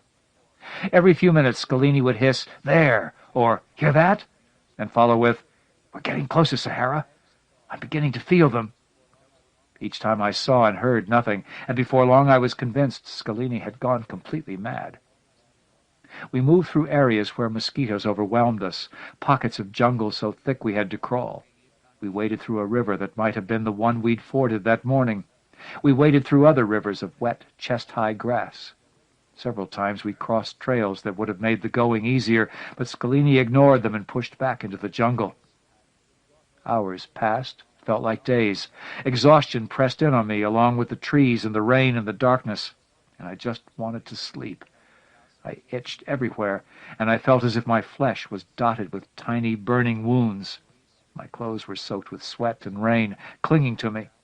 My breath came in hard, aching gasps, but Scalini pressed on, stronger and confident, seeing flashes and glows more often as we continued, homing in on inaudible sounds. After a while, though, I was beginning to see the flashes myself. "There!" Scalini would say, and just in the corner of my vision I'd spot a shimmer of color. Sometimes I caught a glimpse before he said a word. When I told him I was seeing the flashes, he picked up the pace, rejuvenated. Soon I even began to hear what Scalini heard, a brief, hollow vibration, a fluttering in my ears. But what was it we were seeing? Glimpses of a spaceship somewhere deep in the jungle, or groups of aliens moving through the trees? And the sounds, were they the result of alien machines and technology? Or was it all hallucination? I thought of Wizard, who had once said the entire war was a consensus hallucination. I was beginning to think Scalini wasn't so crazy, and that it didn't matter what was real. Sometime after midnight, Scalini stopped and pointed through the dense foliage. In the distance shimmered a dim blue-green glow, fragmented by leaves and branches and tree trunks. It was more than a flash, more than an uncertain glimpse, and it remained in sight, motionless. "There it is." Scalini's voice was a hushed whisper. "Our way out." "You're serious," I said. "About going away with them, whatever they are." "Of course, aren't you?" I didn't even believe in the goddamn things. I still didn't know what I was seeing, but I was certain it was, in some sense, real. "Then why the hell are you here?" "I don't know." Scalini started to laugh. "Oh, shit, man." He grabbed my arm. "Hey, it doesn't matter. You're here now, and there they are. Let's go." He pulled at me and headed for the shimmering glow. The timing was too damn good. They must have sensed us coming, As Scalini pushed through the trees and I followed, a heavier vibration shook the jungle floor. "Christ, Sahara, they're leaving!" He surged forward, crashing through the trees and grass and bushes. I followed, but couldn't match his pace, and he emerged into the clearing before I did. The ship lifted slowly from the ground, and Scalini staggered toward it, arms outstretched. "Don't go!" he shouted. "Take us with you, goddammit!" I reached the edge of the clearing and stopped, watching him, staring at the ship, which rose only an inch every few seconds. As big as Scalini had said, it was encased in a blurred blue-green shell of light that pulsed regularly. Its outline was indistinct, fuzzy with the glow. The ship rose to chest level and stopped, silently vibrating the air around us. Scalini yelled, leaped upward, and tried to grab onto it. His hands disappeared within the glow. For a moment he hung a foot or two above the earth. Then a dark, swirling hole opened in the side of the ship, and Scalini was sucked inside. His helmet flew off, ejected away from the ship, and tumbled to the ground. The hole collapsed, the ship's glow solidified, and Scalini was gone. I stepped out of the trees and approached the ship. It hovered, still not rising, as if waiting for me. I stared at it, watched it pulse as it loomed above. Scalini was inside, and I felt certain if I jumped at the ship it would take me as well. But what were they doing to him? What would they do to me? I took 2-3 steps back, afraid another hole would open in the side of the ship. I wanted out just like everyone else. But not this way. This was crazy, wasn't it? I didn't move, and the ship remained motionless, nearly silent. Every 10 or 15 seconds it flickered to black for just an instant, then the color returned. I felt my heartbeat slow to match the rhythm of the colored pulse, felt it hesitate each time the ship went to black. I didn't know what to do. I could not approach the ship, and I could not back away. Once I leaned slightly forward, and a spot of black started to form within the glow, but I jerked backward, and the spot disappeared. Finally, after what seemed like more than an hour, I took 2 more steps back, and the ship began to rise once more. I watched, unmoving, as the huge, glowing craft rose above the treetops and hovered for several moments. It shifted colors, tailing momentarily to indigo, then slipped back to blue-green and shot forward, vanishing into the west. The rain had stopped. I picked up Scalini's helmet, put it on, and gazed up into the cloud-covered sky. I waited a long time, watching for colored glows, listening for the hollow vibrations in my ears, but there was nothing. The ship did not return. The wind picked up, cold and damp, and once again it began to rain. I never saw him again, nor did anyone else. He was listed MIA, a status that never changed. Maybe the aliens took Scalini for a long ride, then dropped him off somewhere else in the jungle, where he later died. Maybe they kept him, studied and experimented on him, tortured and killed him. But maybe he found a way to talk with the aliens, explain to them what he wanted, and they took him away to a better place. It's been a lot of years since my tour ended. Most of them have been all right, but there are times that haven't been. Scalini was wrong about one thing. My heart isn't dead. It is just encased in a protective shell, preserving what still survives. Sometimes that shell cracks or begins to melt away. And then come the bad times, when hallucinations overwhelm me and I see rice paddies in my bathtub and body bags in mail trucks. When I get the shakes and can't hold down any food, and when the nightmares start with the 3 dead Marines, and get so bad I wake up screaming in the hot darkness, afraid to go back to sleep. Times when I think about Scalini and wonder where he is. Times when I wish I'd gone with him. And when it rains, I still search the night skies, hoping to see. Lucius Shepard. Here's another story by Lucius Shepard. Shades by Lucius Shepard. This little gook cadre with a pitted complexion drove me through the heart of Saigon. I couldn't relate to it as Ho Chi Minh City, and checked me into the Hotel Heroes of Tet, a place that must have been quietly elegant and very French back in the days when philosophy was discussed over Cointreau rather than practiced in the streets, but now was filled with cheap production-line furniture and tinted photographs of Uncle Ho. Glaring at me, the cadre suggested I would be advised to keep to my room until I left for Camley. To annoy him, I strolled into the bar, where a couple of Americans, reporters, their table laden with notebooks and tape cassettes, were drinking shots from a bottle of George Dickel. "How's it going?" I said, ambling over. "Name's Tom Puleo. I'm doing a piece on Stoner for Esquire." The bigger of them, chubby, red-faced guy about my age, maybe 35, 36, returned a fishy stare. But the younger one, who was thin and tanned and weaselly handsome, perked up and said, "Hey, you're the guy was in Stoner's outfit, right?" I admitted it, and the chubby guy changed his attitude. He put on a welcome-to-the-lodge smile, stuck out a hand, and introduced himself as Ed Fearman, Chicago Sun-Times. His pal, he said, was Ken Whitcover, CNN. They tried to draw me out about Stoner, but I told them maybe later that I wanted to unwind from the airplane ride, and we proceeded to do damage to the whiskey. By the time we'd sucked down 3 drinks, Fearman and I were into some heavy reminiscence. Turned out he had covered the war during my tour and knew my old top. Whitcover was cherry in Vietnam, so we just tried to look wise and to laugh in the right spots. It got pretty drunk at that table.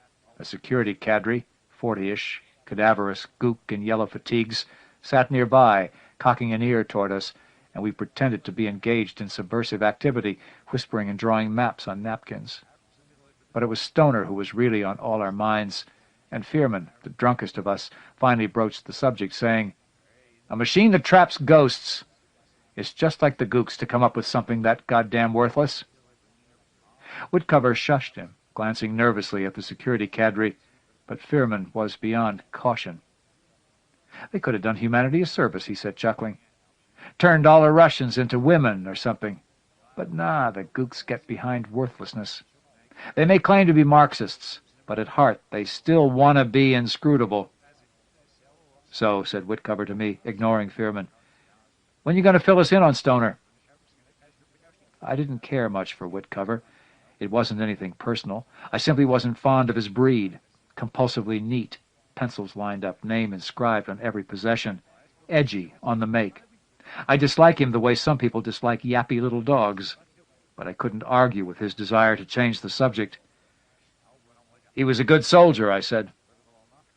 Fearman let out a mulish guffaw. "Now that," he said, "that's what I call in-depth analysis." Whitcover snickered. "Tell you the truth," I scowled at him, freighting my words with malice, "I hated the son of a bitch. He had this young professor air, this way of looking at you as if you were an interesting specimen, and he came across pure phony. You know, the kind who's always talking like a black dude, saying right on and shit, and saying it all wrong." "Doesn't seem much reason for hating him," said Whitcover, and by his injured tone I judged I had touched a nerve. Most likely he had once entertained soul-brother pretensions. Maybe not. Maybe if I'd met him back home, I'd have passed him off as a creep and gone about my business. But in combat situations, you don't have the energy to maintain that sort of neutrality. It's easier to hate. And anyway, Stoner could be a genuine pain in the ass. "How's that?" Fearman asked, getting interested. "It was never anything unforgivable. He just never let up with it. Like one time a bunch of us were in this guy Gurney's hooch, and he was telling about this badass he'd known in Detroit. The cops had been chasing this guy across the rooftops, and he'd missed a jump. Fell 7 floors and emptied his gun at the cops on the way down. Reaction was typical. Guy saying, wow, and trying to think of a story to top it. But Stoner, he nods sagely and says, yeah, there's a lot of that going around. As if this was a syndrome to which he's devoted years of study. But you knew he didn't have a clue, that he was too upscale to have met anybody like Gurney's badass. I had a slug of whiskey. There's a lot of that going around was a totally inept comment. All it did was to bring everyone down from a nice buzz and make us aware of the shithole where we lived. Whitcover looked puzzled, but Fearman made a noise that seemed to imply comprehension. How'd he die? He asked. The handout says he was KIA, but it doesn't say what kind of action. The fuck-up kind, I said. I didn't want to tell them. The closer I came to seeing Stoner, the leerier I got about the topic. Until this business had begun, I thought I'd buried all the death-tripping weirdness of Vietnam. Now Stoner had unearthed it, and I was having dreams again, and I hated him for that worse than I ever had in life. What was I supposed to do? Feel sorry for him? Maybe ghosts didn't have bad dreams. Maybe it was terrific being a ghost, like with Casper. Anyway, I did tell them how we had entered Camley, what was left of the patrol, how we had lined up the villagers, interrogating them, hit them, and God knows we might have killed them. We were freaked, bone-weary, an atrocity waiting to happen, if Stoner hadn't distracted us. He'd been wandering around, poking at stuff with his rifle, and then with this ferocious expression on his face, he'd fired into one of the huts. The hut had been empty, but there must have been explosives hidden inside, because after a few rounds the whole damn thing had blown and taken Stoner with it. Talking about him soured me on company, and shortly afterward I broke it off with Fearman and Whitcover, and walked out into the city. The security cadre tagged along, his hand resting on the butt of his sidearm. I had a real load on and barely noticed my surroundings. The only salient points of difference between Saigon today and 15 years before were the ubiquitous representations of Uncle Ho that covered the facades of many of the buildings, and the absence of motor scooters. The traffic consisted mainly of bicycles. I went a dozen blocks or so and stopped at a sidewalk cafe beneath sun-browned tamarinds, where I paid 2 dong for food tickets. My first experience with what the communists called goods exchange, a system they hoped would undermine the concept of monetary trade. I handed the tickets to the waitress, and she gave me a bottle of beer and a dish of fried peanuts. The security cadre, who had taken a table opposite mine, seemed no more impressed with the system than was I. He chided the waitress for her slowness and acted perturbed by the complexity accruing to his order of tea and cakes. I sat and sipped and stared, thoughtless and unfocused. The bicyclists zipping past were bright blurs with jingling bells, and the light was that heavy leaded gold light that occurs when a tropical sun has broken free of an overcast. Smells of charcoal, fish sauce, grease. The heat squeezed sweat from my every pore. I was brought back to alertness by angry voices. The security cadre was arguing with the waitress, insisting that the recorded music be turned on, and she was explaining that there weren't enough customers to warrant turning it on. He began to offer formal, constructive criticism, making clear that he considered her refusal both a breach of party ethics and the code of honorable service. About then I realized I had begun to cry. Not sobs, just tears leaking. The tears had nothing to do with the argument or the depersonalized ugliness it signaled. I believe that the heat and the light and the smells had seeped into me, triggering a recognition of an awful familiarity that my mind had thus far rejected. I wiped my face and tried to suck it up before anyone could notice my emotionality. But a teenage boy on a bicycle slowed and gazed at me with an amused expression. To show my contempt, I spat on the sidewalk. Almost instantly, I felt much better. Early the next day, 30 of us, all journalists, were bussed north to Camley. Mist still wreathed the paddies. The light had a yellowish-green cast, and along the road women in black dresses were waiting for a southbound bus, with rumpled sacks of produce like sleepy brown animals at their feet. I sat beside Fearman, who, being as hungover as I was, made no effort at conversation. However, Whitcover, sitting across the aisle, peppered me with inane questions until I told him to leave me alone. Just before we turned onto the dirt road that led to Camley, an information cadre boarded the bus and for the duration proceeded to fill us in on everything we already knew. Stuff about the machine, how its fields were generated, and so forth. Technical jargon gives me a pain, and I tried hard not to listen. But then he got off onto a tack that caught my interest. "Since the machine has been in operation," he said, "the apparition seems to have grown more vital." "What's that mean?" I asked, waving my hand to attract his attention. "Is he coming back to life?" My colleagues laughed. The cadre pondered this. "It simply means that his effect has become more observable," he said at last. And beyond that, he would not specify.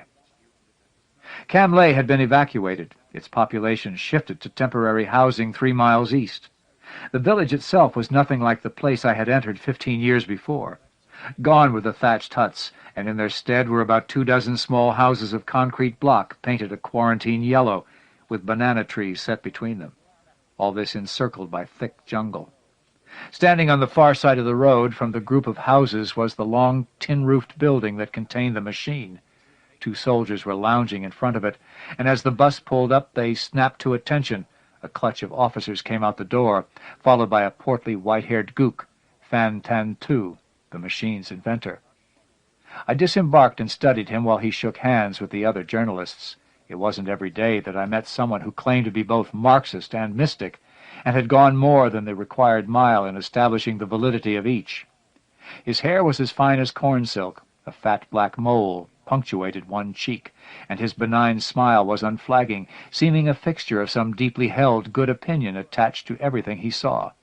Maybe I thought Fearman was right. In-fucking-scrutable. "Ah," he said, coming up, enveloping me in a cloud of perfumy cologne. "Mr. Puleo, I hope this won't be painful for you." "Really," I said. "You hope that, do you?"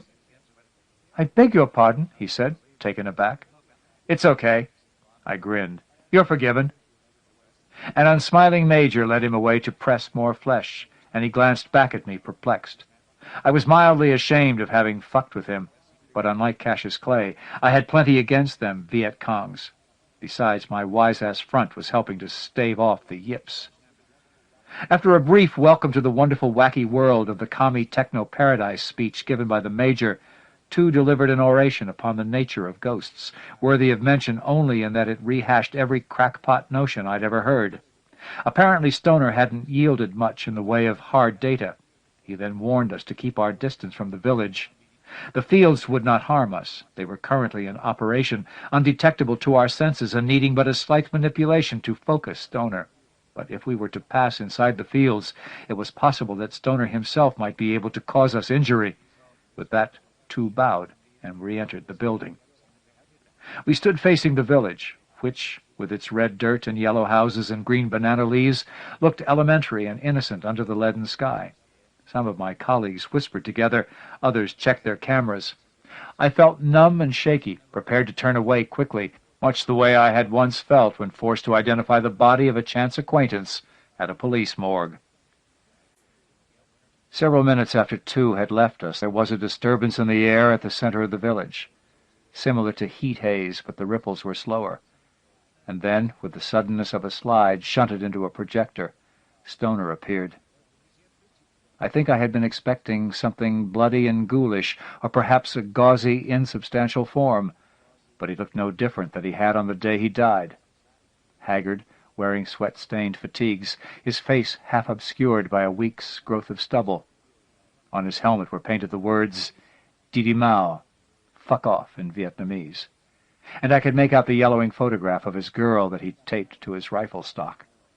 He didn't act startled by our presence. On the contrary, his attitude was nonchalant. He shouldered his rifle, tipped back his helmet, and sauntered toward us. He seemed to be recessed into the backdrop. It was as if reality were two-dimensional, and he was a cutout held behind it to give the illusion of depth. At least that's how it was one moment. The next he would appear to be set forward of the backdrop like a pop-up figure in a fancy greeting card. Watching him shift between these modes was unsettling. More than unsettling. My heart hammered, my mouth was cottony. I bumped into someone and realized that I had been backing away, that I was making a scratchy noise deep in my throat. Stoner's eyes, those eyes that had looked dead even in life, pupils about .45 caliber and hardly any iris showing. They were locked onto mine, and the pressure of his stare was like two black bolts punching through into my skull. "Puleo?" he said. I couldn't hear him, but I saw his lips shape the name. With a mixture of longing and hopelessness harrowing his features, he kept on repeating it. And then I noticed something else. The closer he drew to me, the more in focus he became. It wasn't just a matter of the shortening distance, his stubble and sweat stains, the phrase in his fatigues, his worry lines. All these were sharpening the way details become fixed in a developing photograph. But none of that disturbed me half as much as did the fact of a dead man calling my name. I couldn't handle that. I began to hyperventilate, to get dizzy, and I believe I might have blacked out, but before that could happen Stoner reached the edge of the fields, the barrier beyond which he could not pass. Had I more mental distance from the event, I might have enjoyed the sound and light that ensued. It was spectacular. The instant Stoner hit the end of his tether, there was an ear-splitting shriek of the kind metal emits under immense stress. It seemed to issue from the air, the trees, the earth, as if some ironclad physical constant had been breached. Stoner was frozen mid-step. His mouth open, and opaque lightnings were forking away from him, taking on a violent tinge as they vanished, their passage illuminating the curvature of the fields. I heard a scream and assumed it must be Stoner. But somebody grabbed me, shook me, and I understood that I was the one screaming with throat-tearing abandon because his eyes were boring into me, and I could have sworn that his thoughts, his sensations, were flowing to me along the track of his vision. I knew what he was feeling. Not pain, not desperation, but emptiness, an emptiness made unbearable by his proximity to life, to fullness. It was the worst thing I'd ever felt, worse than grief and bullet wounds, and it had to be worse than dying. Dying, you see, had an end, whereas this went on, and every time you thought you had adapted to it, it grew worse yet. I wanted it to stop. That was all I wanted, ever, just for it to stop. Then, with the same abruptness that he had appeared, Stoner winked out of existence, and the feeling of emptiness faded. People pressed in, asking questions. I shouldered them aside and walked off a few paces. My hands were shaking, my eyes weepy. I stared at the ground. It looked blurred, an undifferentiated smear of green with a brown clot in the middle. This gradually resolved into grass in my left shoe. Ants were crawling over the laces, poking their heads into the eyelets. The sight was strengthening, a reassurance of the ordinary. "Hey, man," Whitcover hove up beside me. "You okay?" He rested a hand on my shoulder. I kept my eyes on the ants, saying nothing. If it had been anyone else, I might have responded to his solicitude, but I knew he was only sucking up to me, hoping to score some human interest for his satellite report. I glanced at him. He was wearing a pair of mirrored sunglasses, and that consolidated my anger. Why is it, I ask you, that every measly little wimp in the universe thinks he can put on a pair of mirrored sunglasses and instantly acquire magical hipness and cool, rather than, as is the case, looking like an asshole with reflecting eyes? "Fuck off," I told him in a tone that implied dire consequences were I not humored. He started to talk back, but thought better of it and stalked off. I returned to watching the ants. They were caravanning up inside my trousers and onto my calf. I would become a legend among them, the human who stood still for biting. From behind me came the sound of peremptory gook voices, angry American voices. I paid them no heed, content with my insect pals and the comforting state of thoughtlessness that watching them induced. A minute or so later someone else moved up beside me and stood without speaking. I recognized Tu's cologne and looked up. "Mr. Puleo," he said, "I'd like to offer you an exclusive on this story." Over his shoulder I saw my colleagues staring at us through the windows of the bus, as wistful and forlorn as kids who had been denied Disneyland. They, like me, knew that big bucks were to be had from exploiting Stoner's plight. "Why?" I asked. "We want your help in conducting an experiment." I waited for him to continue. "Did you notice," he said, "that after Stoner identified you, his image grew sharper?" I nodded. "We are interested in observing the two of you in close proximity. His reaction to you was unique." "You mean go in there?" I pointed to the village. "You said it was dangerous." "Other subjects have entered the fields and shown no ill effects. But Stoner was not as intrigued by them as he was with you." Tu brushed a lock of hair back from his forehead. "We have no idea of Stoner's capabilities, Mr. Puleo. It is a risk, but since you served in the army, I assume you are accustomed to risk." I let him try to persuade me. The longer I held out, the stronger my bargaining position, but I had already decided to accept the offer. Though I wasn't eager to feel that emptiness again, I had convinced myself that it had been a product of nerves and an overactive imagination. Now that I had confronted Stoner, I believed I would be able to control my reactions. Tu said that he would have the others driven back to Saigon, but I balked at that. I was not sufficiently secure to savor the prospect of being alone among the gooks, and I told Tu I wanted Fearman and Whitcover to stay. Why Whitcover? At the time I might have said it was because he and Fearman were the only two of my colleagues whom I knew, but in retrospect I think I may have anticipated the need for a whipping boy. We were quartered in a house at the eastern edge of the village, one that the fields did not enclose. 3 cots were set up inside, along with a table and chairs. The yellow walls were brocaded with mildew, and weeds grew sideways from chinks in the concrete blocks. Light was provided by an oil lamp that, as darkness fell, sent an inconstant glow lapping over the walls, making it appear that the room was filled with dirty orange water. After dinner, Fearman produced a bottle of whiskey. His briefcase contained 3 more, and a deck of cards, and we sat down to while away the evening. The one game we all knew was hearts, and we each played according to the dictates of our personalities. Fearman became quickly drunk and attempted to shoot the moon on every hand, no matter how bad his cards. He seemed to be asking fate to pity a fool. I paid little attention to the game, my ears tuned to the night sounds, half expecting to hear the sputter of small arms fire, the rumor of some ghostly engagement. It was by dint of luck alone that I maintained second place. Whitcover played conservatively, building his score through our mistakes, and though we were only betting a nickel a point, to watch him sweat out every trick, you would have thought a fortune hung in the balance. He chortled over our pitiful fuck-ups, rolling his eyes and shaking his head in delight, and whistled as he totaled up his winnings. The self-importance he derived from winning fouled the atmosphere, and the room acquired the staleness of a cell where we had been incarcerated for years. Finally, after a particularly childish display of glee, I pushed back my chair and stood. "Where are you going?" asked Whitcover. "Let's play." "No, thanks," I said. "Christ!" He picked up the discards and muttered something about sore losers. "It's not that," I told him. "I'm worried if you win another hand, you're going to come all over the fucking table. I don't want to watch." Fearman snorted laughter. Whitcover shot me an aggrieved look.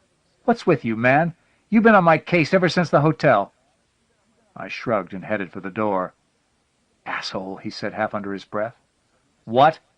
An angry flush numbed my face as I turned back. He tried to project an expression of manly belligerence, but his eyes darted from side to side. "Asshole," I said. "Is that right?" I took a step toward him. Fearman scrambled up, knocking over his chair, and began pushing me away. "Come on," he said. "It's not worth it. Cool out." His boozy sincerity acted to diminish my anger, and I let him urge me out the door. The night was moonless, with a few stars showing low on the horizon. The spiky crowns of the palms ringing the village were silhouettes, pinned onto a lesser blackness. It was so humid it felt like you could spoon in the air. I crossed the dirt road, found a patch of grass near the tin-roofed building, and sat down. The door to the building was cracked, spilling a diagonal of white radiance onto the ground, and I had the notion that there was no machine inside, only a mystic boil of whiteness emanating from 2's silky hair. A couple of soldiers walked past and nodded to me. They paused a few feet farther along to light cigarettes, which proceeded to brighten and fade with the regularity of tiny beacons. Crickets sawed, frogs chirred, and listening to them, smelling the odor of sweet rot from the jungle, I thought about a similar night when I'd been stationed at Pennock Fin, about a party we'd had with a company of artillery. There had been a barbecue pit and iced beer, and our CO had given special permission for whores to come on the base. It had been a great party. In fact, those days at Pennock Fin had been the best time of the war for me. The artillery company had had this terrific cook, and on movie nights he'd made donuts. Jesus, I'd loved those donuts. They'd tasted like home, like peace. I'd kick back and munch a donut and watch the bullshit movie, and it was almost like being in my own living room watching the tube. Trouble was, Pennock Fin had softened me up, and after 3 weeks, when we'd been airlifted to Quan Loy, which was constantly under mortar and rocket fire, I'd nearly gotten my ass blown off. Footsteps behind me. Startled, I turned and saw what looked to be a disembodied white shirt floating toward me. I came to one knee, convinced for the moment that some other ghost had been lured to the machine. But a second later a complete figure emerged from the dark. 2. Without a word, he sat cross-legged beside me. He was smoking a cigarette, or so I thought until I caught a whiff of marijuana. He took a deep drag, the coal illuminating his placid features, and offered me the joint. I hesitated, not wanting to be pals, but tempted by the smell, I accepted it, biting back a smart-ass remark about Marxist permissiveness. It was good shit. I could feel the smoke twisting through me, finding out all my hollow places. I handed it back, but he made a gesture of warding it off, and after a brief silence he said, "What do you think about all this, Mr. Puleo?" "About Stoner?" Yes. I think, I jetted smoke from my nostrils, it's crap that you've got him penned up in that astral tiger cage.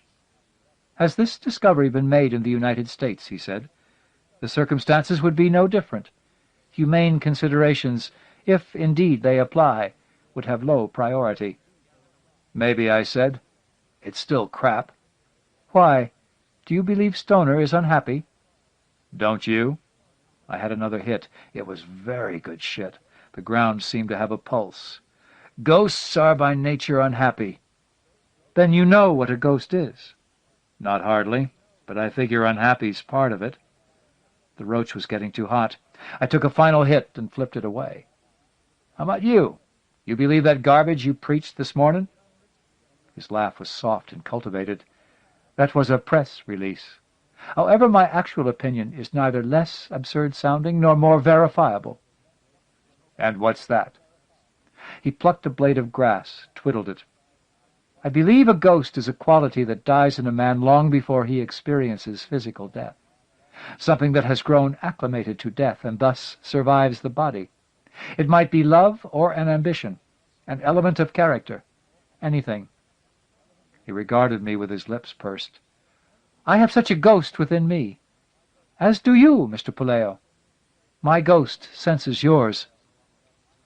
The theory was as harebrained as his others, but I wasn't able to deny it. I knew he was partly right, that a moral filament had snapped inside me during the war, and since that time I had lacked the ingredient necessary to the development of a generous soul. Now it seemed that I could feel that lack as a restless presence straining against my flesh. The sawing of the crickets intensified, and I had a rush of paranoia, wondering if two was fucking with my head. Then, moods shifting at the chemical mercies of the dope, my paranoia eroded and two snapped into focus for me. Or at least his ghost did. He had, I recalled, written poetry prior to the war, and I thought I saw the features of that lost poet melting up from his face. A dreamy fellow given to watching petals fall and contemplating the moon's reflection. I closed my eyes, trying to get a grip. This was the best dope I'd ever smoked. Commie pink, pure buds of the revolution.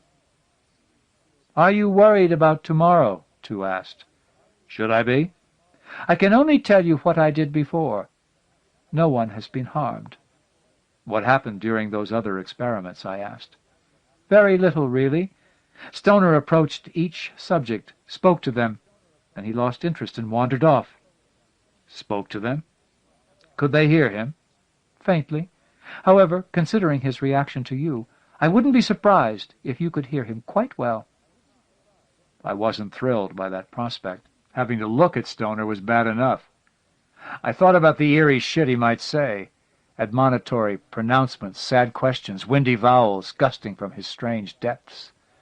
Tu said something and had to repeat it to snap me out of my reverie. He asked how it felt to be back in Vietnam, and without forethought, I said it wasn't a problem. "And the first time you were here," he said, an edge to his voice, "was that a problem?" "What are you getting at?" "I noticed in your records that you were awarded a Silver Star." "Yeah?" "You must have been a good soldier. I wondered if you might not have found a calling in war." "If you're asking what I think about the war," I said, getting pissed, "I don't make judgments about it. It was a torment for me, nothing more. Its geopolitical consequences, cultural effects, they're irrelevant to me. Maybe they're ultimately irrelevant, though I doubt you'd agree." "We may agree more than you suspect." He sighed pensively. "For both of us, apparently, the war was a passion. In your case, an agonizing one. In mine, while there was also agony, it was essentially a love affair with revolution, with the idea of revolution. And as with all great passions, what was most alluring was not the object of passion, but the new depth of my own feelings. Thus I was blind to the realities underlying it.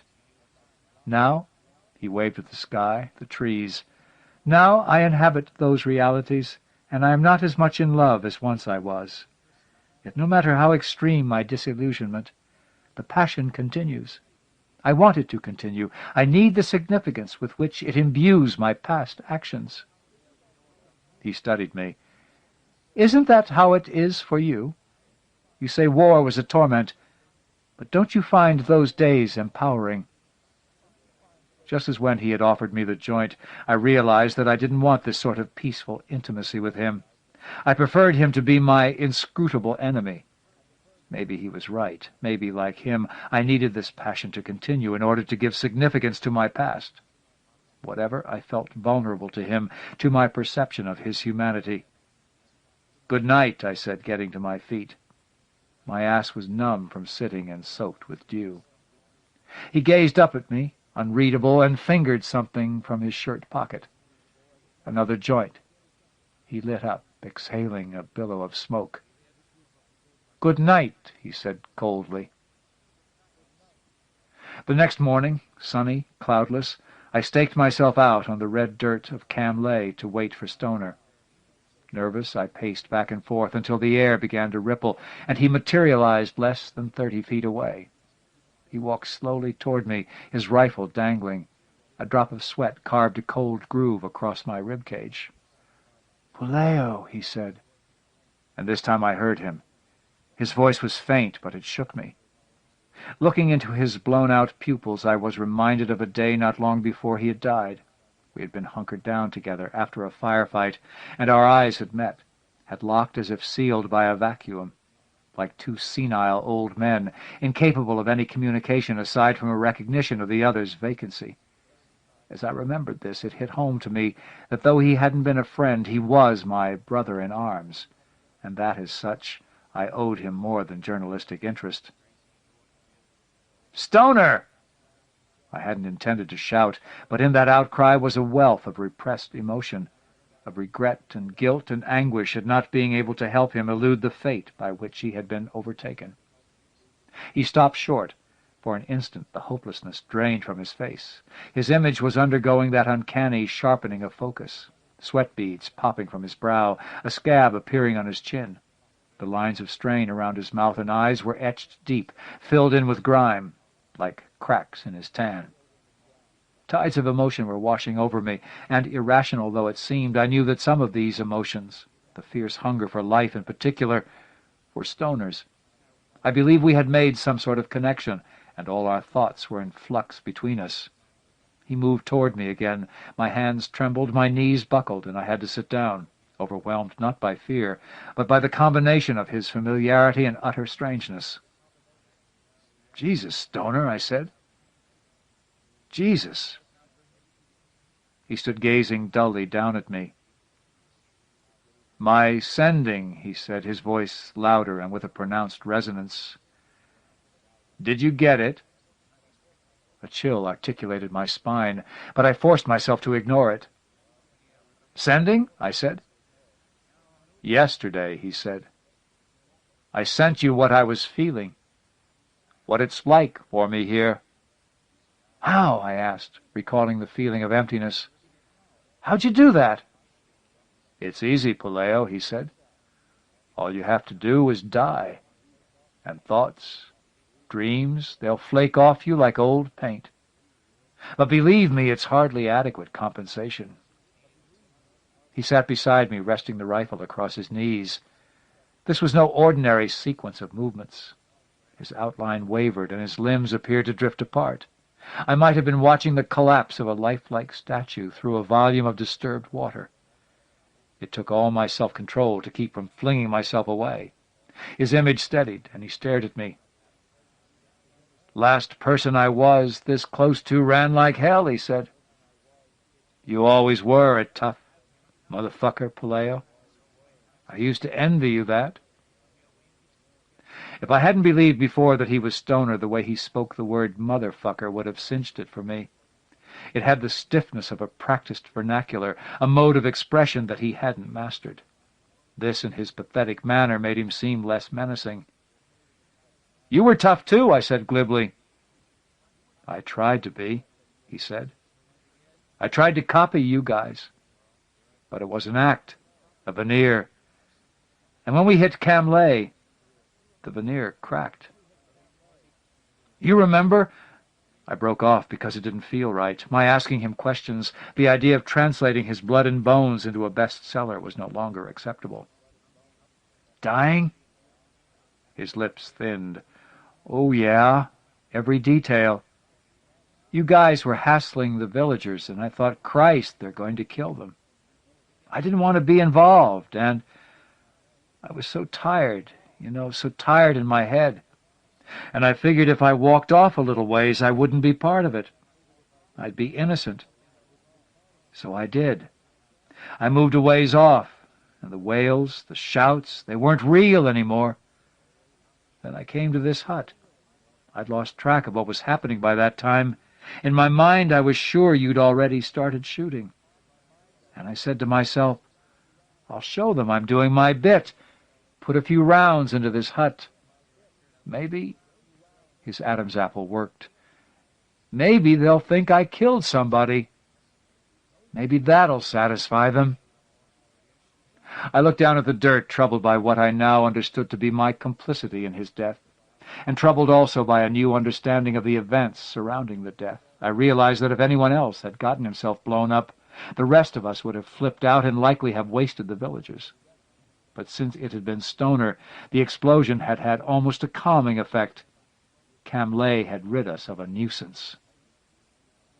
Stoner reached out his hand to me. I was too mesmerized by the gesture, which left after-images in the air, to recoil from it, and I watched horrified as his fingers gripped my upper arm, pressing wrinkles in my shirt-sleeve. His touch was light and transmitted a dry coolness, and with it came a sensation of weakness. By all appearances, it was a normal hand, yet I kept expecting it to become translucent and merge with my flesh. "It's going to be okay," said Stoner. His tone, though bemused, was confident, and I thought I detected a change in his face, but I couldn't put my finger on what the change was. "Why's it going to be okay?" I asked, my voice more frail and ghostly sounding than his. "It doesn't seem okay to me." "Because you're part of my process, my circuitry. Understand?" "No," I said. I had identified what had changed about him. Whereas a few moments before he had looked real, now he looked more than real, ultra-real. His features had acquired the kind of gloss found in airbrushed photographs, and for a split second his eyes were cored with points of glitter, as if reflecting a camera flash.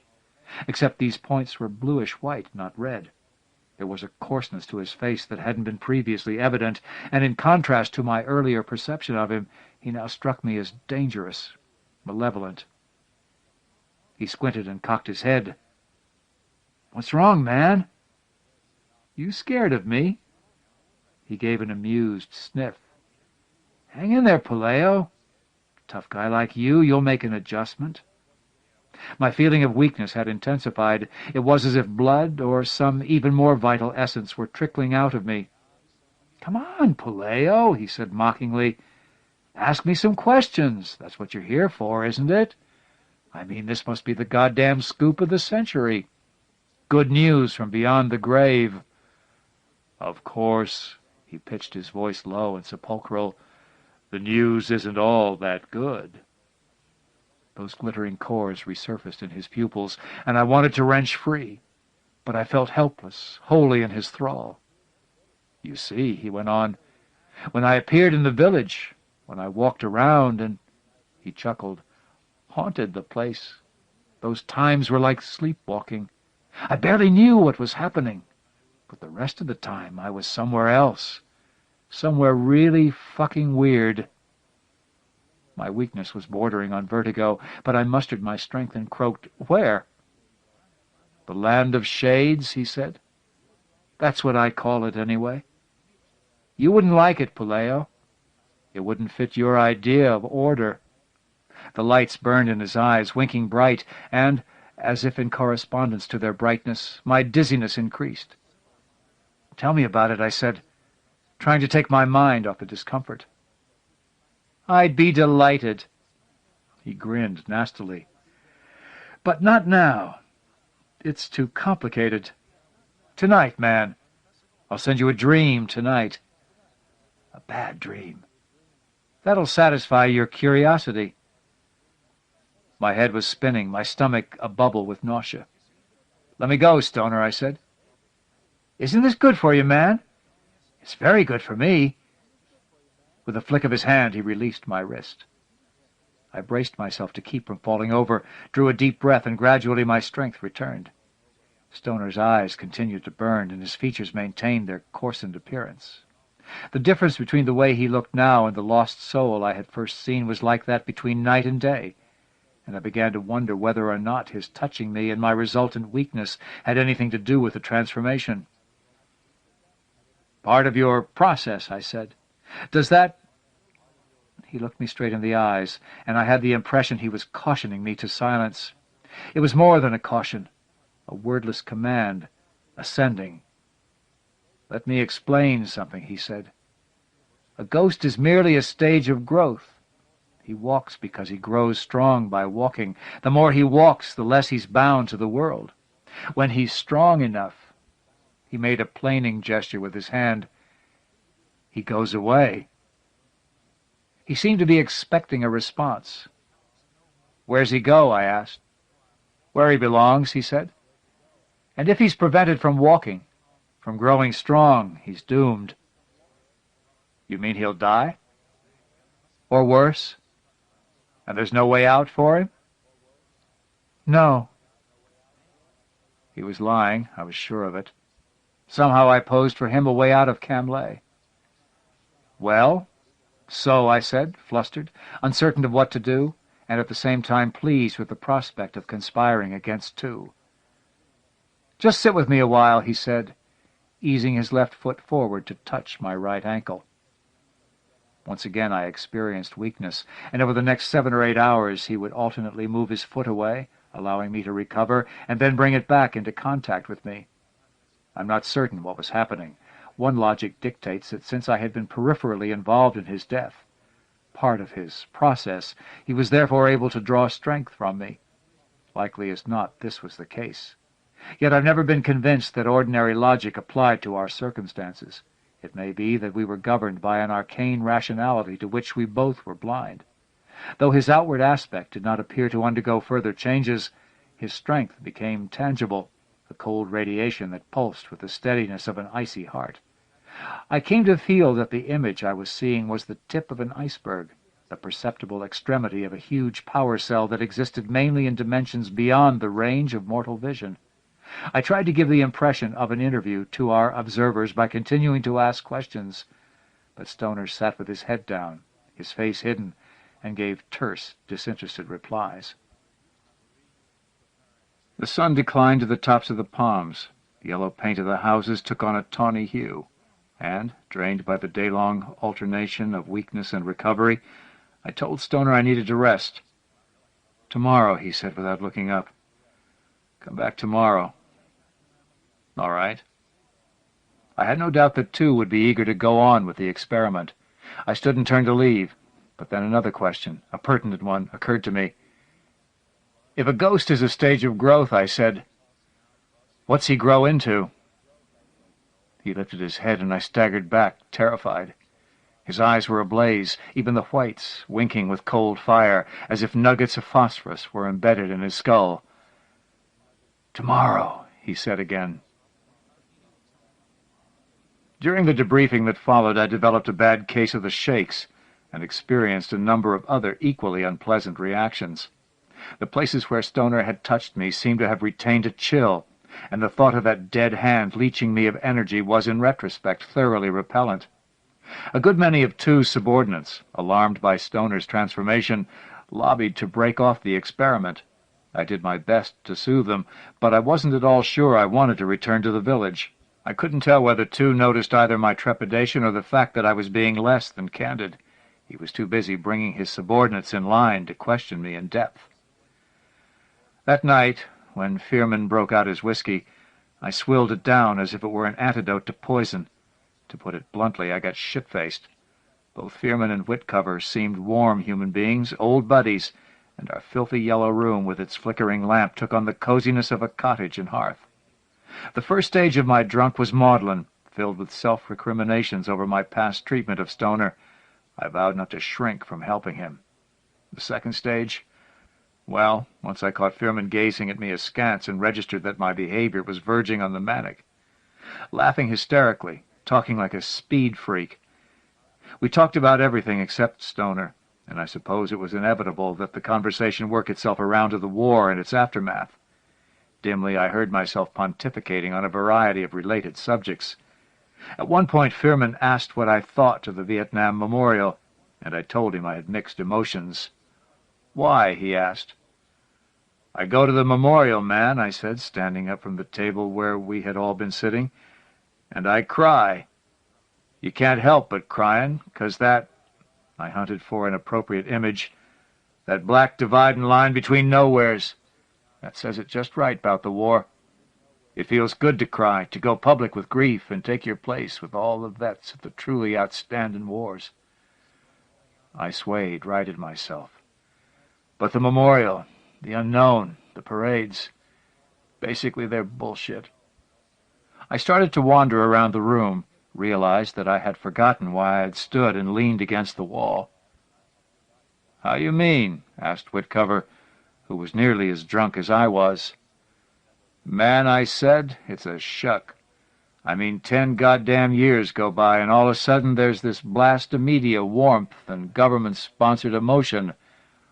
'Welcome home, guys,' everybody's saying. 'We're sorry we treated you so bad. Next time it's going to be different. You wait and see.' I went back to the table and braced myself on it with both hands, staring blearily at Whitcover. His tan looked blotchy. "Hear that, man? Next time. That's all it is. Nobody really gives a shit about the vets. They're just paving the way for the next time." "I don't know," said Whitcover. "Seems to—" "Right." I spanked the table with the flat of my hand. "You don't know. You don't know shit about it, so shut the fuck up." "Be cool," advised Fearman. "Man's entitled to his opinion." I looked at him, saw a flushed, fat face with bloodshot eyes and a stupid, reproving frown. "Fuck you," I said, "and fuck his opinion." I turned back to Whitcover. "What do you think, man? That there's this genuine breath of conscience sweeping the land? Open your goddamn eyes. You been to the movies lately? Jesus Christ, courageous grunts striking fear into the heart of the Red Menace. Miraculous one-man missions to save our honor. Huh, honor." I took a long pull from the bottle. Those movies, they make war seem like a mystical opportunity. Well, man, when I was here it wasn't quite that way, you know. It was leeches, fungus, the shits. It was searching in the weeds for your buddy's arm. It was looking into the snaky eyes of some whore you were banging and feeling weird shit crawl along your spine and expecting her head to do a Linda Blair 360 spin. I slumped into a chair and leaned close to Whitcover. "It was Mordor, man. Stephen King land. Horror. And now I look around at all these movies and monuments and crap, and it makes me want to fucking puke to see what a noble hell it's turning out to be." I felt pleased with myself having said this, and I leaned back, basking in a righteous glow. But Whitcover was unimpressed. His face cinched into a scowl, and he said in a tight voice, "You're starting to really piss me off, you know." "Yeah," I said and grinned. "How about that?" "Yeah, all you war-torn creeps. You think you got papers saying you can make an ass out of yourself, and everybody else got to say, 'Oh, you poor fucker, give us more of your tortured wisdom.'" Fearman muffled a laugh, and, rankled, I said, "That's so?" Whitcover hunched his shoulders as if preparing for an off-tackle plunge. "I've been listening to you guys for years, and you're all the goddamn same. You think you're owed something, 'cause you got ground around in the political mill. Shit. I've been in Salvador, Nicaragua, Afghanistan. Compared to those people, you didn't go through diddly. But you use what happened as an excuse for fucking up your lives, or for being assholes. Like you, man." He affected a macho-sounding bass voice. "I've been in a war. I'm an expert on reality. You don't know how ridiculous you are." "Am I?" I was shaking again, but with adrenaline, not fear, and I knew I was going to hit Whitcover. He didn't know it. He was smirking, his eyes flicking toward Fearman, seeking approval, and that in itself was a sufficient reason to hit him purely for educational purposes. I had, you see, reached the level of drunkenness at which an amoral man such as myself understands his whimsies to be moral imperatives. But the real reason, the one that had begun to rumble inside me, was Stoner. All my fear, all my reactions thus far, had merely been tremors signaling an imminent explosion, and now, thinking about him nearby, old horrors were stirred up, and I saw myself walking in a napalmed ville, rife with dead VC, crispy critters, and beside me this weird little guy named Fellows, who claimed he could read the future from their scorched remains, and would point at a hexagram-like structure of charred bone and gristle and say, "That there means a bad moon on Wednesday," and claimed, too, that he could read the past from the blood of head wounds.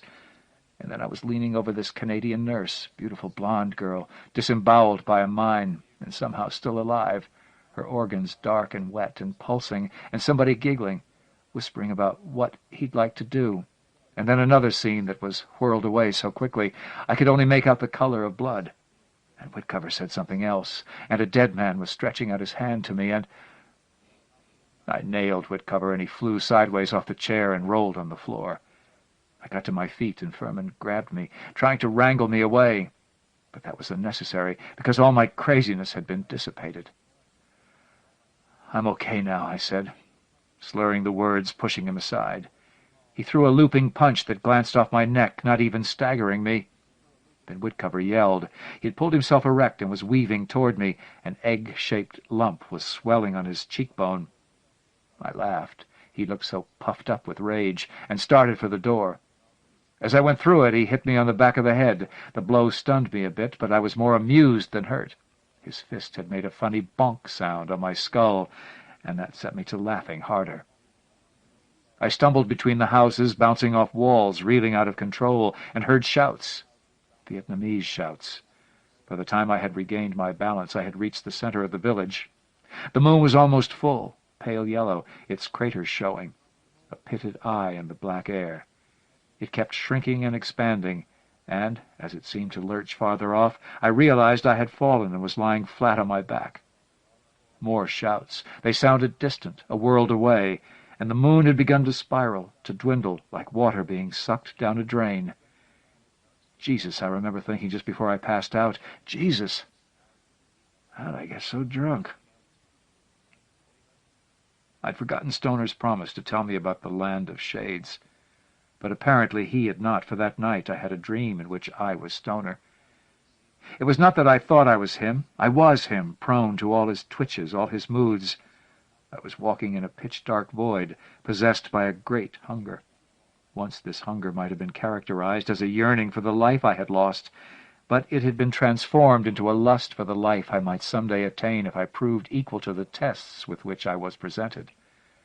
That was all I knew of the land of shades, that it was a testing ground, less a place than a sequence of events. It was up to me to gain strength from the tests, to ease my hunger as best I could. I was ruled by this hunger, and it was my only wish to ease it. Soon I spotted an island of brightness floating in the dark, and as I drew near, the brightness resolved into an old French plantation house fronted by tamarinds and rubber trees. Sections of white stucco wall and a veranda, and a red tile roof were visible between the trunks. Patterns of soft radiance overlaid the grounds, yet there were neither stars nor moon nor any source of light I could discern. I was not alarmed by this. Such discrepancies were typical of the land of shades. When I reached the trees, I paused, steeling myself for whatever lay ahead. Breezes sprang up to stir the leaves, and a sizzling chorus of crickets faded in from nowhere, as if a recording of sensory detail had been switched on. Alert to every shift of shadow, I moved cautiously through the trees and up the veranda steps. Broken roof tiles crunched beneath my feet. Beside the door stood a bottom-out cane chair. The rooms, however, were devoid of furnishings, the floors dusty, the whitewash flaking from the walls. The house appeared to be deserted, but I knew I was not alone. There was a hush in the air, the sort that arises from a secretive presence. Even had I failed to notice this, I could scarcely have missed the scent of perfume. I had never tested against a woman before, and excited by the prospect, I was tempted to run through the house and ferret her out. But this would have been foolhardy, and I continued at a measured pace. At the center of the house lay a courtyard, a rectangular space choked with waist-high growths of jungle plants, dominated by a stone fountain in the shape of a stylized orchid. The woman was leaning against the fountain, and despite the grayish-green half-light, a light that seemed to arise from the plants, I could see she was beautiful, slim and honey-colored, with falls of black hair spilling over the shoulders of her aude. She did not move or speak, but the casualness of her pose was an invitation. I felt drawn to her, and as I pushed through the foliage, the fleshy leaves clung to my thighs and groin, touches that seemed designed to provoke arousal. I stopped an arm's length away and studied her. Her features were of a feline delicacy, and in the fullness of her lower lip, the petulant set of her mouth, I detected a trace of French breeding. She stared at me with palpable sexual interest. It had not occurred to me that the confrontation might take place on a sexual level, yet now I was certain this would be the case. I had to restrain myself from initiating the contact. There are rigorous formalities that must be observed prior to each test. And besides, I wanted to savor the experience. "I am Tuyet," she said in a voice that seemed to combine the qualities of smoke and music. "Stoner," I said. The names hung in the air like the echoes of two gongs. She lifted her hand as if to touch me, but lowered it. She, too, was practicing restraint. "I was a prostitute," she said. "My home was Lai Kay, but I was an outcast. I worked the water points along Highway 13. It was conceivable, I thought, that I may have known her. While I had been laid up in Anlac, I'd frequented those water points, bomb craters that had been turned into miniature lakes by the rains and served as filling stations for the water trucks attached to the 1st Infantry. Every morning the whores and their mamasans would drive out to the water points in 3-wheeled motorcycle trucks. With them would be vendors selling combs and push-button knives and rubbers that came wrapped in gold foil, making them look like those discs of chocolate you can buy in the States. Most of these girls were more friendly than the city girls, and knowing that Tuyet had been one of them caused me to feel an affinity with her. She went on to tell me that she had gone into the jungle with an American soldier and had been killed by a sniper. I told her my story in brief and then asked what she had learned of the Land of Shades. This is the most rigorous formality. I had never met anyone with whom I had failed to exchange information. "Once," Tuyet said, "I met an old man, a Chaldee medium from Black Virgin Mountain, who told me he had been to a place where a pillar of whirling light and dust joined earth to sky. Voices spoke from the pillar, sometimes many at once, and from them he understood that all wars are merely reflections of a deeper struggle, of a demon breaking free. The demon freed by our war, he said, was very strong, very dangerous. We, the dead, had been recruited to wage war against him." I had been told a similar story by an NLF captain, and once, while crawling through a tunnel system, I myself had heard voices speaking from a skull half buried in the earth. But I had been too frightened to stay and listen. I related all this to Tuyet, and her response was to trail her fingers across my arm.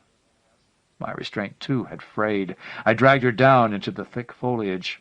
It was as if we had been submerged in a sea of green light and fleshy stalks, as if the plantation house had vanished and we were adrift in an infinite vegetable depth where gravity had been replaced by some buoyant principle.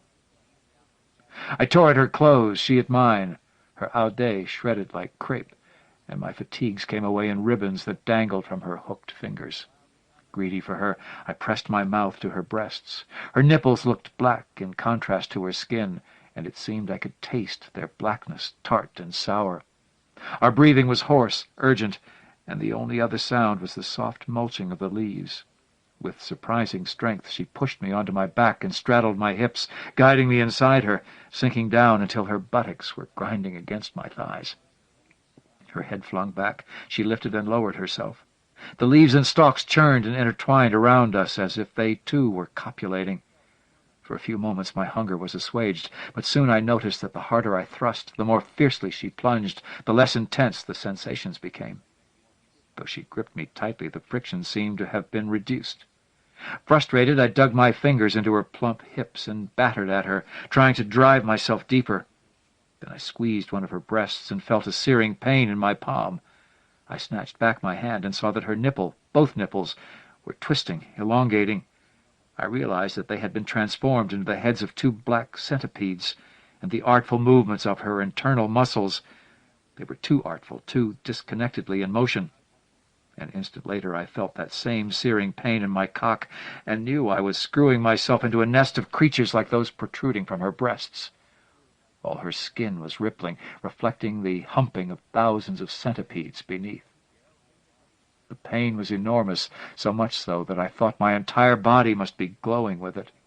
But I did not dare fail this test, and I continued pumping into her, thrusting harder than ever. The leaves thrashed, the stalks thrashed, as in a gale, and the green light grew livid. Tuyette began to scream. God knows what manner of pain I was causing her, and her screams completed a perverse circuit within me. I found I could channel my own pain into those shrill sounds. Still joined to her, I rolled atop her, clamped her wrists together, and pinned them above her head. Her screams rang louder, inspiring me to greater efforts yet. Despite the centipedes tipping her breasts, or perhaps because of them, because of the grotesque juxtaposition of the sensual and the horrid, her beauty seemed to have been enhanced, and my mastery over her actually provided me a modicum of pleasure. The light began to whiten, and looking off I saw that we were being borne by an invisible current through, as I had imagined, an infinite depth of stalks and leaves. The stalks that lashed around us thickened far below into huge pale trunks with circular ribbing. I could not make out where they met the earth, if indeed they did, and they appeared to rise an equal height above. The light brightened further, casting the distant stalks in silhouette, and I realized we were drifting toward the source of the whiteness, beyond which would lie another test, another confrontation. I glanced at Tuyette. Her skin no longer displayed that obscene rippling. Her nipples had reverted to normal. Pain was evolving into pleasure, but I knew it would be short-lived, and I tried to resist the current, to hold on to pain, because even pain was preferable to the hunger I would soon experience. Tuyette clawed my back, and I felt the first dissolute rush of my orgasm.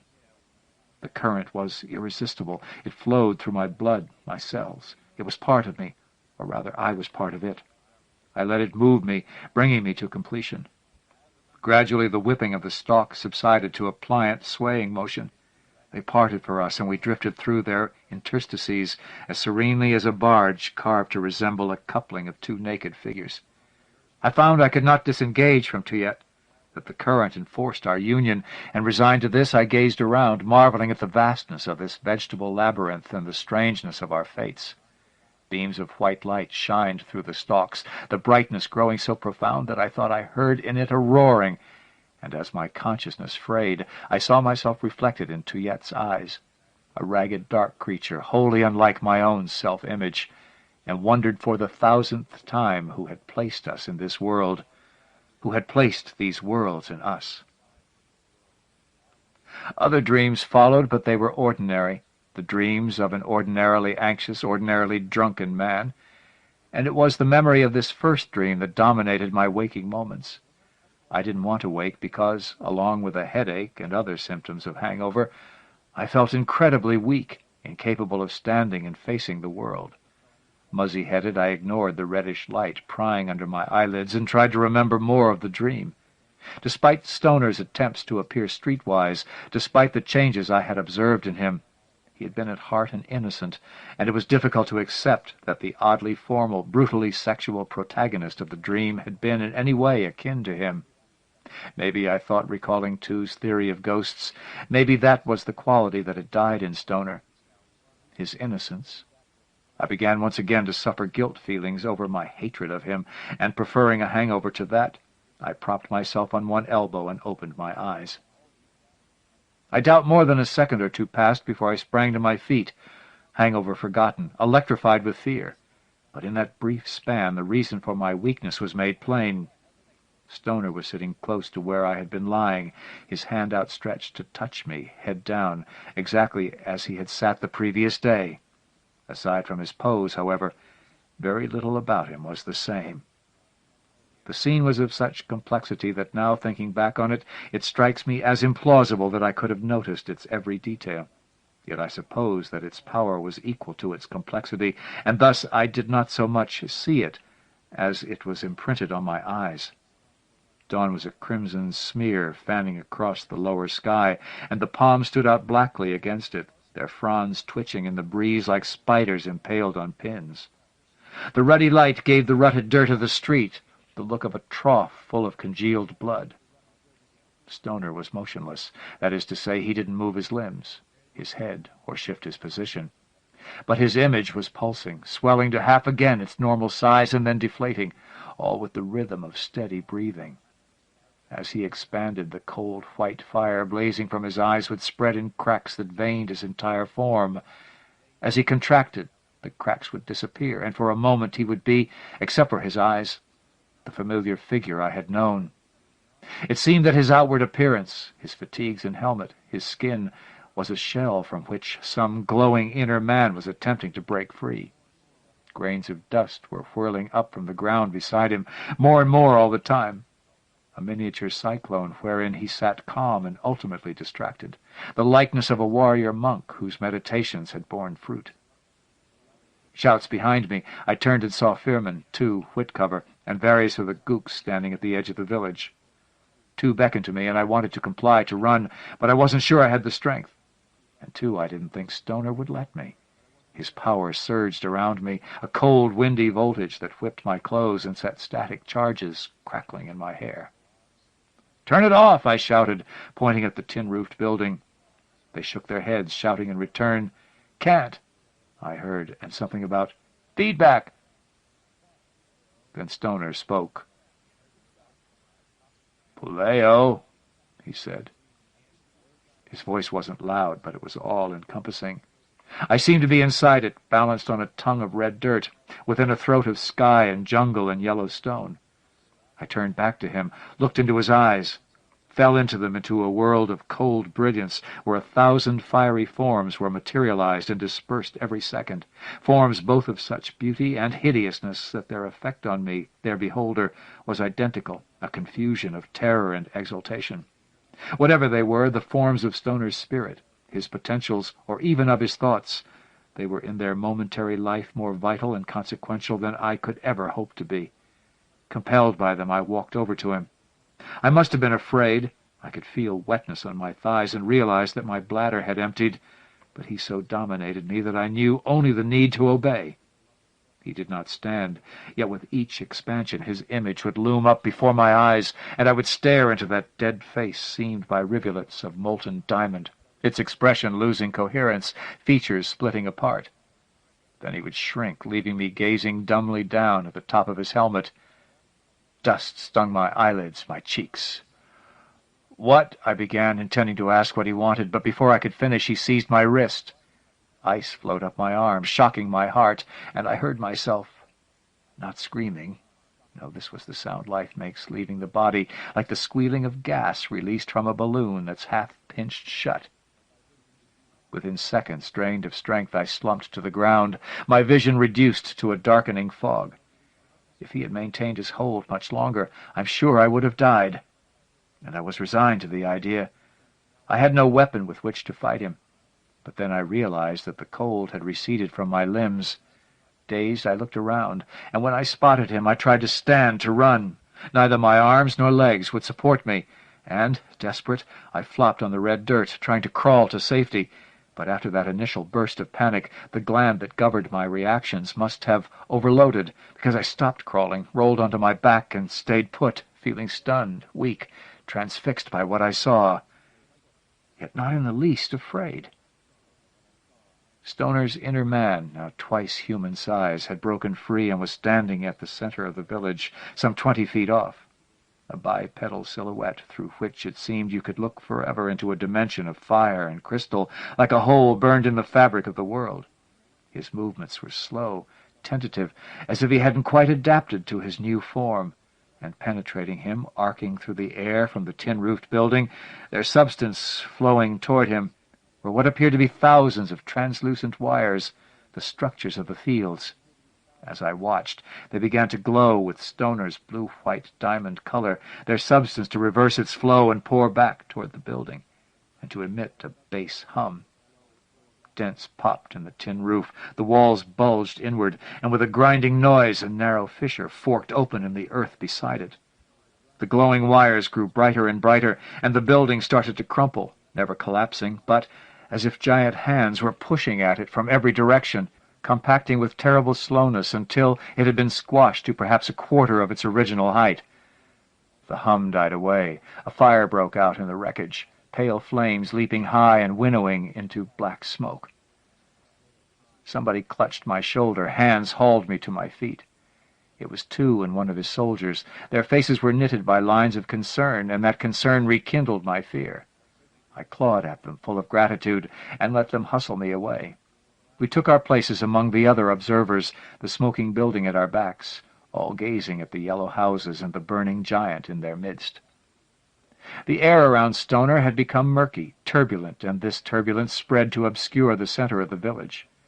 He stood unmoving, while small dust devils kicked up at his heels and went zipping about like a god's zany pets. One of the houses caved in with a whoomp, and pieces of yellow concrete began to lift from the ruins, to float toward Stoner. Drawing near him, they acquired some of his brightness, glowing in their own right, and then vanished into the turbulence. Another house imploded, and the same process was initiated. The fact that all this was happening in dead silence, except for the caving in of the houses, made it seem even more eerie and menacing than if there had been sound. The turbulence eddied faster and faster, thickening, and at last a strange vista faded in from the dark air, taking its place the way the picture melts up from the screen of an old television set.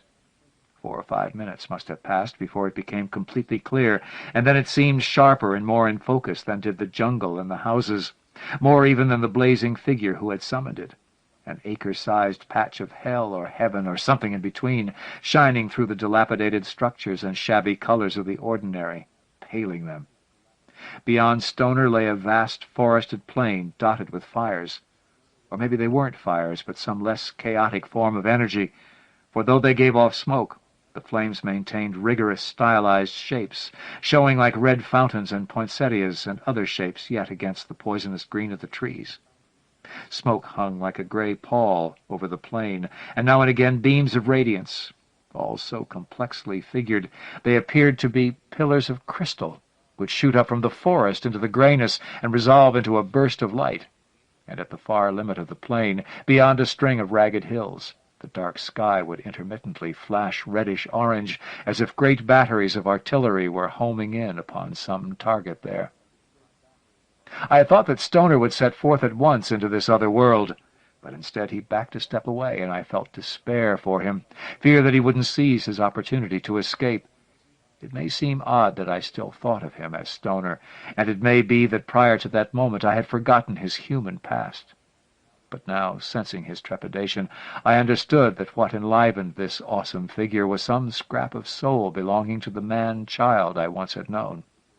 Silently, I urged him on, yet he continued to hesitate. It wasn't until someone tried to pull me back that I realized I was moving toward Stoner. I shook off whomever it was, walked to the edge of the village, and called Stoner's name. I didn't really expect him to acknowledge me, and I'm not clear as to what my motivations were. Maybe it was just that since I had come this far with him, I didn't want my efforts wasted. But I think it was something more, some old loyalty resurrected, one I had denied while he was alive. "Get out of here!" I shouted. "Go on! Get out!" He turned that blind, fiery face toward me, and despite its featurelessness, I could read therein the record of his solitude, his fears concerning its resolution. It was, I knew, a final sending. I sensed again his emptiness, but it wasn't so harrowing and hopeless as before. In it there was a measure of determination, of purpose, and, too, a kind of, I'm tempted to say gratitude, but in truth it was more a simple acknowledgment, like the wave of a hand given by one workman to another after the completion of a difficult task. "Go." I said it softly, the way you'd speak when urging a child to take its first step. And Stoner walked away. For a few moments, though his legs moved, he didn't appear to be making any headway. His figure remained undiminished by distance. There was a tension in the air, an almost impalpable disturbance that quickly evolved into a heated pulse. One of the banana trees burst into flames, its leaves shriveling. A second tree ignited, a third, and soon all those trees close to the demarcation of that other world were burning like green ceremonial candles. The heat intensified, and the veils of dust that blew toward me carried a stinging residue of that heat. The sky for hundreds of feet above rippled as with the effects of an immense conflagration. I stumbled back, tripped, and fell heavily. When I recovered, I saw that Stoner was receding, that the world into which he was traveling was receding with him, or rather seeming to fold, to bisect and collapse around him. It looked as if that plain dotted with fires were painted on a curtain, and as he pushed forward, the fabric was drawn with him, its painted distances becoming foreshortened, its perspectives exaggerated and surreal, molding into a tunnel that conformed to his shape. His figure shrank to half its previous size, and then, some limit reached, some barrier penetrated, the heat died away, its dissipation accompanied by a seething hiss, and Stoner's white fire began to shine brighter and brighter, his form eroding in brightness. I had to shield my eyes, then shut them, but even so, I could see the soundless explosion that followed through my lids, and for several minutes I could make out its vague after-image. A blast of wind pressed me flat, hot at first, but blowing colder and colder, setting my teeth to chattering. At last this subsided, and on opening my eyes I found that Stoner had vanished, and where the plain had been now lay a wreckage of yellow stone and seared banana trees, ringed by a few undamaged houses on the perimeter. The only sound was the crackle of flames from the tin-roofed building. Moments later, however, I heard a patter of applause. I looked around me. The gooks were all applauding too, who was smiling and bowing like the author of a successful play. I was shocked at their reaction. How could they be concerned with accolades? Hadn't they been dazzled, as I had, their humanity diminished by the mystery and power of Stoner's metamorphosis? I went over to them, and drawing near, I overheard an officer congratulate, too, on another triumph. It took me a while to register the significance of those words, and when I did, I pushed through the group and confronted two. "Another triumph," I said. He met my eyes, imperturbable. "I wasn't aware you spoke our language, Mr. Puleo." "You've done this before," I said, getting angry. "Haven't you?" "Twice before."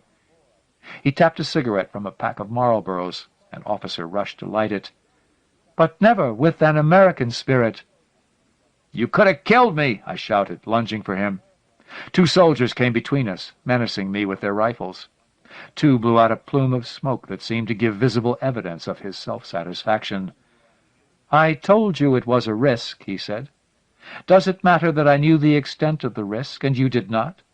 You were in no greater danger because of that. We were prepared to take steps if the situation warranted." "Don't bullshit me. You couldn't have done nothing with Stoner." He let a smile nick the corners of his mouth. "You had no right," I said. "You—" Two's face hardened. "We had no right to mislead you. Please, Mr. Puleo, between our peoples, deception is a tradition." I fumed, wanting to get at him. Frustrated, I slugged my thigh with my fist, spun on my heel, and walked off. The two soldiers caught up with me and blocked my path. Furious, I swatted at their rifles. They disengaged their safeties and aimed at my stomach. "If you wish to be alone," two called, "I have no objection to you taking a walk. We have tests to complete. But please keep to the road. A car will come for you." Before the soldiers could step aside, I pushed past them. "Keep to the road, Mr. Puleo." And Two's voice was more than a touch of amusement.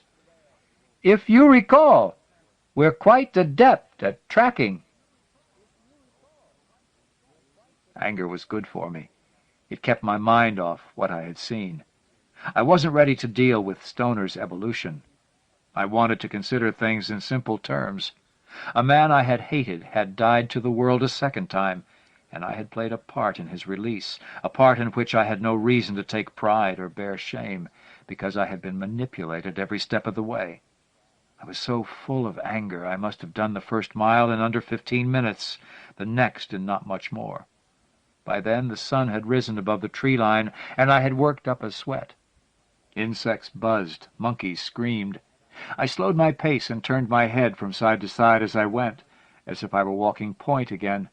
I had the idea my own ghost was walking with me, shifting around inside and burning to get out on its own. After an hour or so, I came to the temporary housing that had been erected for the populace of Camlay.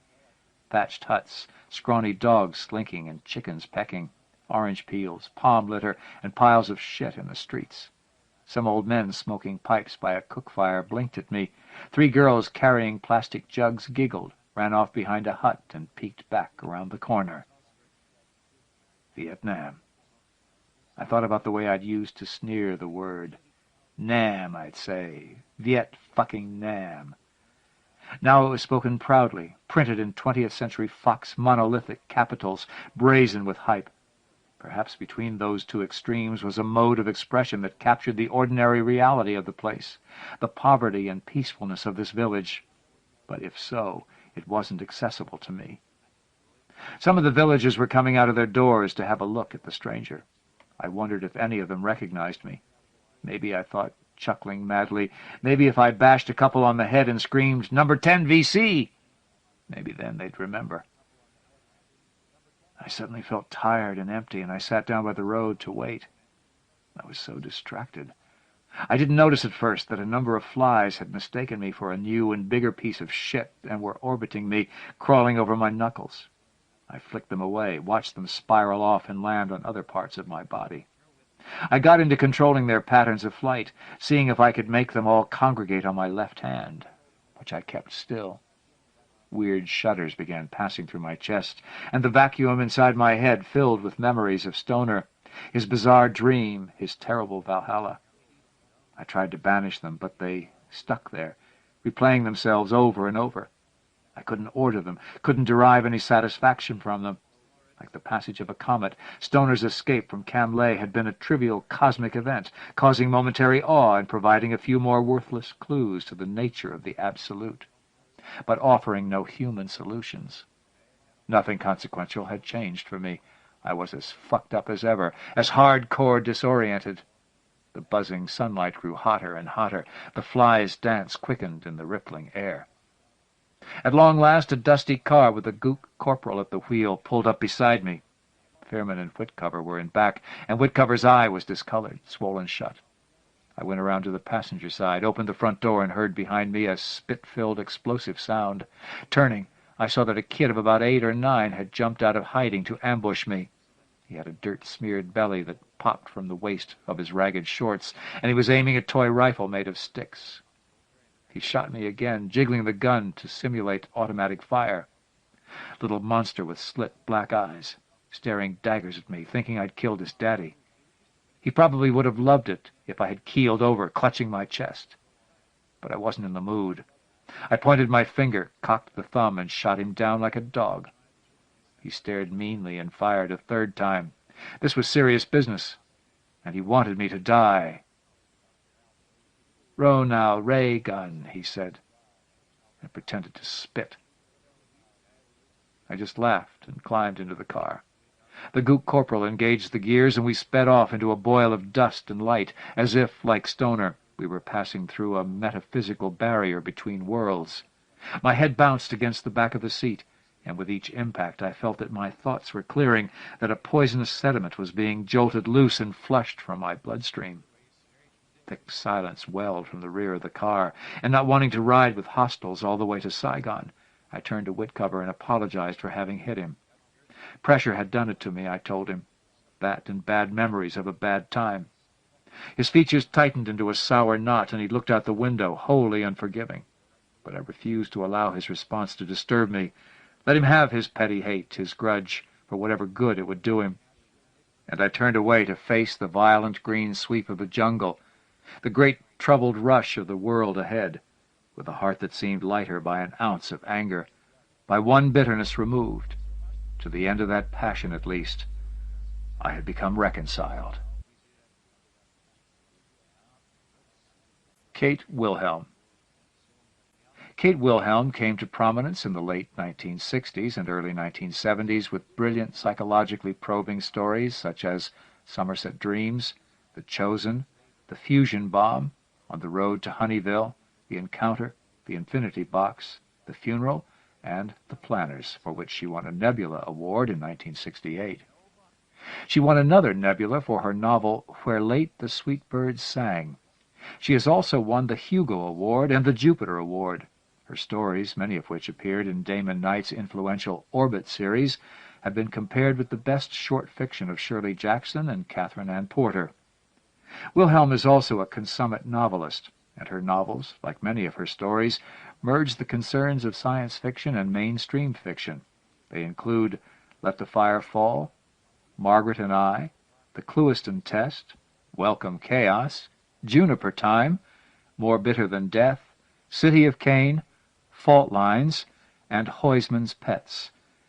Many of her short stories have been collected in The Mile-Long Spaceship, The Downstairs Room, The Infinity Box, and Somerset Dreams, and other fiction. She is also the editor of the anthologies Nebula Award Stories 9 and Clarion SF. Wilhelm was co-director of the Milford Science Fiction Writers Conference from 1963 to 1972, and has lectured at Tulane University and the Clarion Science Fiction Writers Conference. The Village, by Kate Wilhelm. Mildred Carey decided to walk to the post office early before the sun turned the 2 blocks into a furnace. "They've done something to the weather," she said to her husband, packing his 3 sandwiches and thermos of lemonade. "Never used to be this hot this early." "It'll get cooler again. Always does." She followed him to the door and waved as he backed out of the drive. The tomato plants she had set out the day before were wilted. She watered them, then started to walk slowly to town. With a feeling of satisfaction she noticed that Mrs. Moreno's roses had black spot. Forcing the blooms with too much fertilizer just wasn't good for them. Mike Donati dozed as he awaited orders to regroup and start the search and clear maneuver. Stillwell nudged him. "Hey, Mike, you been over here before?" "Nope, one fucking village is just like the others. Mud or dust, that's the only fucking difference." Sitwell was so new that he was sunburned red. Everyone else in the company was burned black. "Man, could we pass," they'd like to say to Lattimore, who couldn't. Mr. Peters was sweeping the sidewalk before the market. "Got some good fresh salami," he said. "Ed made it over the weekend." "You sure Ed made it, not Buzz? When Buzz makes it, he uses too much garlic. What's he covering up is what I want to know."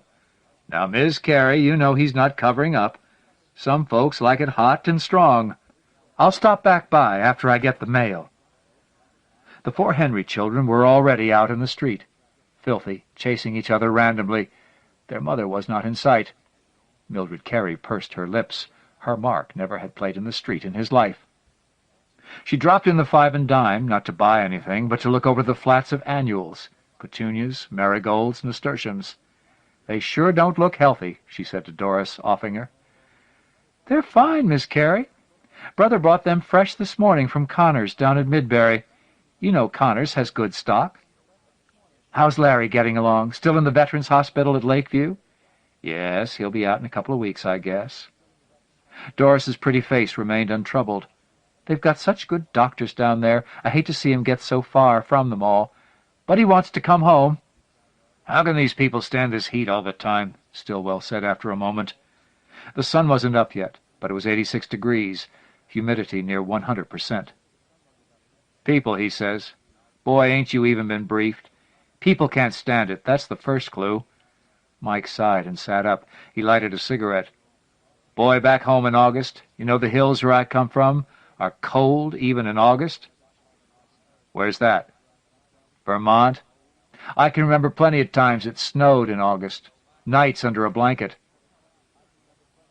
"Well, he can help out here in the store. With his pension in the store and all, the 2 of you are set, aren't you?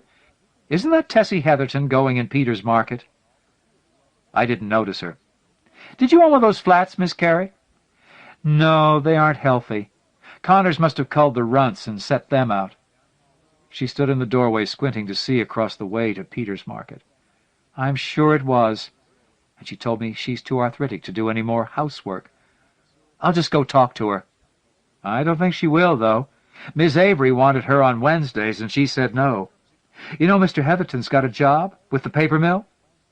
"Shh, that won't last. They'll pay off a few of last winter's bills, and then he'll start to complaining about his liver or something, and she'll be hustling for work. I know that man." She left the store without looking back, certain that Doris would be eyeing the price tags of the flats. "You take care of yourself, Doris. You're looking peaked. You should get out in the sun." "Mrs. Heatherton, you're looking fit again," Mildred Carey said, cornering the woman as she emerged from the store. "Warm weather's helped some. Look, can you possibly come over Thursday morning? You know the garden club meets this week, and I can't possibly get ready without some help." "Well, I just don't know. Danny's dead set against my going out to work again." "But they're going to have to close down the mill. And then where will he be?" "Close it down? Why? Who says?" "It's been in the papers for weeks now. All those dead fish and the stink. You know that committee came up and took samples and said they're the ones responsible. And they can't afford to change over the whole process. They're going to move instead." "Oh, that. Danny said, don't hold your breath. They're making a study, and then they'll have to come up with a plan and have it studied. And all in all, it's going to take 5 years or even more before it all comes to a head." Another big kill in the Department of Health." Mrs. Heatherton laughed, and Mildred Carey had to smile, too. "Well, anyway, can you come over just this time? For this one meeting?" "Sure, Miss Carey." "Thursday morning? But only half a day." The school bus turned the corner and rolled noisily down the broad new street. The two women watched it out of sight. "Have you seen the Tompkins boys lately?" Mildred Carey asked. "Hair down to here. Winona says they're having someone in to talk about drugs. I asked her point blank if there are drugs around here, and she said no, but you never can tell. The kids won't tell you nothing. Well, I just thank God that Mark is grown up and out of it all." "He's due home soon now, isn't he?" 7 weeks. Then off to college in the fall. I told him that he's probably safer over there than at one of the universities right now." They laughed and moved apart. "See you Thursday." "Listen, Mike, when you get back, you'll go through New York, won't you? Give my mother a call, will you? Just tell her—" "What?" "That you got jungle rot the first time out, and it's gone to your brain. Just call her. Say I'm fine, that's all. She'll want to have you over for dinner, or take you to a good restaurant, something. Say you don't have time, but it'd mean a lot to her to have you call." Sure. Come on, we're moving." They walked for 2 hours without making contact. The men were straggling along in 2 uneven columns at the sides of the road. The dirt road was covered with recent growth. No mines. The temperature was going to hit 100 any second. Sweat and dirt mixed on faces, arms, muddy sweat trickled down shirts. The concrete street was a glare now. Heat rose in patterns that shifted and vanished and rose again. Mildred Carey wondered if it hadn't been a mistake to rebuild the street. Take out the maples and make it wide enough for the traffic that they predicted would be here in another year or 2. She shrugged and walked more briskly toward the post office. That wasn't her affair. Her husband, who should know, said it was necessary for the town to grow. After being in road construction for 25 years, he should know. Fran Marple and Dodie Wilson waved to her from outside the coffee shop. Fran looked overdue and miserable. Last thing she needed was to go in the coffee shop and have pastry. Mildred Carey smiled at them and went on. Claude Emerson was weighing a box for Bill Stokes. Bill leaned against the counter smoking, flicking ashes on the floor. "Don't like it here? Get out, that's what I say. Goddamn kids with their filthy clothes and dirty feet. Bet they had marijuana up there. Should have called the troopers, that's what I should have done." "They was on state land, Bill. You had no call to run them off." "They didn't know that. You think I'm going to let them plop themselves down right outside my front door? Let them find somewhere else to muck about."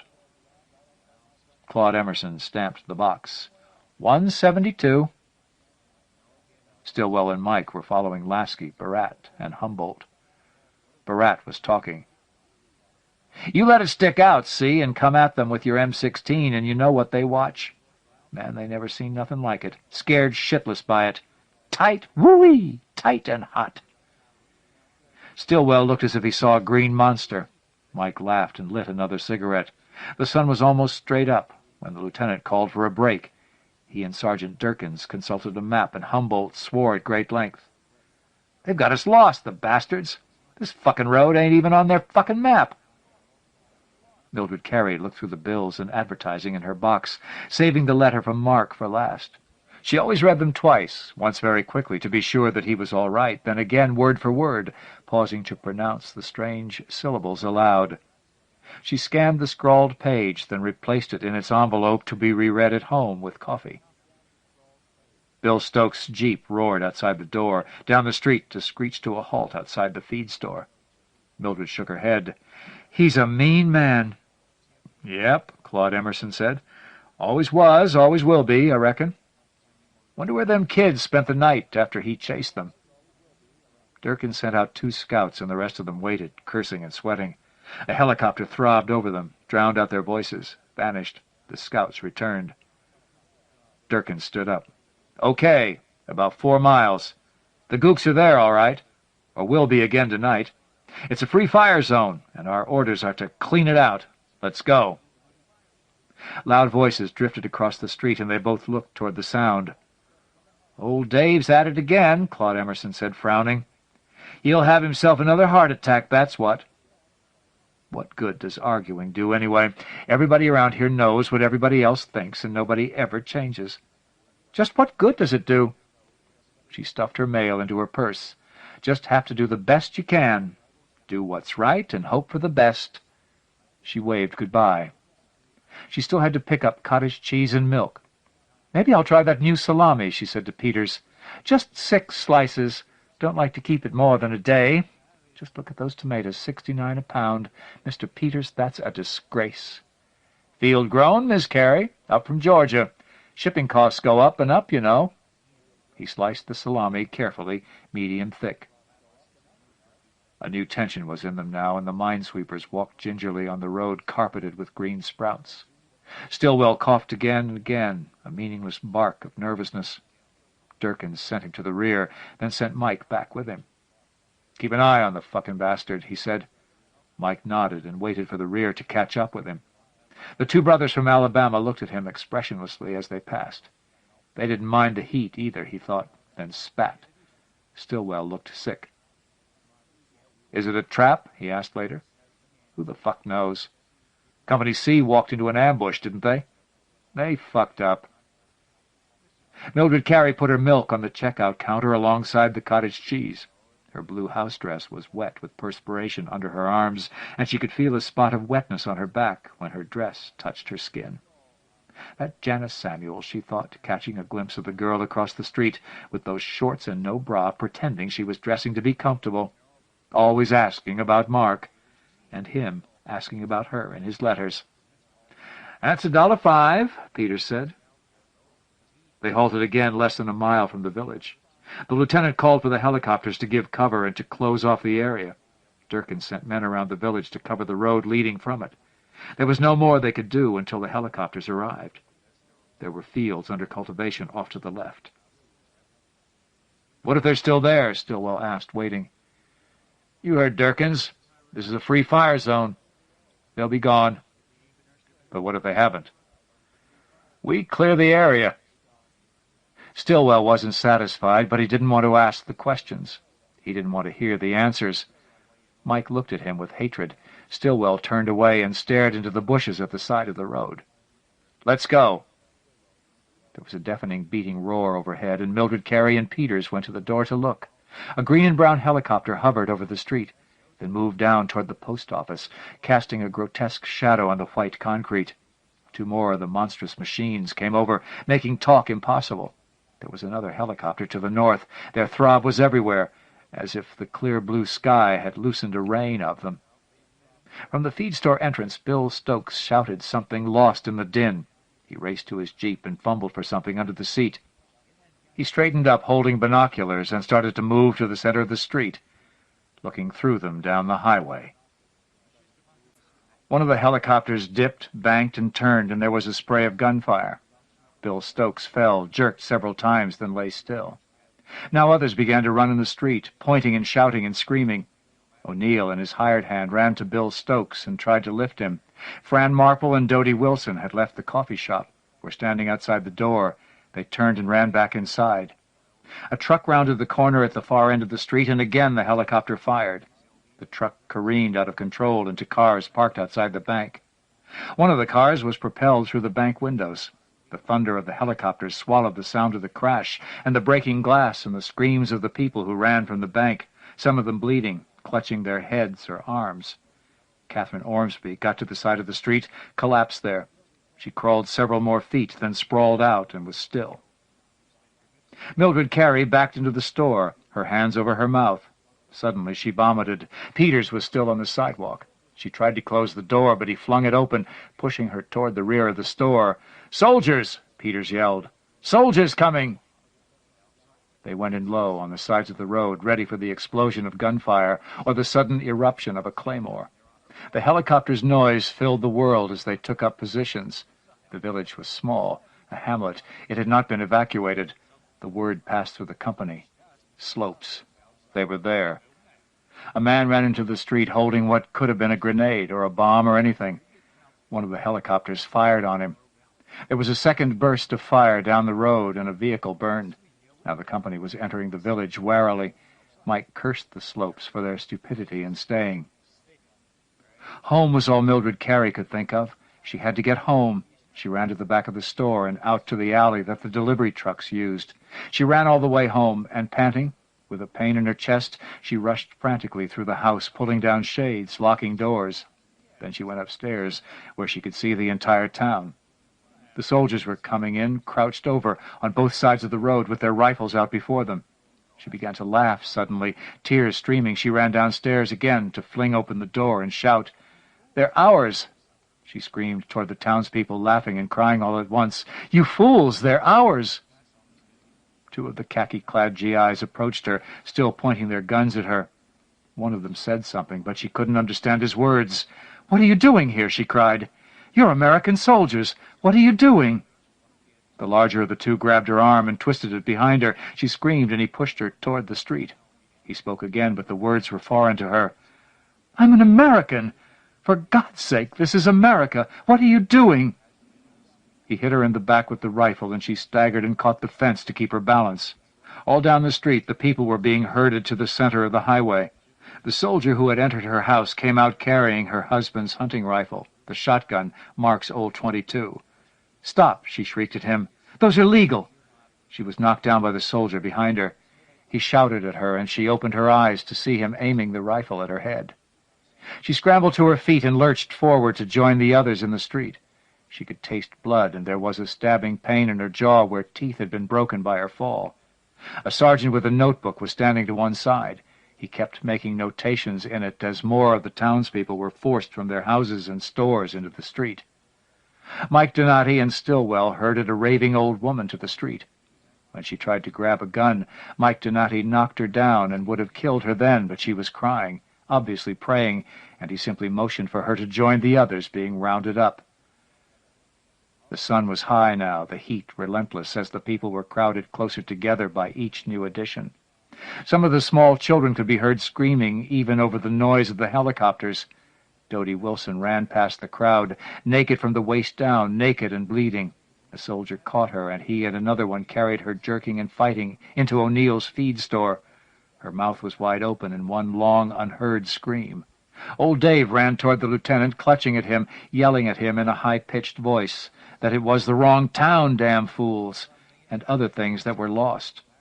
A smooth-faced boy hit him in the mouth, then again in the stomach, and when he fell moaning, he kicked him several times about the head. Then he shot him. Mildred Carey saw Janice Samuels being dragged by her wrists, and she threw herself at the soldiers who fought with her, their bodies hiding her from sight. They moved on, and she lay in a shining red pool that spread and spread. They tied Janice Samuels to the porch rail of Gordon's real estate office, spread her legs open, and half a dozen men alternately raped and beat her. The sergeant yelled in the gibberish they spoke, and the soldiers started to move the people as a lump toward the end of town. Mike Donati took up a post at the growing heap of weapons and watched the terrorized people. When the order came to move them out, he prodded and nudged, and when he had to, he clubbed them to make sure they moved as a unit. Some of them stumbled and fell, and if they didn't move again, they were shot where they lay. The filthy Henry children were screaming for their mother. The biggest one, a girl with blonde hair stringing down her back, darted away and ran down the empty street. The lieutenant motioned to the troops behind the group, and after an appreciable pause there was a volley of shots, and the child was lifted and for a moment flew. She rolled when she hit the ground again. Marjorie Loomis threw herself down on top of her baby, and shots stilled both figures. The people were driven to the edge of town, where the highway department had dug the ditch for a culvert that hadn't been laid yet. The sergeant closed his notebook and turned away. The firing started. The men counted the weapons then and searched the buildings methodically. Someone cut down a girl who had been tied to a rail. She fell in a heap. Fires were started. The lieutenant called for the helicopters to return to take them back to base camp. Barat walked with his arm about Stillwell's shoulders, and they laughed a lot. Smoke from the fires began to spread horizontally, head high. Mike lighted another cigarette and thought about the cool green hills of Vermont, and they waited to be picked up. Dave Smeds. Before turning to writing, Dave Smeds made his living as a commercial artist. His first fiction sale was to Orson Scott Card's anthology, Dragons of Light, in 1980, and subsequently he has contributed stories to Far Frontiers, Isaac Asimov's science fiction magazine, and various men's magazines. His first novel, The Sorcery Within, was published by Ace Books in 1985, and the sequel, entitled The Talisman of Alamar, has recently been sold. Smeds is currently working on a novel version of Goats. He is married and lives in Cotati, California. Goats by Dave Smeds. 1. Even from the chopper coming over from Maui, Kaho'olawe looked dead. Rising low and squat across the Alalakeki Channel, the island was eroding before our eyes, a brick-red plume streaming off the top of Mount Luamakika, iron oxide dust offered to the skies of the Pacific, a ghost of the eruptions that the volcano could no longer disgorge. For a few moments I could see most of the island, from the steep cliffs along the eastern shore, over the central highland and its dramatic ravines, to the less rugged western peninsula, with its border of tide pools, beaches, and rocky islets. It was lifeless and stark. Even the scattered masses that I knew to be vegetation seemed nothing more than blemishes on a cracked mound of clay. This was not Hawaii, as mainlanders imagined it. Kaho'olawe was a pockmark on the face of paradise, the island of Kanaloa, Brother Death. I held my camera lens near the chopper window, trying to avoid the grease and dirt. Kaho'olawe, I said to myself. Like most of the place names in the islands, this one warped the lips of anyone accustomed to Indo-European languages. Sometimes I felt so inundated in vowels I thought my tongue would atrophy. I took 3 exposures. Around me the noise of the chopper was constant and inescapable. I scooted back into my place between cartons of sea rations, trying to find that magic place that didn't make dents in my flesh or vibrated off my bones. You could almost see the dust motes dance. I had finally, long miles from Kaneohe, realized what was wrong. It was the doors. Hueys weren't supposed to have doors, at least not closed ones. I kept waiting for the belly-grabbing sensation of looking out over green waves of jungle, knowing nothing but atmosphere separated me from hillsides where the last slick through had taken unfriendly fire. And instead, all I saw was fuselage and cargo and 2 grunts in freshly laundered fatigues. This was the States, I reminded myself. Helicopters had doors here. Without them, Kaho'olawe's winds would have blown us out in the first 3 minutes. The trades set out a sail and you'd end up in Tahiti, 3,000 miles due south. Beside me, Potter was turning green. I could just imagine hot yellow puke rolling around under my boots, the smell in the enclosed space reaming my nostrils like oily fingers. Nothing can bring up my own stomach like the odor when somebody else loses it, just like a school bus chain reaction. I took another hit off my joint. Preventive measure. Potter had one of those baby faces that made you wonder if he had really been old enough when the recruiter nabbed his ass. He was still soft-cheeked, still not quite in need of a razor daily, pimples on his face and neck, scrotum head like a recruit, although in actual fact he was a lance corporal. Potter thought being an E3 made him a man. He wouldn't admit the rough ride was getting to him. I'd given him some diamond hydronate earlier, and practically had to open his jaw for him to get him to take it. "We're almost there," I told him, squeaky-voiced from trying to keep in the marijuana. He didn't hear. You had to yell your lungs out to get above the racket. I held out the joint. He shook his head. Automatic gesture. "Get thee behind me, Satan." Jones accepted, though, reaching across Potter's lap, toking once and transferring the remains to his roach clip. We shared a knowing smile. When Potter glanced at me, I pretended I was tracking a butterfly up out of sight. Jones was one of the better breaks about this trip. He and I had been on the last excursion. He was big and black with lips like Mick Jagger's. Sheer joy watching him sucking a reefer, looking just as ugly, dumb, and mean as you'd expect of a Marine Corps private. But once you caught the twinkle in his eyes, you knew that was camouflage. He'd been around. Dumb he wasn't. He knew that the principal purpose for going to Kaho'olawe was to fuck around. It was my 6th trip. The others had been weekenders, routine training runs for the pilots out of Kaneohe. This time we had ships coming through. The other corpsmen at the base hospital felt sorry for me. No nice little brown Hawaiian pussy to chase during off-duty hours. No bars, no television. I was laughing behind my teeth the whole time. Kaho'olawe was a whole different trip. A man couldn't beg, borrow, or steal the same experiences on Oahu. We were part of an Anglo squad, Air and Naval Gunfire Liaison Company. Kaho'olawe is one of the USA's biggest target ranges. Sooner or later, the gun crews on every ship headed for Vietnam, and every pilot stationed in the islands or on an aircraft carrier would put a piece of this rock in their sights. Every year, 1/3 of the ship crews were green men barely out of basic training. Every year, pilots had to be recertified. No one who handles the big stuff wants a virgin next to him going into a war zone. This was where the boys lost their cherries. Kaho'olawe was 45 square miles of clay pigeon. Anglicos are the forward observation teams that coordinate the bombing, shelling, and strafing of the island.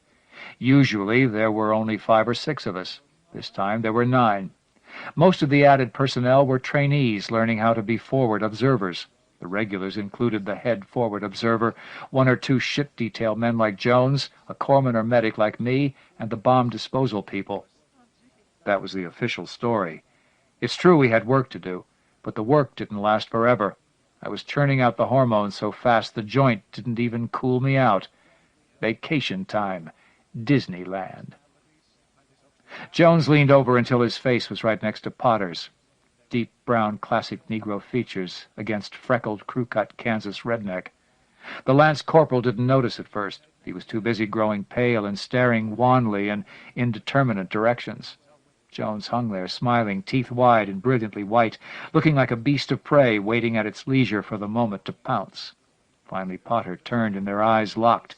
Jones still didn't say anything, just smiled. Suddenly, violently, Potter pushed him away.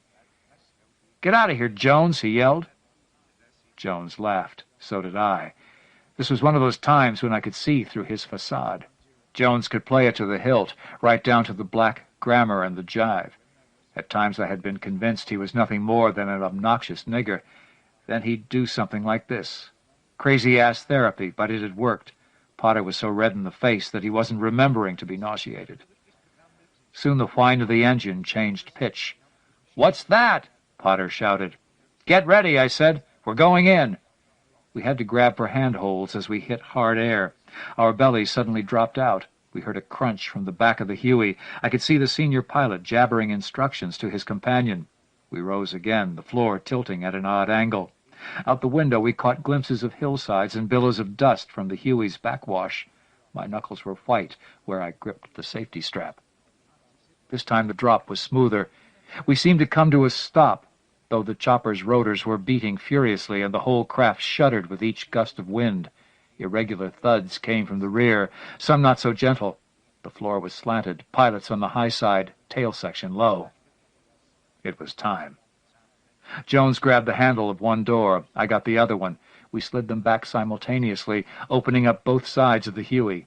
Instantly dust enveloped us, sucked up by the rotors. Outside it seemed like the ground was alive, churned by our artificial whirlwind. It gave everything an eerie lack of solidity that made it hard just to keep our balance. The fuselage wobbled underneath us every moment. I knew that from the cockpit all the pilots could see was a whiteout. We tossed our gear out first. Packs, cartons, blankets, and 3 very heavy 55-gallon drums. Once the cargo deck was clear, the pilots moved us a few yards to open ground. I joined Potter at the opening. "Jump!" I yelled. He stared at the rippling landscape underneath us, but I pushed. As soon as I could be sure of where he was going to end up, I followed.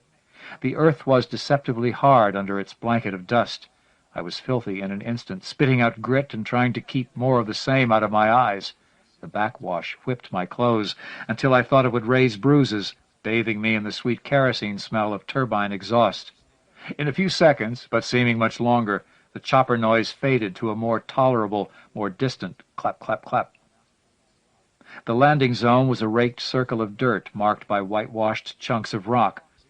A road led off across stark, dry hills toward the tiny base camp. The ocean was to the west, several hundred yards away. This was it, LZ Kaho'olawe. Follow the yellow lines to the baggage claim area, please. The next chopper came in, and we headed for cover before the backwash began to get unpleasant. Moderately protected by the drums and cartons we'd brought, I could show Potter why our landing had been so unorthodox. The second Huey settled in as ours had, at an angle forward and high. It couldn't land. The winds and the improper surface made it almost impossible to get the Hueys in the air again should they sacrifice their lift. With the tail section a few inches off the ground, the pilot tried to hold the chopper steady by banking against the wind. It was a good trick. They didn't send Mickey Mouse pilots to Kaho'olawe. This guy was hot.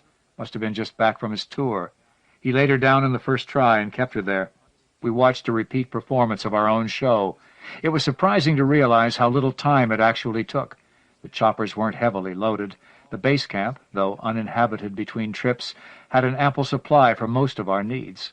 We were bringing mainly what we would require in the next 2 weeks: drinking water, food, personal items, and ammunition. Suddenly Potter pointed past the LZ. "What's that?" He'd finally spotted the goat. It was less than 100 yards away, perched on a boulder, as old, scraggly, and beat up as the brush that hid its bottom half. At first glance it was easy to take it for part of the shrubbery. It was motionless except when the breeze rustled its beard. It seemed to be watching the chopper. "Oh, that," I said. "That's just old Billy." "Old Billy, he'd a welcoming committee," Jones added. Potter took another good look at the eyeless sockets and the stained horns. I didn't know which Angleco had skinned the animal and left him to guard the LZ, but it had to have been within the year. Another few months in the weather and the thing would be so desiccated it would blow away. "Sure is ugly," Potter commented. I agreed, and we turned to watch the third Huey settle in. 2. The sign in front of the barracks read, "Sheraton, Kaho'olawe." In front of the mess hall, "Kaho'olawe Country Club. Members and invited guests only." The signs were done by hand, and they'd been there for a while. That in itself was a proclamation. This was the real world. No curfew, no spit-shine boots. Kaho'olawe was for working men. No one with enough rank to avoid it would be caught out here. The buildings were small, joined by a short causeway. No air conditioning. The light bulbs were bare, the walls painted the same drab olive green as half the military architecture on the planet. The radio shack and the shed for the jeeps were the only other structures. Kaho'olawe's thriving community, Smuggler's Cove. The base camp, permanent population, 0. Jones and I were at the back door to the pantry, unloading the drums of beer that we'd hauled over from the LZ. We had just popped the lid on the first drum when Lieutenant Priest showed up. "I understand you've been out here before, Corpsman." "Yes, sir," I replied. "Do you know where the magazine is? And the cap house?" "As a matter of fact, I do."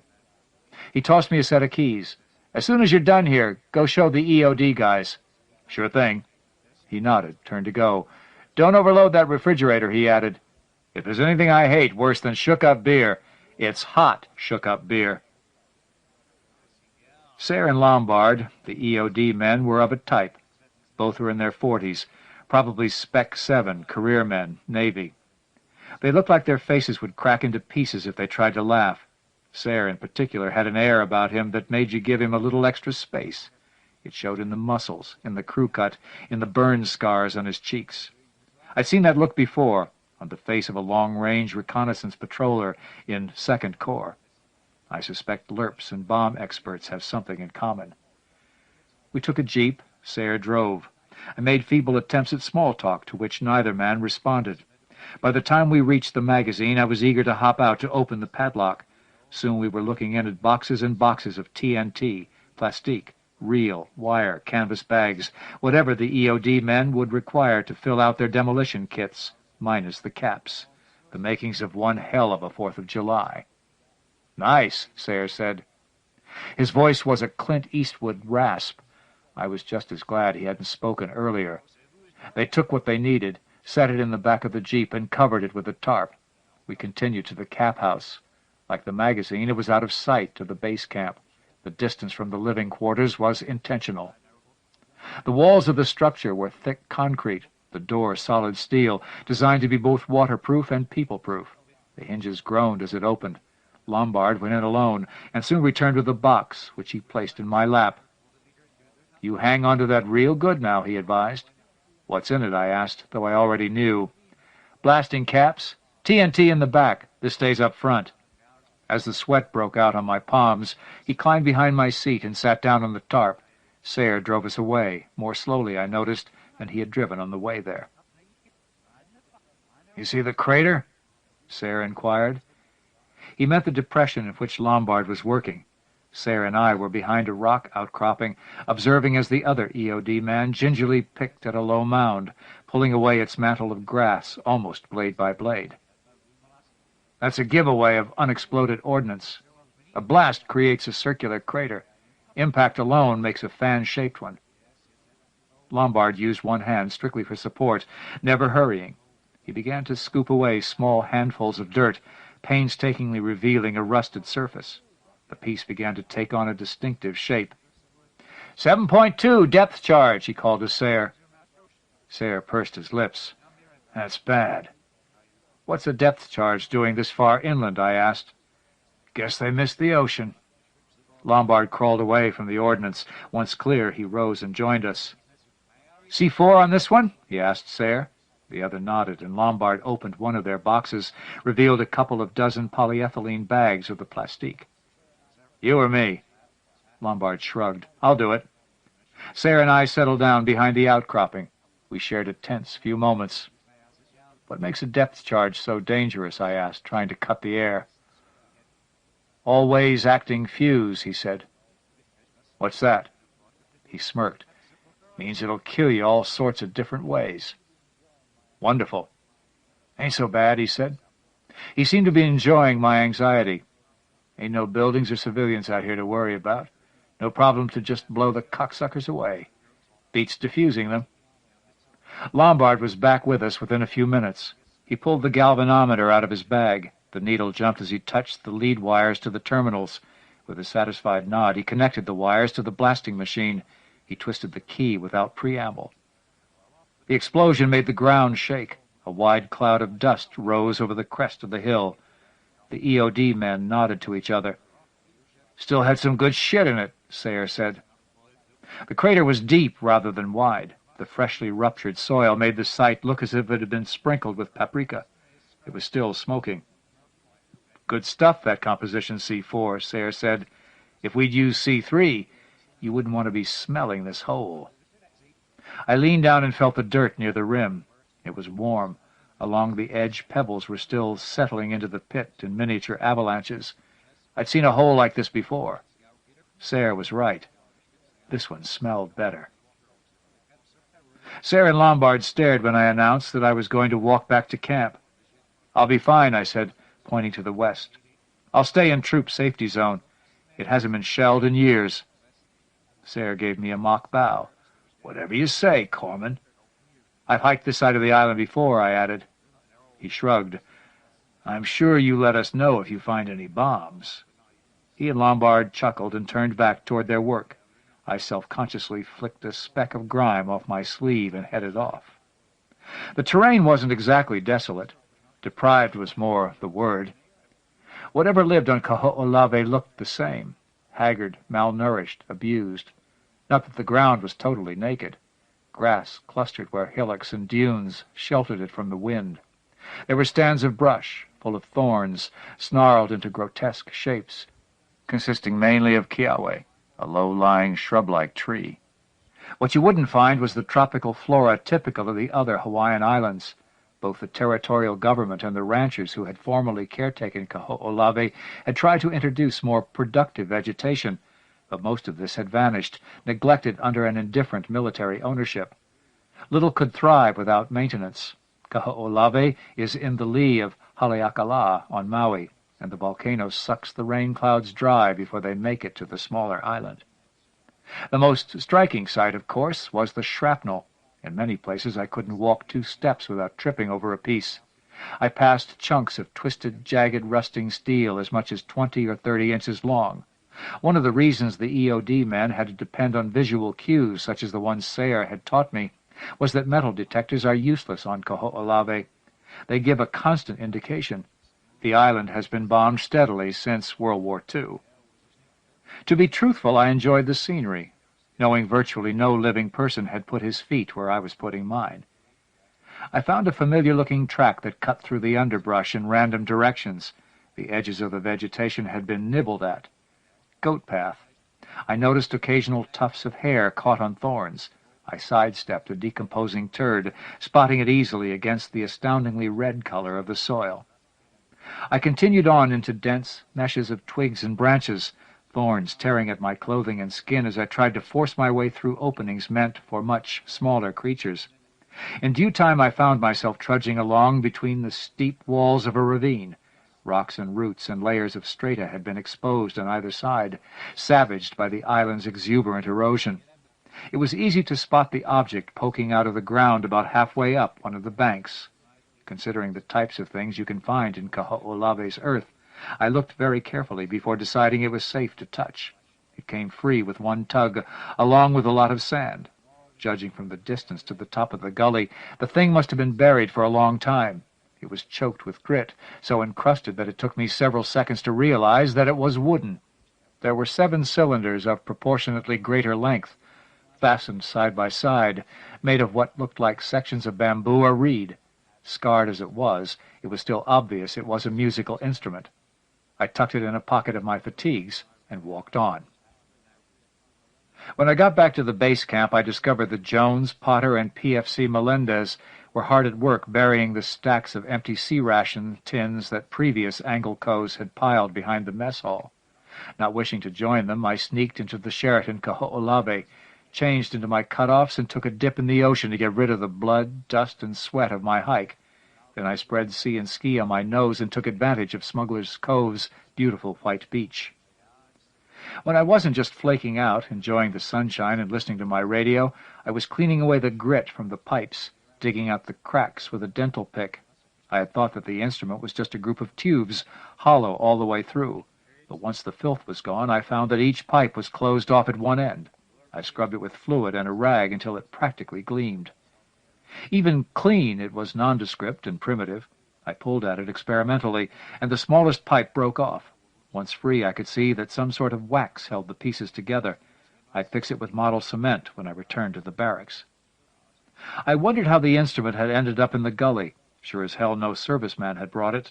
I could only guess it to be a Hawaiian relic, or that some rancher's kid had dropped it a few decades back, before we started blowing Kaho'olawe to bits.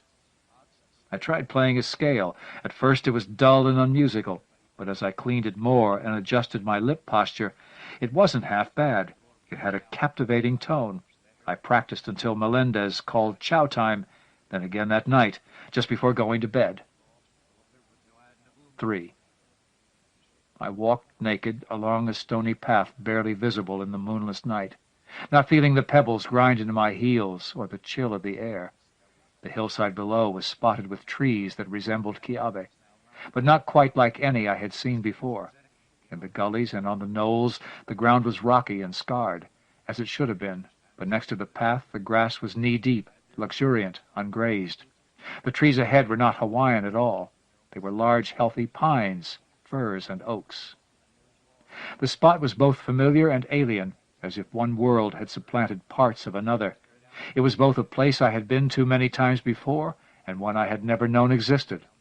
There was a flavor in the atmosphere, one that both soothed me and paradoxically drove me to excitement. I knew that great rewards waited if only I could get past the next bend or the next after that. Who was I? I glanced at my hands, recognized the creases and calluses, and did not know whose hands they were. It was up to greater powers to name me, but they had not deigned to do so.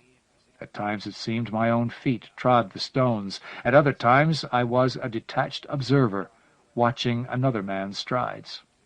The farther I went, the clearer I could hear music. It was the sound of many instruments from all directions, instruments of reed and wood and string and ram's horn. The notes wove together, rich with nuance, with suggestion, with allure, a haunting blend that could only come from the hands of individuals who have played the same song for time beyond reckoning. The melody was light, cheerful, yet exquisite in construction. Without conscious intent, my feet found the cadence and fell in step. I felt as if I should leave the ground, walk the air, a feathery, insubstantial being called into the clouds. Female voices chanted in a language I did not recognize, a soprano wail suffused with eroticism, drawing me siren-like to the top of a hill. I looked down into a small vale. Around a raging bonfire, 20 women, naked, dusky, dark-haired, young, and sprite of step, danced lithely on a ring of trampled earth. They ranged from slender to stocky, breasts delicate to heavy, but each pure vixen, undeniable. My tongue was heavy in my mouth, my breath quick and biting. Their dance seemed effortless, yet the choreography was perfect. No individual made a move that failed to be reflected among the others. They danced apart, they joined in a circle, they split into several smaller rings, smiling as they continued to chant. Sweat streamed down their bodies, making breasts glisten, creating wet pops of noise as thigh rubbed thigh. I was mesmerized, forced to look until my erection was rigid and aching, and I had to step toward them. And they were gone. They maintained their dance even as they departed, spiraling away from the flames, vanishing like elves into the foliage, so quickly that it seemed that they did not so much duck between the trees as into them, hiding more completely than seemed possible. I willed them to return, as if they were phantoms of my creation, mine to command, but they did not. I began to doubt they had ever been there, except that I could see the fire still blazing and the footprints in the soil and grass. "Where are you?" I called, my voice seeming harsh and intrusive, threatening to break the spell of this enchanted place, like a wolf cry in the pasture. A breath of air caressed my right ear. I turned to find another woman a few paces away. She was a slender nude, breasts taut and upturned, legs supple like a runner's. At first she seemed Caucasian, but her eyes were slanted slightly, her skin tanned deep brown. She could have been of almost any race. Her hair was black, cascading to her waist. At the hairline of each temple, tiny nubs of horn protruded from her scalp. Seeing them, I realized the women around the fire had also been horned. "Who are you?" I asked, barely finding the breath to utter the question. The others had been merely erotic. This one was more. "Who are you?" she repeated. I felt goose pimples rise on my scrotum. She had mimicked my voice exactly, retaining even the male pitch. She smiled at my shock. "What are you doing here? How did you get on this island?" I demanded. "What are you doing here? How did you get on this island?" Again she returned every emphasis and hesitation, the words following a second behind my own. She smiled more widely, one hand threaded through her pubic hair. The fingers came away moist. I wanted her more than I had ever wanted a woman. I reached forward. She leaned back. I stepped forward. She stepped back. I leaped. Gracefully she pranced away, always just out of reach. I was startled at the ease with which she avoided me, nor could I understand the lust in my body. It was as if she had reached inside and turned on a spigot. I was under her control, not my own. She giggled, turning her fanny toward me. She spread the cheeks and wiggled invitingly. She was only one step away. I bellowed as I charged her. She sidestepped, merrily echoing my roar. My momentum carried me tumbling past her. I skinned my knees on the gravel of the path, the pain only making my desire more intense. I stumbled to my feet. She laughed and fingered herself. I leapt again and tripped, breath knocked from my lungs as I belly-flopped into the grass. I gaped like a fish, waiting for air to enter me again, vaguely aware of the shell casing that I had caught my foot on. Uncontrollably, my pelvis pumped the roots and soil. The woman straddled my prone figure. She extended a hand to me. I snatched for it. She scribed a circle around my jab and waved her hand still closer. I grabbed. She eluded me 3, 4, 5 times. Eventually I stopped, waiting, licking my lips, watching her. I had rolled over during my struggles and waited now on one elbow, the other arm suspended in a ready position. When she waved her hand over my face again, instead of reaching for it, I lowered mine. She raised an eyebrow, smiling more widely. She brought her fingertips even closer to my lips. I simply watched. Soon she bent over me, waving her nipples in front of my eyes. They were delicately pink, slick, and erect. She squatted down, deluging my nostrils with the scent of her vulva. I clutched for her with both arms, but somehow she was not there. I heard her land behind me. I screamed in rage, whirling to face her. She screamed back and jumped away. The chase began in earnest. I sprinted after her, while she loped ahead, always slightly out of reach. Her feet hardly seemed to land before she was in the air again, her speed unaffected by slopes or uneven ground. She deftly ducked under branches of kiave without breaking her stride, while I tripped on their roots or stepped into shadowed potholes. She breathed smoothly, giggling all the while. My side was soon aching, a sharp knot under the rib cage.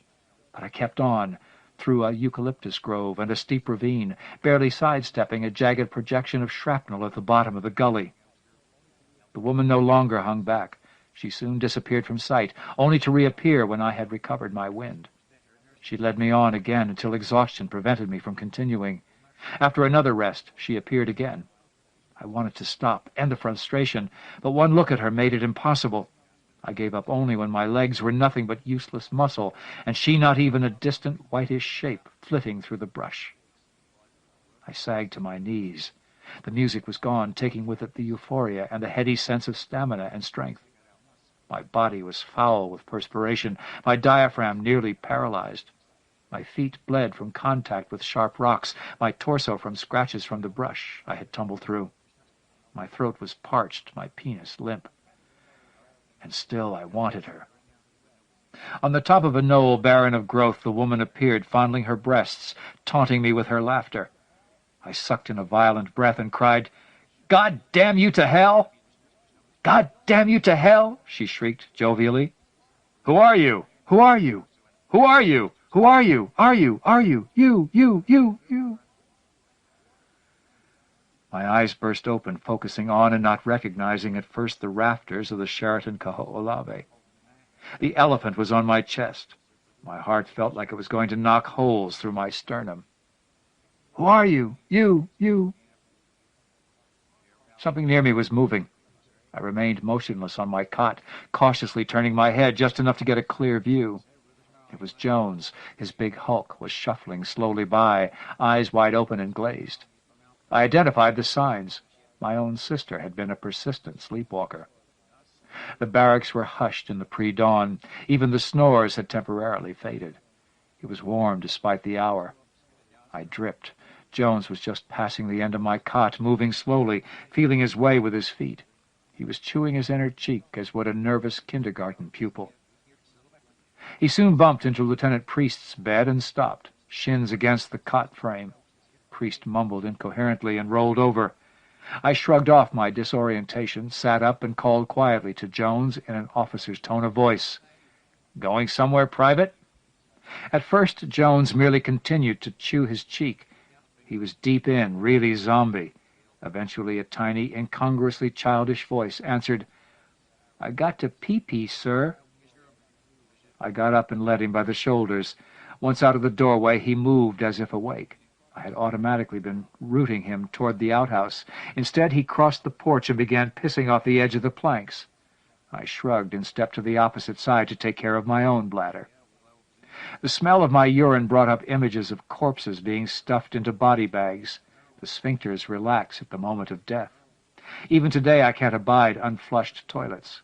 This did nothing to quell my sense of unease. I quickly shook myself and turned back to Jones. He was still standing in the same spot, prick abandoned outside his skivvies, and was tapping his foot to a beat. His head bobbed in cadence. It was so stereotypically black that I would have smiled if I hadn't been so scared. There was something familiar to the rhythm of Jones's foot. His glazed eyes were staring toward the hills. "Pretty ladies," he murmured, a dreamy smile on his face. He giggled, the embarrassed laugh of a toddler. I felt a lizard crawl down my spine. "What ladies, Jones?" He pointed to the desolate hillside directly in front of him. I followed the line of sight, but knew whatever he saw was internal. Eventually his eyes dropped and his cheek-chewing resumed. I tried to slow the pace of my thoughts, but they spouted out one after the other. I hardly controlled my distractedness long enough to tell Jones to get back to bed. He answered, nodding his head in exaggerated motions. He walked back to his cot with the same measured pace he had shown before. Within moments he was under the sheet, zonked out like he'd never risen at all. I sat on my cot, contemplating a knothole in the wall, trying to force my mind to be still. It was too hot. Every sound was amplified beyond perspective.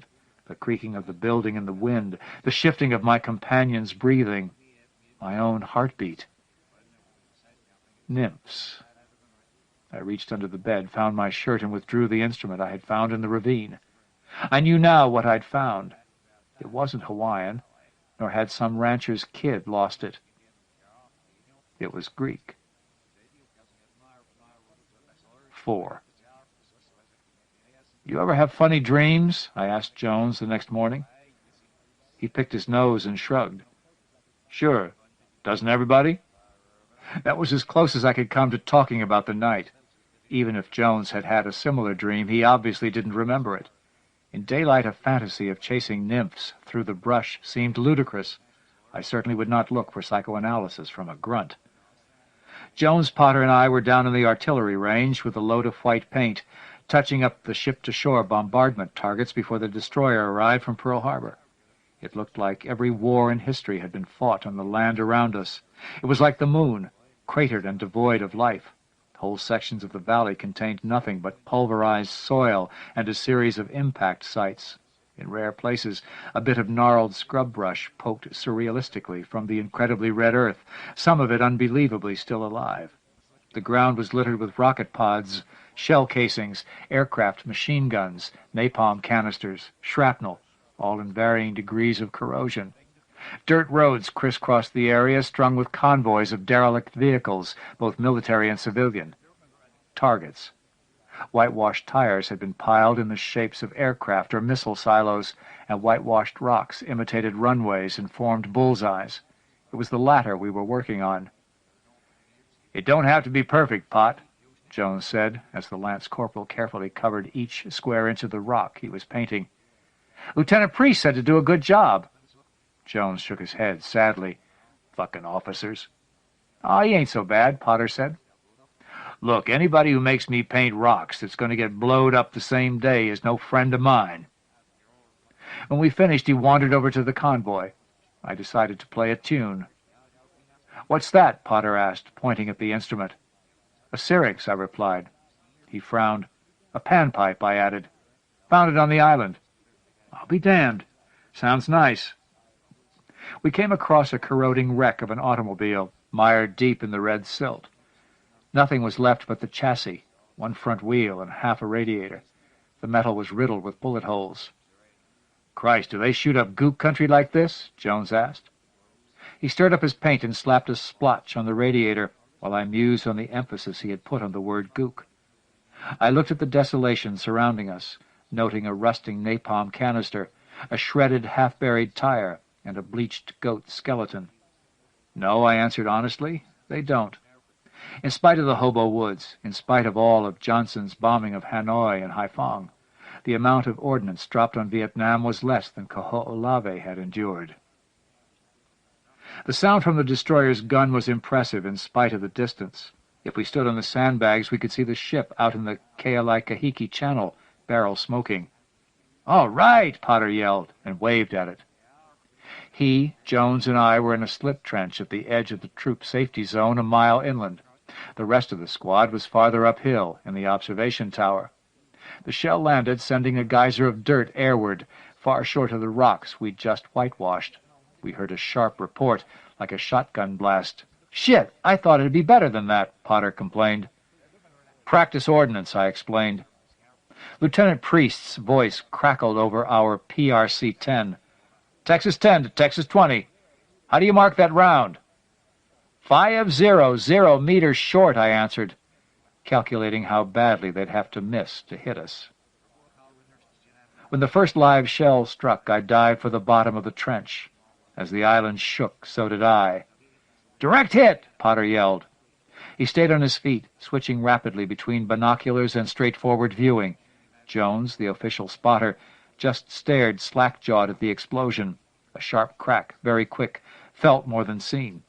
I stayed down in the trench. I'm safe, I told myself. The range is 7,000 acres in area. That bullseye is a long way off. As Jones informed the lieutenant of the accuracy, I lit up another joint. "Hey, Short, you okay?" Potter asked. I let the buzz settle in and cool me out. "Yeah, fine," I told him, and passed the joint to Jones. "Smooth," Jones said after he had exhaled. "What is this?" "Maui Wowie." I thought that was funny, since I'd actually picked it up on Maui. "They say pot's real cheap in Nam." I nodded. "Especially in the Highlands. I once picked up a party pack for $1. "A party pack?" "Yeah, 10 big, thick reefers. Only takes one to get a guy wasted." "Heaven." "Local medicine," I declared. It was my job to research it in depth. While I spoke, Jones handed the remainder to Potter. "More? Already?" Potter puffed the joint like a cigarette. "Nah, man," Jones chided. "Here, before you let it all burn away." He showed Potter the right way, but it was no use. No way was any white lance corporal going to compete with lips like that. "Can't waste it. Shit like this was hard to come by in my neighborhood." "Your mama," I said. "Didn't say you couldn't get pot. Just you had to have bread to get good pot." "You must have had it real tight, Jones." "Hell, we were so poor we put up tumbleweeds for Christmas trees." "Is it true this stuff will destroy your brain cells?" Potter asked. "Yes," I said. Potter had all the requirements of a natural stoner. I was just helping fate. He was in mid-toke when we heard the guns again. I thought I had been prepared, but once again I made love to the dirt. I found myself craving oxygen, like something had reached inside my lungs and taken it out. Potter spat the roach out in surprise. "Damn!" This wasn't just one round. The ship had found the range. Lieutenant Priest had ordered them to fire for effect. "Motherfuck!" Jones whispered. Despite their stunned postures, I would have traded places with Jones or Potter at the drop of a hat. It's one thing to see heavy ordnance. It's another to remember it raining down all around you. In an instant, it was as if I'd never been stoned. As my chest pressed against the ground, I felt something hard in my pocket. It was the syrinx. I pulled it out. I played. At first I couldn't hear it over the bells in my ears, but I kept playing, right through to the last salvo, keeping my mind on the placement of my lips, on my breathing, on the music itself, waiting for the helpless feeling to go away. "Look at the goats," Sayre said. I accepted his binoculars. Out in the valley, Coates, bright in the late afternoon sun, was a herd of about 200 animals. I had seen groups like this on other Anglecoe excursions. They frequently came down from the eastern heights to find the rainwater that collected in the bomb craters. I was once again in a slit trench, a different one this time. With me were Sayre and Sergeant Wall. Wall was a black in his late 30s, a lanky, balding man whose habitual expression had caused us to nickname him Stonewall, not to his face, of course. Potter and Jones were now up in the tower with Lieutenant Priest. The ship was through with its test against known targets. Its crew now had to be tested against unknown targets, for which we in the trenches had to set up counter-batteries. "Them things is right where the lieutenant wanted us to fire the first marking round," Sayre commented dryly. "Ain't that a shame?" "Suppose he'll give us new coordinates?" Stonewall asked. Sayre chuckled. I just continued setting up the mortar. Stonewall hadn't been to Kaho'olawe before. The odd thing was that Sayre hadn't either. "Bet you $10 you can't hit that black and white one with the broken horn," said the EOD man. "Bet you're right," I said, seeing the old buck perched on a boulder. "Ain't no sights on this thing." We didn't need them for our kind of work. "All right, $10 if you make it anywhere in the main knot." but aim for old Charlie there." Deal. It was only a few seconds later that we received the confirmation from Priest. Time to start the exercises. I estimated the distance. Down slope. Undershoot a little for that. I tilted the tube, removed one ring of powder bags, then hefted the shell. Sayre and Stonewall shuffled a little farther away. I eased the shell toward the tube's mouth, held my breath, let go, and fell back. Flame belched out of the mortar. I could hear nothing but the ringing in my ears. Abruptly, a splash of white phosphorus glare sprouted out on the valley floor, chain-reacting into tentacles. After our eyes adjusted, we could see goats milling in confused patterns around the brilliant white smoke. I had struck the edge of the herd. Two ragged, bloodied shapes, small lumps of hair, even to binocular view, lay limp as the cloud rose.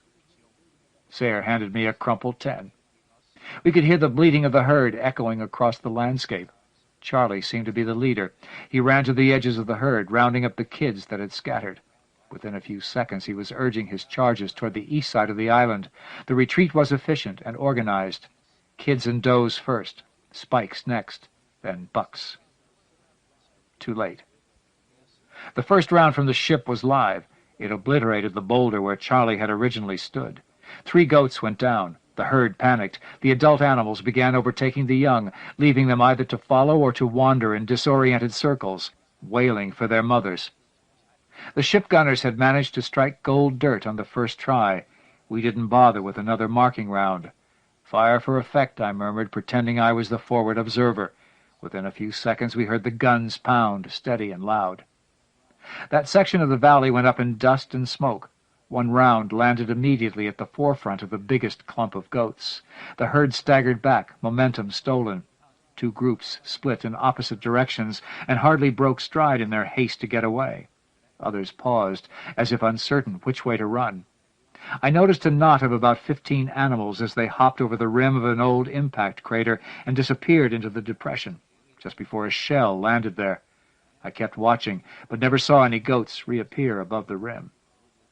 As the smoke and dust rose, we spotted limp, hairy bodies scattered all over the target site. The herd had been broken into sparse clumps. The babies were still scurrying from place to place, bawling, totally confused, abandoned by their mothers. Only the largest group seemed to have a leader. Those goats were hurrying toward Mount Luamakika in the east. I thought I saw Charlie at the rear, goading stragglers to greater speed. I wasn't feeling quite so helpless anymore. 5. She was the same. Almond eyes, brown skin, horns on the forehead. She was waiting for me, her laugh part of the wind. Salt breezes stroked my uncovered body, though where and in what direction the ocean might be I could not tell. Lush grass grew to either side of the path. Shrubs and trees were lost into the darkness. The only light was from the stars and from the woman who seemed to glow. She was naked and glorious, breasts ripe for the plucking. I could smell her siren fragrance, full and potent and female. It made my head swim. It was all I could do to keep the image in my mind of the night before, of frustration and aimless pursuit. I had to resist her lure. The way to her was indirect. I brought my hand away from behind my back and held up the yellow, weathered reed to her light. One of her eyebrows raised, her smile no longer temptress, coy, but intrigued. I raised the syrinx to my lips and played a single note. The woman opened her mouth, her teeth a row of starlit white enamel, and the note returned out of her throat. I played a measure, and it was echoed. She placed one foot in front of the other, a simple, graceful move that drew my attention immediately to her thighs and the perfect triangle of pubic hair between them. I almost forgot my plans, almost threw down the instrument, but I could tell from the tremble of her muscles what she was truly aching for. She had had the chase 1,000 times. I could give her what would fulfill her. I played, longer this time, with more confidence. She repeated the music a moment later with both voice and movement. It was a dance, such as I had never seen before, only read hints of in old literature and heard in the dubious tales of drunk old men. Primitive, erotic, complete. It was her dance, only for me, and no one else could perform it like she, even should they be able to mimic the choreography. It came from a deep, archetypal place. It defined her. The song I was playing was the same. I didn't know where the melody came from. It simply entered my lips and tongue and fingers, flowing out without my conscious direction. Should I have put my will to it, I could have stopped it, but I could not have changed it. It was her song, given to me so that I could help her give it form. I could do what she could not. I could originate the sounds. All too soon it was done. My breath rolled one last time down the reed, and to the other end her voice was one instant behind. I stood mesmerized by the gradual dying of her movements. She stopped in front of me. She opened her arms, beckoning. This was not the temptation she had earlier thrust in my face. This was genuine welcome. She wanted me as I wanted her. The knowledge turned my legs to water. When I failed to approach her, she came to me, lifting a hand to caress my cheek, lifting lips toward mine. I could now see tiny white flowers in her hair and smell their faint, meadowy fragrance. Her breath was sweet. But as her hand and her lips reached me, they passed right through, without touch, and the vision of her itself became indistinct and faded into the wind, leaving a numbness, an unreal whisper of contact. "Where are you?" I cried. But she was gone. "You cannot touch her." The voice came from behind me. I whirled. The speaker was only a few steps away, yet had given no sound of her coming. Like the first woman, she was beautiful, but without the painful perfection that had driven me to such extremes the night before. Her body was fuller, heavier breasts and thighs, wide, rich lips, horns slightly more prominent. "She is Echo, bride of the wind and the cliff-sides," said the woman. "No one may touch her, not even we, her sisters. She gave up that ability long ago. It was the only way she could avoid the pursuit of great Pan himself." "But she wanted to touch me," I said.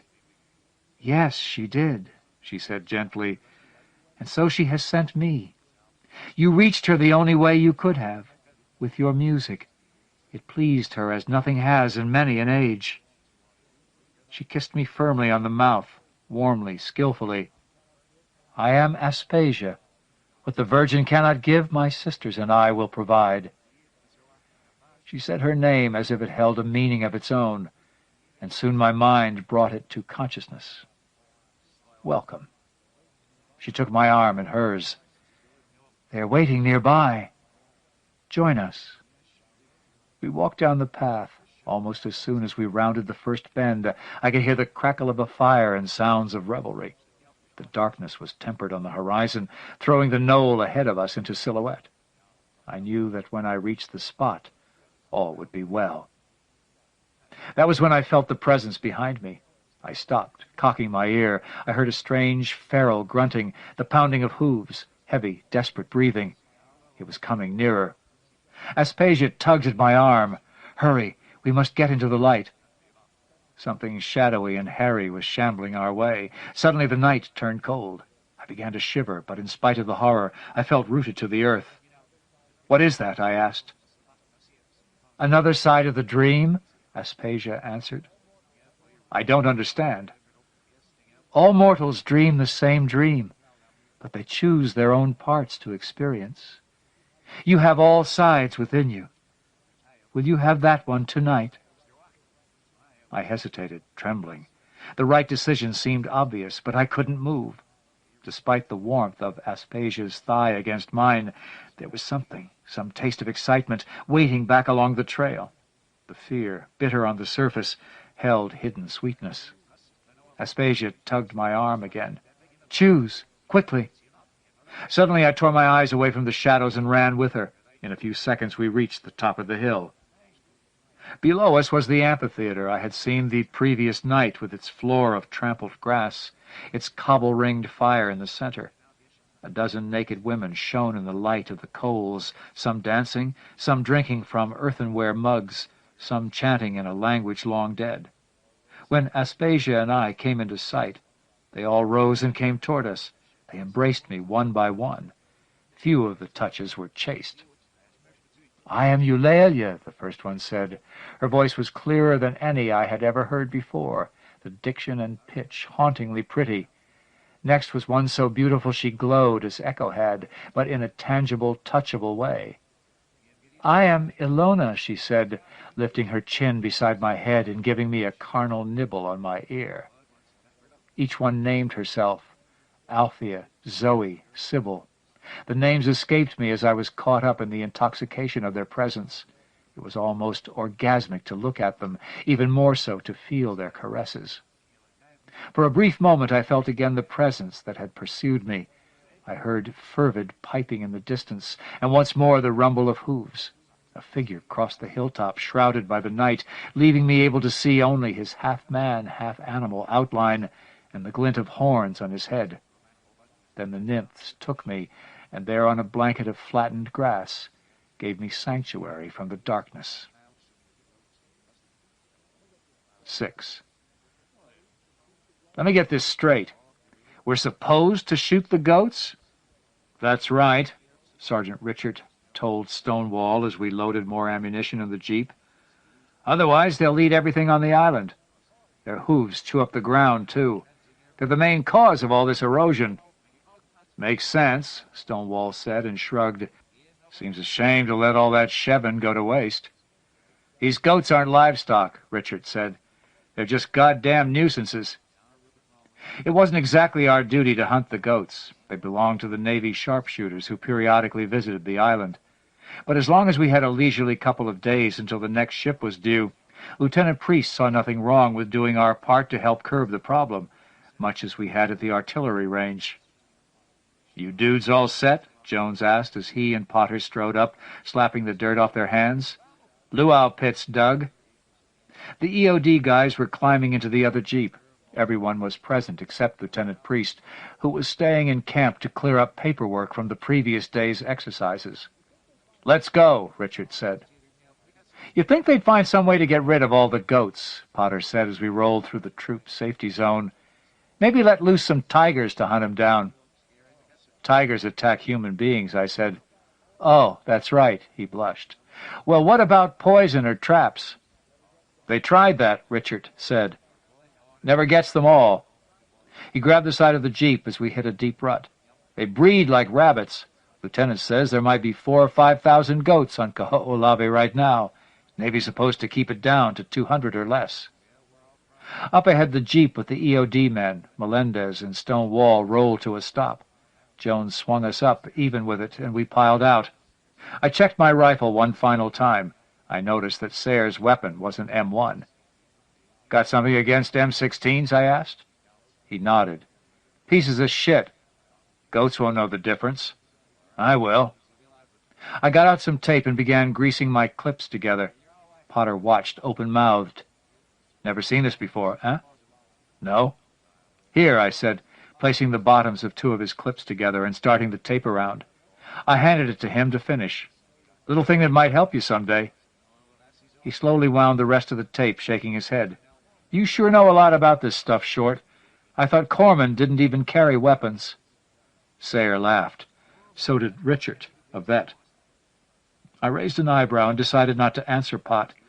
One of life's classic bad jokes had been played on me. I joined the medical corps to get out of the infantry, and ended up in the single most dangerous occupation the infantry had. Since Jones and I had been to Kaho'olawe before, we were the guides. "Let's fan out," I said. "Remember, nobody fires until we all do. Spook those goats and we'll have to chase them all the way to the cliffs to get another shot."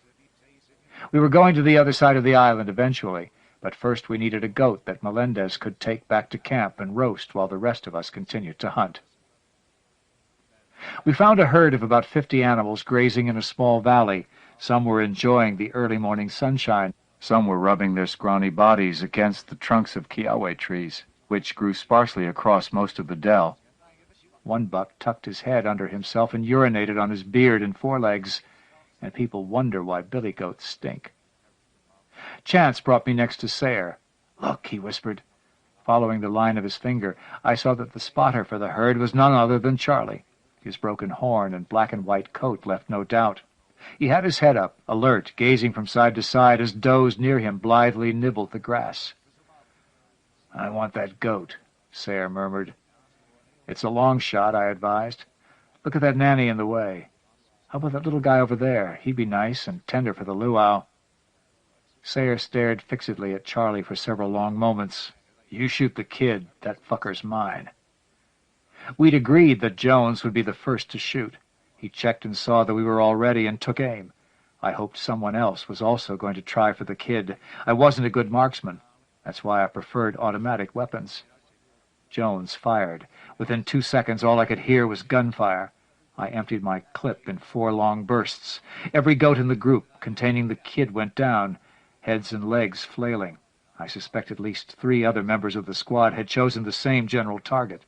I flipped over the clip. Most of the adult animals bolted toward the east. We tried to pick them off as they went, but running targets were much more of a challenge. I think I hit a doe. As usual, there were several bewildered kids left to follow their elders as best they could. As the last of the main herd vanished, the babies were fodder. The last one standing must have been hit by 20 bullets in the same 3 seconds. The impacts actually kept it from falling for a moment. God damn it, Sayre snapped. I realized Charlie was not among the dead. Potter was yelping like a cowboy as he raced down the hill. The rest of us followed at a more dignified pace. Up close, the goats were a pitiful lot. Protruding ribs, distended bellies, fur infested with parasites. Another burst or 2 finished off any that hadn't been killed outright. We were coming up on my kid. About 5 steps from it, it suddenly lifted its head and began screaming. It was the most human cry I've ever heard from an animal's throat. I stopped. Sayre stopped too. Yet while I was covering my ears and jumping back in surprise, he just stared down, expressionless. Jesus Christ, kill that little bastard, I shouted. At first it was as if he hadn't heard me. He watched the kid bawl until its tongue hung out of its mouth and its lips were flecked with bloody foam. It didn't seem able to get to its feet, though its legs kicked frantically. Its dark eyes flashed at us with terror written deeply in their pupils. Then Sayre moved, as fast as I've ever seen a man move, grabbing the kid by the ears and drawing his commando dagger across its neck. Blood spurted outward, staining his boots and pant cuffs. He held it at waist level, letting the blood drip from the wound. One last gurgle and the kid was quiet. We chose another goat for the luau. 27, Potter said. Huh? 27 goats. That's how many I got so far, he told me. He was probably counting a few that other people had hit, but I'm sure he wasn't far off. Congratulations, I muttered. We had just arrived at our destination, the cliffs on the eastern side of the island. While Melendez had trekked back to Smuggler's Cove with our evening meal over his shoulders, the rest of us had hunted our way around the north side of the volcano. Here the land dropped sharply to surround Kanapoa Bay, just broken enough that in 1 or 2 places a man could actually walk down to a tiny driftwood-dotted beach. From our vantage point, we could scan miles of near-vertical coastline. And there were the goats. The cliffs were the reason no one, not the ranchers, not the Hawaiian territorial government, not the U.S. military, had ever been able to clear the goats off Kaho'olawe. Through my binoculars I could see some of the animals nonchalantly negotiating clefts, shelves, and washouts that no human being could have touched without climbing ropes. As one disappeared into a cave, another popped into view from behind a tiny shrub that I would have sworn it never could have hidden behind. If we'd had machine guns, napalm, choppers, in a month's time, we might have gotten every goat off those cliffs. But I doubt it. The population on the heights had already been swelled by the goats we'd chased ahead of us. They were now scattered across the slope along paths we couldn't hope to follow, not that we had any intention of doing so. It was a bit like a shooting gallery at the fair. Spot a goat, aim, let off a few rounds, pause to see whether the shot had been good. I splintered a shrub next to my first one. The goat bleated, dropped to the next shelf down, and ran. I followed it with more rounds, making the dirt and grass fly behind it. Finally I struck the rubble underneath it and started a small avalanche. The goat lost its footing and tumbled out from the wall. It hit 3 or 4 times on the way down, finally plunging into the ocean. It surfaced a few seconds later and tried to swim for the shore. Unfortunately for it, it faced a sheer rock wall with no place to climb out of the surf. Naturally, we got the closest goats first. The easiest were the ones slowed down by difficult terrain. In most cases, however, they would sprint for cover as if running on level ground. All they needed was a tiny foothold. The lucky ones found boulders, caves, or crevices that would hide them. One young buck must have covered 100 yards before a round split his skull. He caught on a piece of brush a few feet lower down and hung there for several minutes, until we ran out of easy targets and blasted the shrubbery off the cliff. Within 15 minutes the ocean and beach were dotted with the bodies of goats that had fallen. Others lay limp where the bullets had found them. When the nearby targets had been used up, we concentrated on long shots, aiming to the limit our 16s could fire. Most of the rounds missed, of course, but we had plenty of time. There was always a goat or two moving somewhere on the cliff. We scanned with binoculars to see if any of the ones already hit were still wiggling. After 45 minutes, we'd cleaned off the easy targets. We spent about 5 minutes watching and waiting for the occasional unwary goat to stick its head out from behind cover. Then Sergeant Richard brought out his M79 grenade launcher. It must have been his personal piece. It had been cut down and fitted with a special stock, and you could tell the amount of care it had received from the way the sunlight blazed off the metal. He lifted the weapon, opened the breech, and dropped in one of its swollen rounds. Resting the barrel on top of his left arm, right hand relaxed near the trigger, he searched for a good target. "Any choices?" he asked. Potter piped up quickly. "I saw 4 or 5 goats duck into that little cave up there." He indicated a dent in the mountain only a few hundred feet away, slightly below our elevation. Richard nodded and aimed. Abruptly there was a shower of orange sparks on the cliffside, a few feet to the right of the cave mouth. Clouds of dirt and chunks of rock tumbled downward. Listening carefully over the sound of the wind and the ka-chick of the M79 being opened, I could just hear the bleating of goats. "Think I got the range now," Richard said. He reloaded and fired. The cave mouth belched dirt, grass, and the bodies of 2 goats. They lay twitching in response to impact poses, perched precariously at the edge of the rock. Smoke and dust plumed out of the opening. "There it is," Richard said. We took turns with the grenade launcher. Naturally, we killed a few more goats, but the best part was seeing how spectacularly we could chew up the mountain.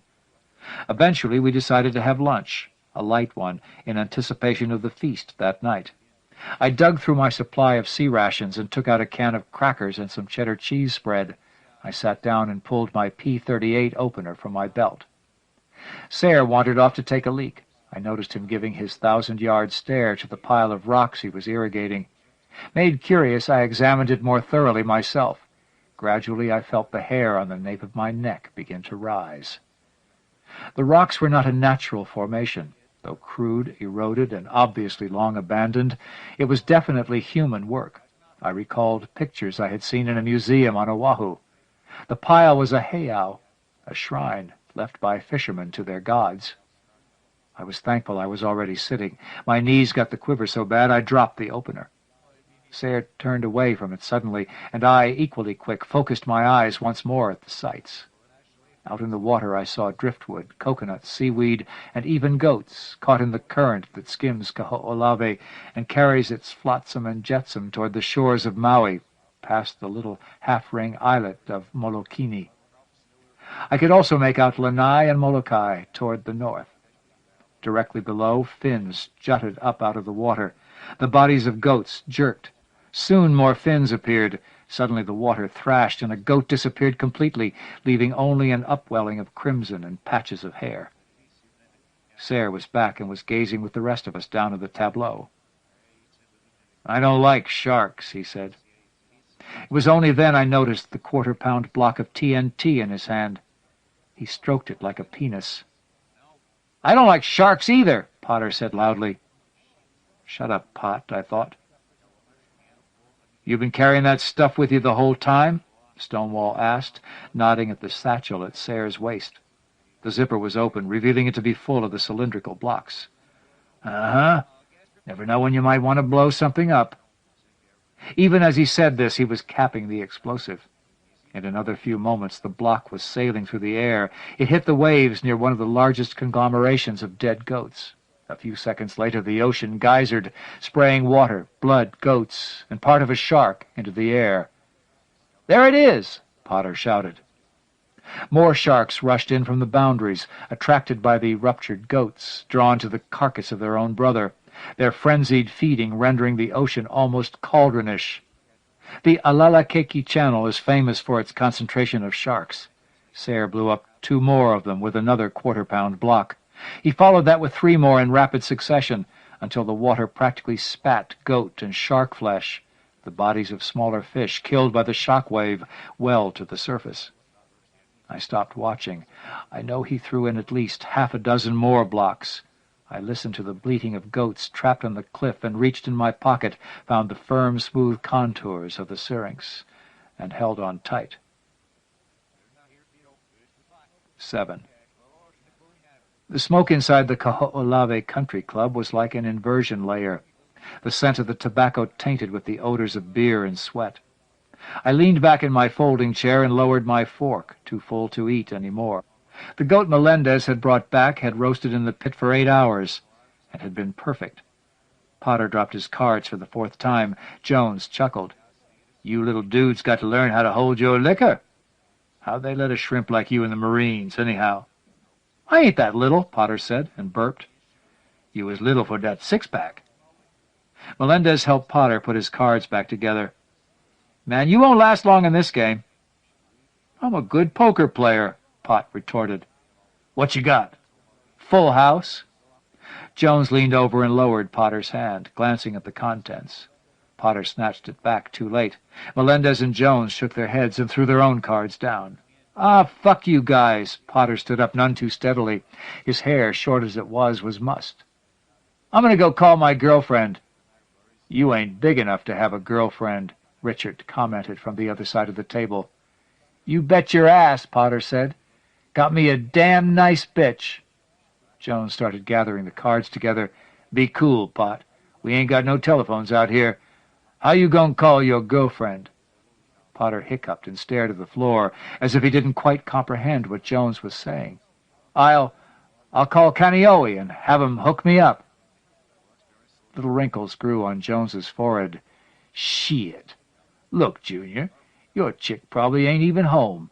Something like that. You get everybody in a lot of trouble for nothing. She'll be home. She ain't got no other guy but me." Jones stood up, put his hands on Potter's shoulders, and said evenly, all right, she a good girl. But supposing she ain't home, what if she be out with her girlfriend?" "I don't care. I want to call her anyway." He pulled free of Jones's grip and began wobbling toward the doorway on the side nearest the radio shack. "Lance Corporal, sit down." Potter stopped, turning back toward Lieutenant Priest. His lower lip trembled, but he couldn't quite get his glare high enough to meet that of our CO. Priest didn't bother to repeat himself. Finally, Jones walked over and tugged Potter's arm. "Come on, Pot, we got a game going on here." Potter allowed himself to be led back to the table, scowling, and began picking up the cards Melendez was dealing. He grabbed another beer and sucked at it petulantly. "What you got to tell your gal that's so all-fired important, anyhow?" Jones asked. Potter shrugged. "I was going to tell her how many goats I got today." Jones's expression lost the friendly big brother mirth. He leaned forward, placing his deep brown, intimidating Negro features in front of Potter's ruddy white boy cheeks, much as he had back in the chopper. He squeezed Potter's shoulder until the Lance Corporal winced. "Nah, Pot. You ain't gonna tell your woman nothing about that shit. You ain't never gonna tell her about that. Not now. Not after you get back to Kaneohe." Potter sucked both his lips between his teeth and tried to keep his eyes dry. With one finger he tugged at the grip on his shoulder ineffectually. I was grateful I wasn't the object of Jones's stare. The private's pupils were wide and incredibly dark, deep enough to completely swallow young Lance Corporal's. "Okay," Potter murmured. When Jones didn't move, he said it again. Eventually, Jones's expression lost its fire. He turned away and picked up his cards. "Hey, Short," he asked casually, "you done stuffing your face?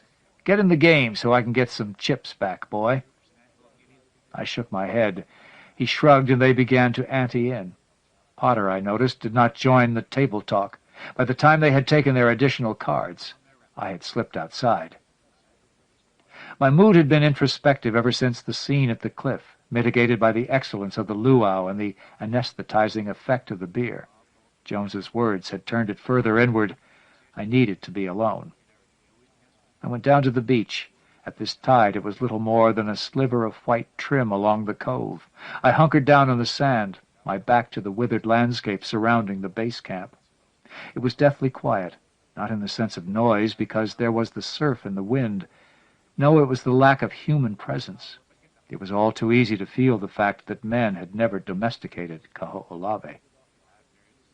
The starlight glinted off a still sea. Straight ahead, southwest, lay the islands of the Pacific. The ancient Hawaiians used to use this part of Kaho'olawe as their departure point. They called the snout of land to my right Leo Kealaikahiki, the carrying away to distant lands, to the southwest, to Asia, to Vietnam. My tour had been over for months, but there on that beach I realized for the first time that when I kissed Second Corps goodbye, a piece of me never left. It was still back at Dak To. I reached into my pocket and pulled out my tobacco can, filled, of course, with my stash. It contained enough marijuana, so I had calculated, to last me the whole 2 weeks. I sat down and began rolling a party pack. By the time I was done, I had 8 monstrous reefers. I lit the first one and began smoking. "About time you fucking got back, Corpsman," Lieutenant Priest said. They were all on the knoll where we had been sleeping since that first overly hot night in the barracks. The campfire had faded, but no one was asleep. As I wobbled into the group and sat on my hammock, Lombard and Stonewall arrived from another direction and set down 2 boxes of ammunition. Melendez was hastily reassembling his M16. Sayre had out a .45, his M1, his Fairburn Sykes dagger, and a row of quarter-pound blocks of TNT, caps ready. Richard's M79 was out of its holster.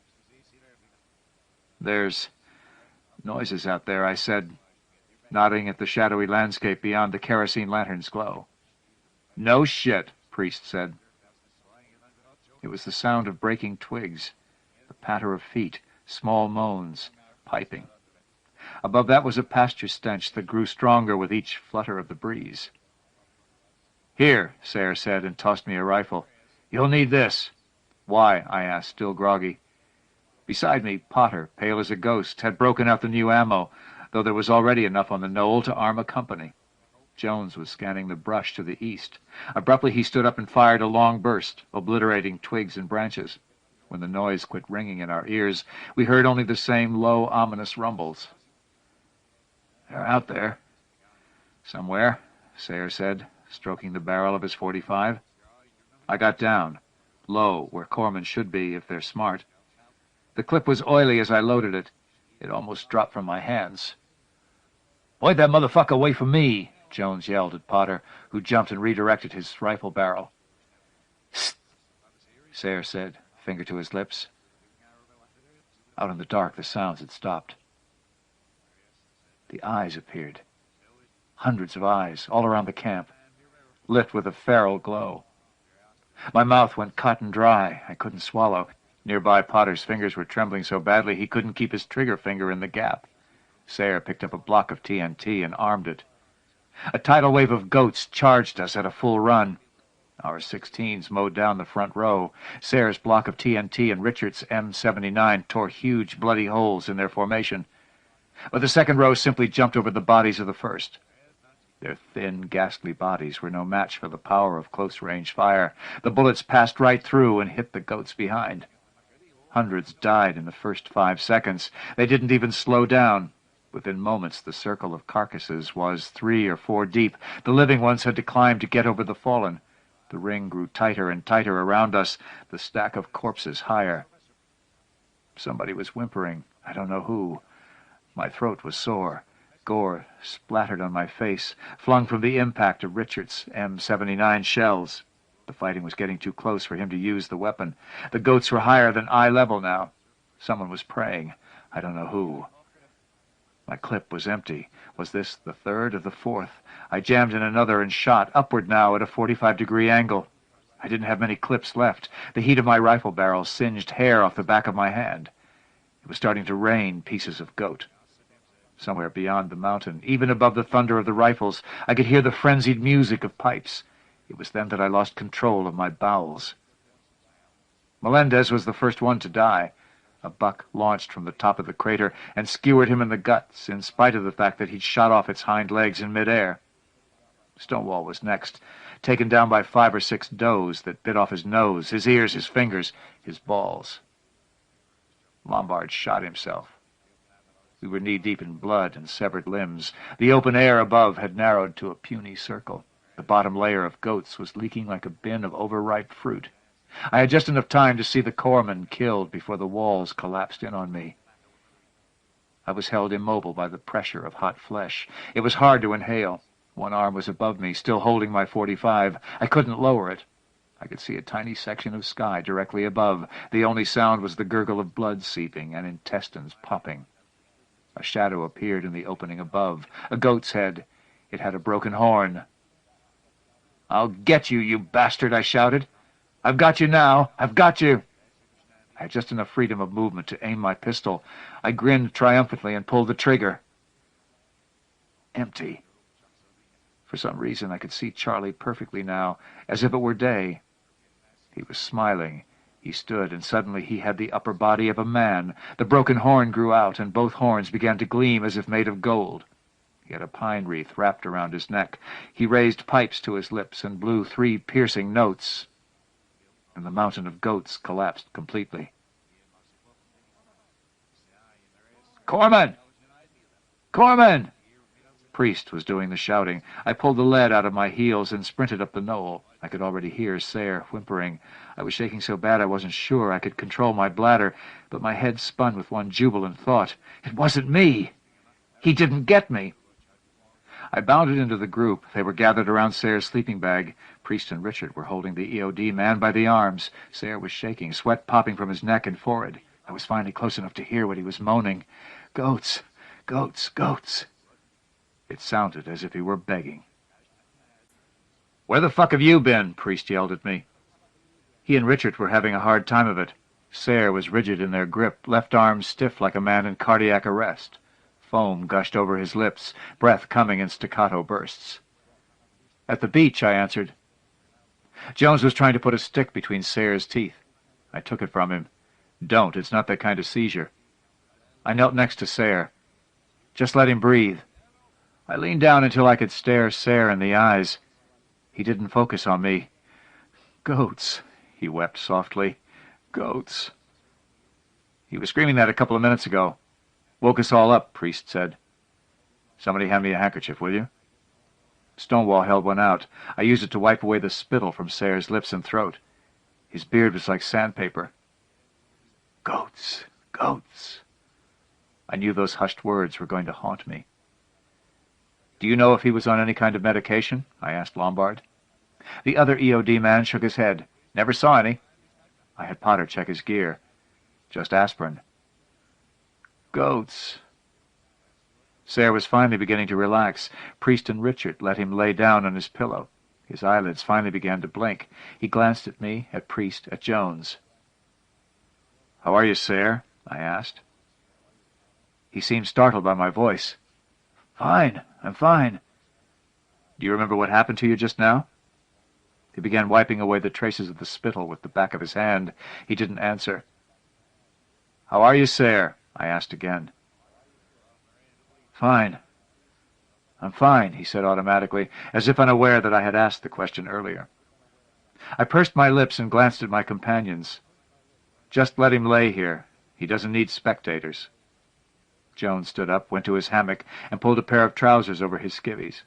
Gradually each of the others left with him for the Sheraton Kaho'olawe, except Melendez, whom I asked to stay. "I'm tired," Sayre murmured. His eyelids were beginning to sag. "Long day." Beside me, Melendez made the sign of the cross. The sweat on the back of my neck was cold as I stepped into the mess hall. Somebody had started coffee. "How is he?" Priest asked. "Asleep? I left Melendez with him just in case. Better call Kaneohe and have a medevac sent out here first thing in the morning." "Right." Déjà vu. How many times had I given advice to an officer about medevacs? They always accepted what I said without qualm, as if I ever knew what the fuck I was talking about. For several seconds no one said anything. The sound of the coffee brewing was unusually loud. Then Jones glanced quickly from side to side and said, "Where's Pot?" We stared at each other. Potter wasn't with us. "He wasn't on the knoll either, come to think of it," Richard said. Priest jerked a thumb toward the door. Stonewall and Jones went to check his gear. "He's not there. His rifle's missing, too," Jones announced. Lieutenant Priest sighed. "I'm going to ream that little faggot's ass." "He's probably curled up in a gully somewhere, sleeping off his drunk," Richard said. Priest nodded. "But he could also have tripped over a piece of shrapnel. We got to go find him." "Sir?" Richard asked. Priest's voice sounded tired. "I'm responsible for every man in this goddamned island. Do it, and I'll stay here with Melendez and Sayre." We hesitated, but it was clear that however angry the lieutenant might be with Potter, he was serious about the search. Eventually Jones picked up a flashlight. "Can't sleep no mo' anyway," he muttered. I told everyone not to bother with the beach, so the 5 of us headed inland, flashlights in one hand, rifles on the opposite shoulder. After a few hundred yards, Lombard, Richard, and Stonewall branched off to the left. Jones and I continued to walk together. We saw no sign of Potter. Our beams flitted over pieces of shrapnel, into torn thickets, stopped on clods of clay. The lack of conversation was conspicuous. Finally we reached a fork in the path that would require us to separate. We stopped there. "Well," Jones murmured, "what do you think it was?" "Sayre?" I asked, as if it weren't obvious. "That guy. He give me the motherfucking shakes, first time I seen him. Never thought I'd see him crying like a babe." "So what you think?" I had, of course, thought of nothing else, since I'd heard the incoherent screams on my way up from the beach. By this time I had a theory. "Everything, Jones. It was just fucking everything." I could barely see his expression in the moonlight, but I knew he read me right. "Everything, huh? Ain't that the motherfucker?" "There it is," I said faintly. He nodded slowly, taking a step forward, stopped again. "You done good back there, Short." "Jim." He didn't say it, but I saw his white teeth gleam. "See you back in camp. I'll take the left." Within a few moments we rounded opposite sides of a hillock, and I was alone. Everything. Everyone dreams the same dream. We just dream it differently. A bat flew across my field of vision. I was still so stoned I saw winged after-images hang in the air long after it had passed. I hadn't seen anything like that since Vietnam. I hadn't gone far when I heard rocks slide to my right. I spun and had my M16 aimed even before I got the flashlight up.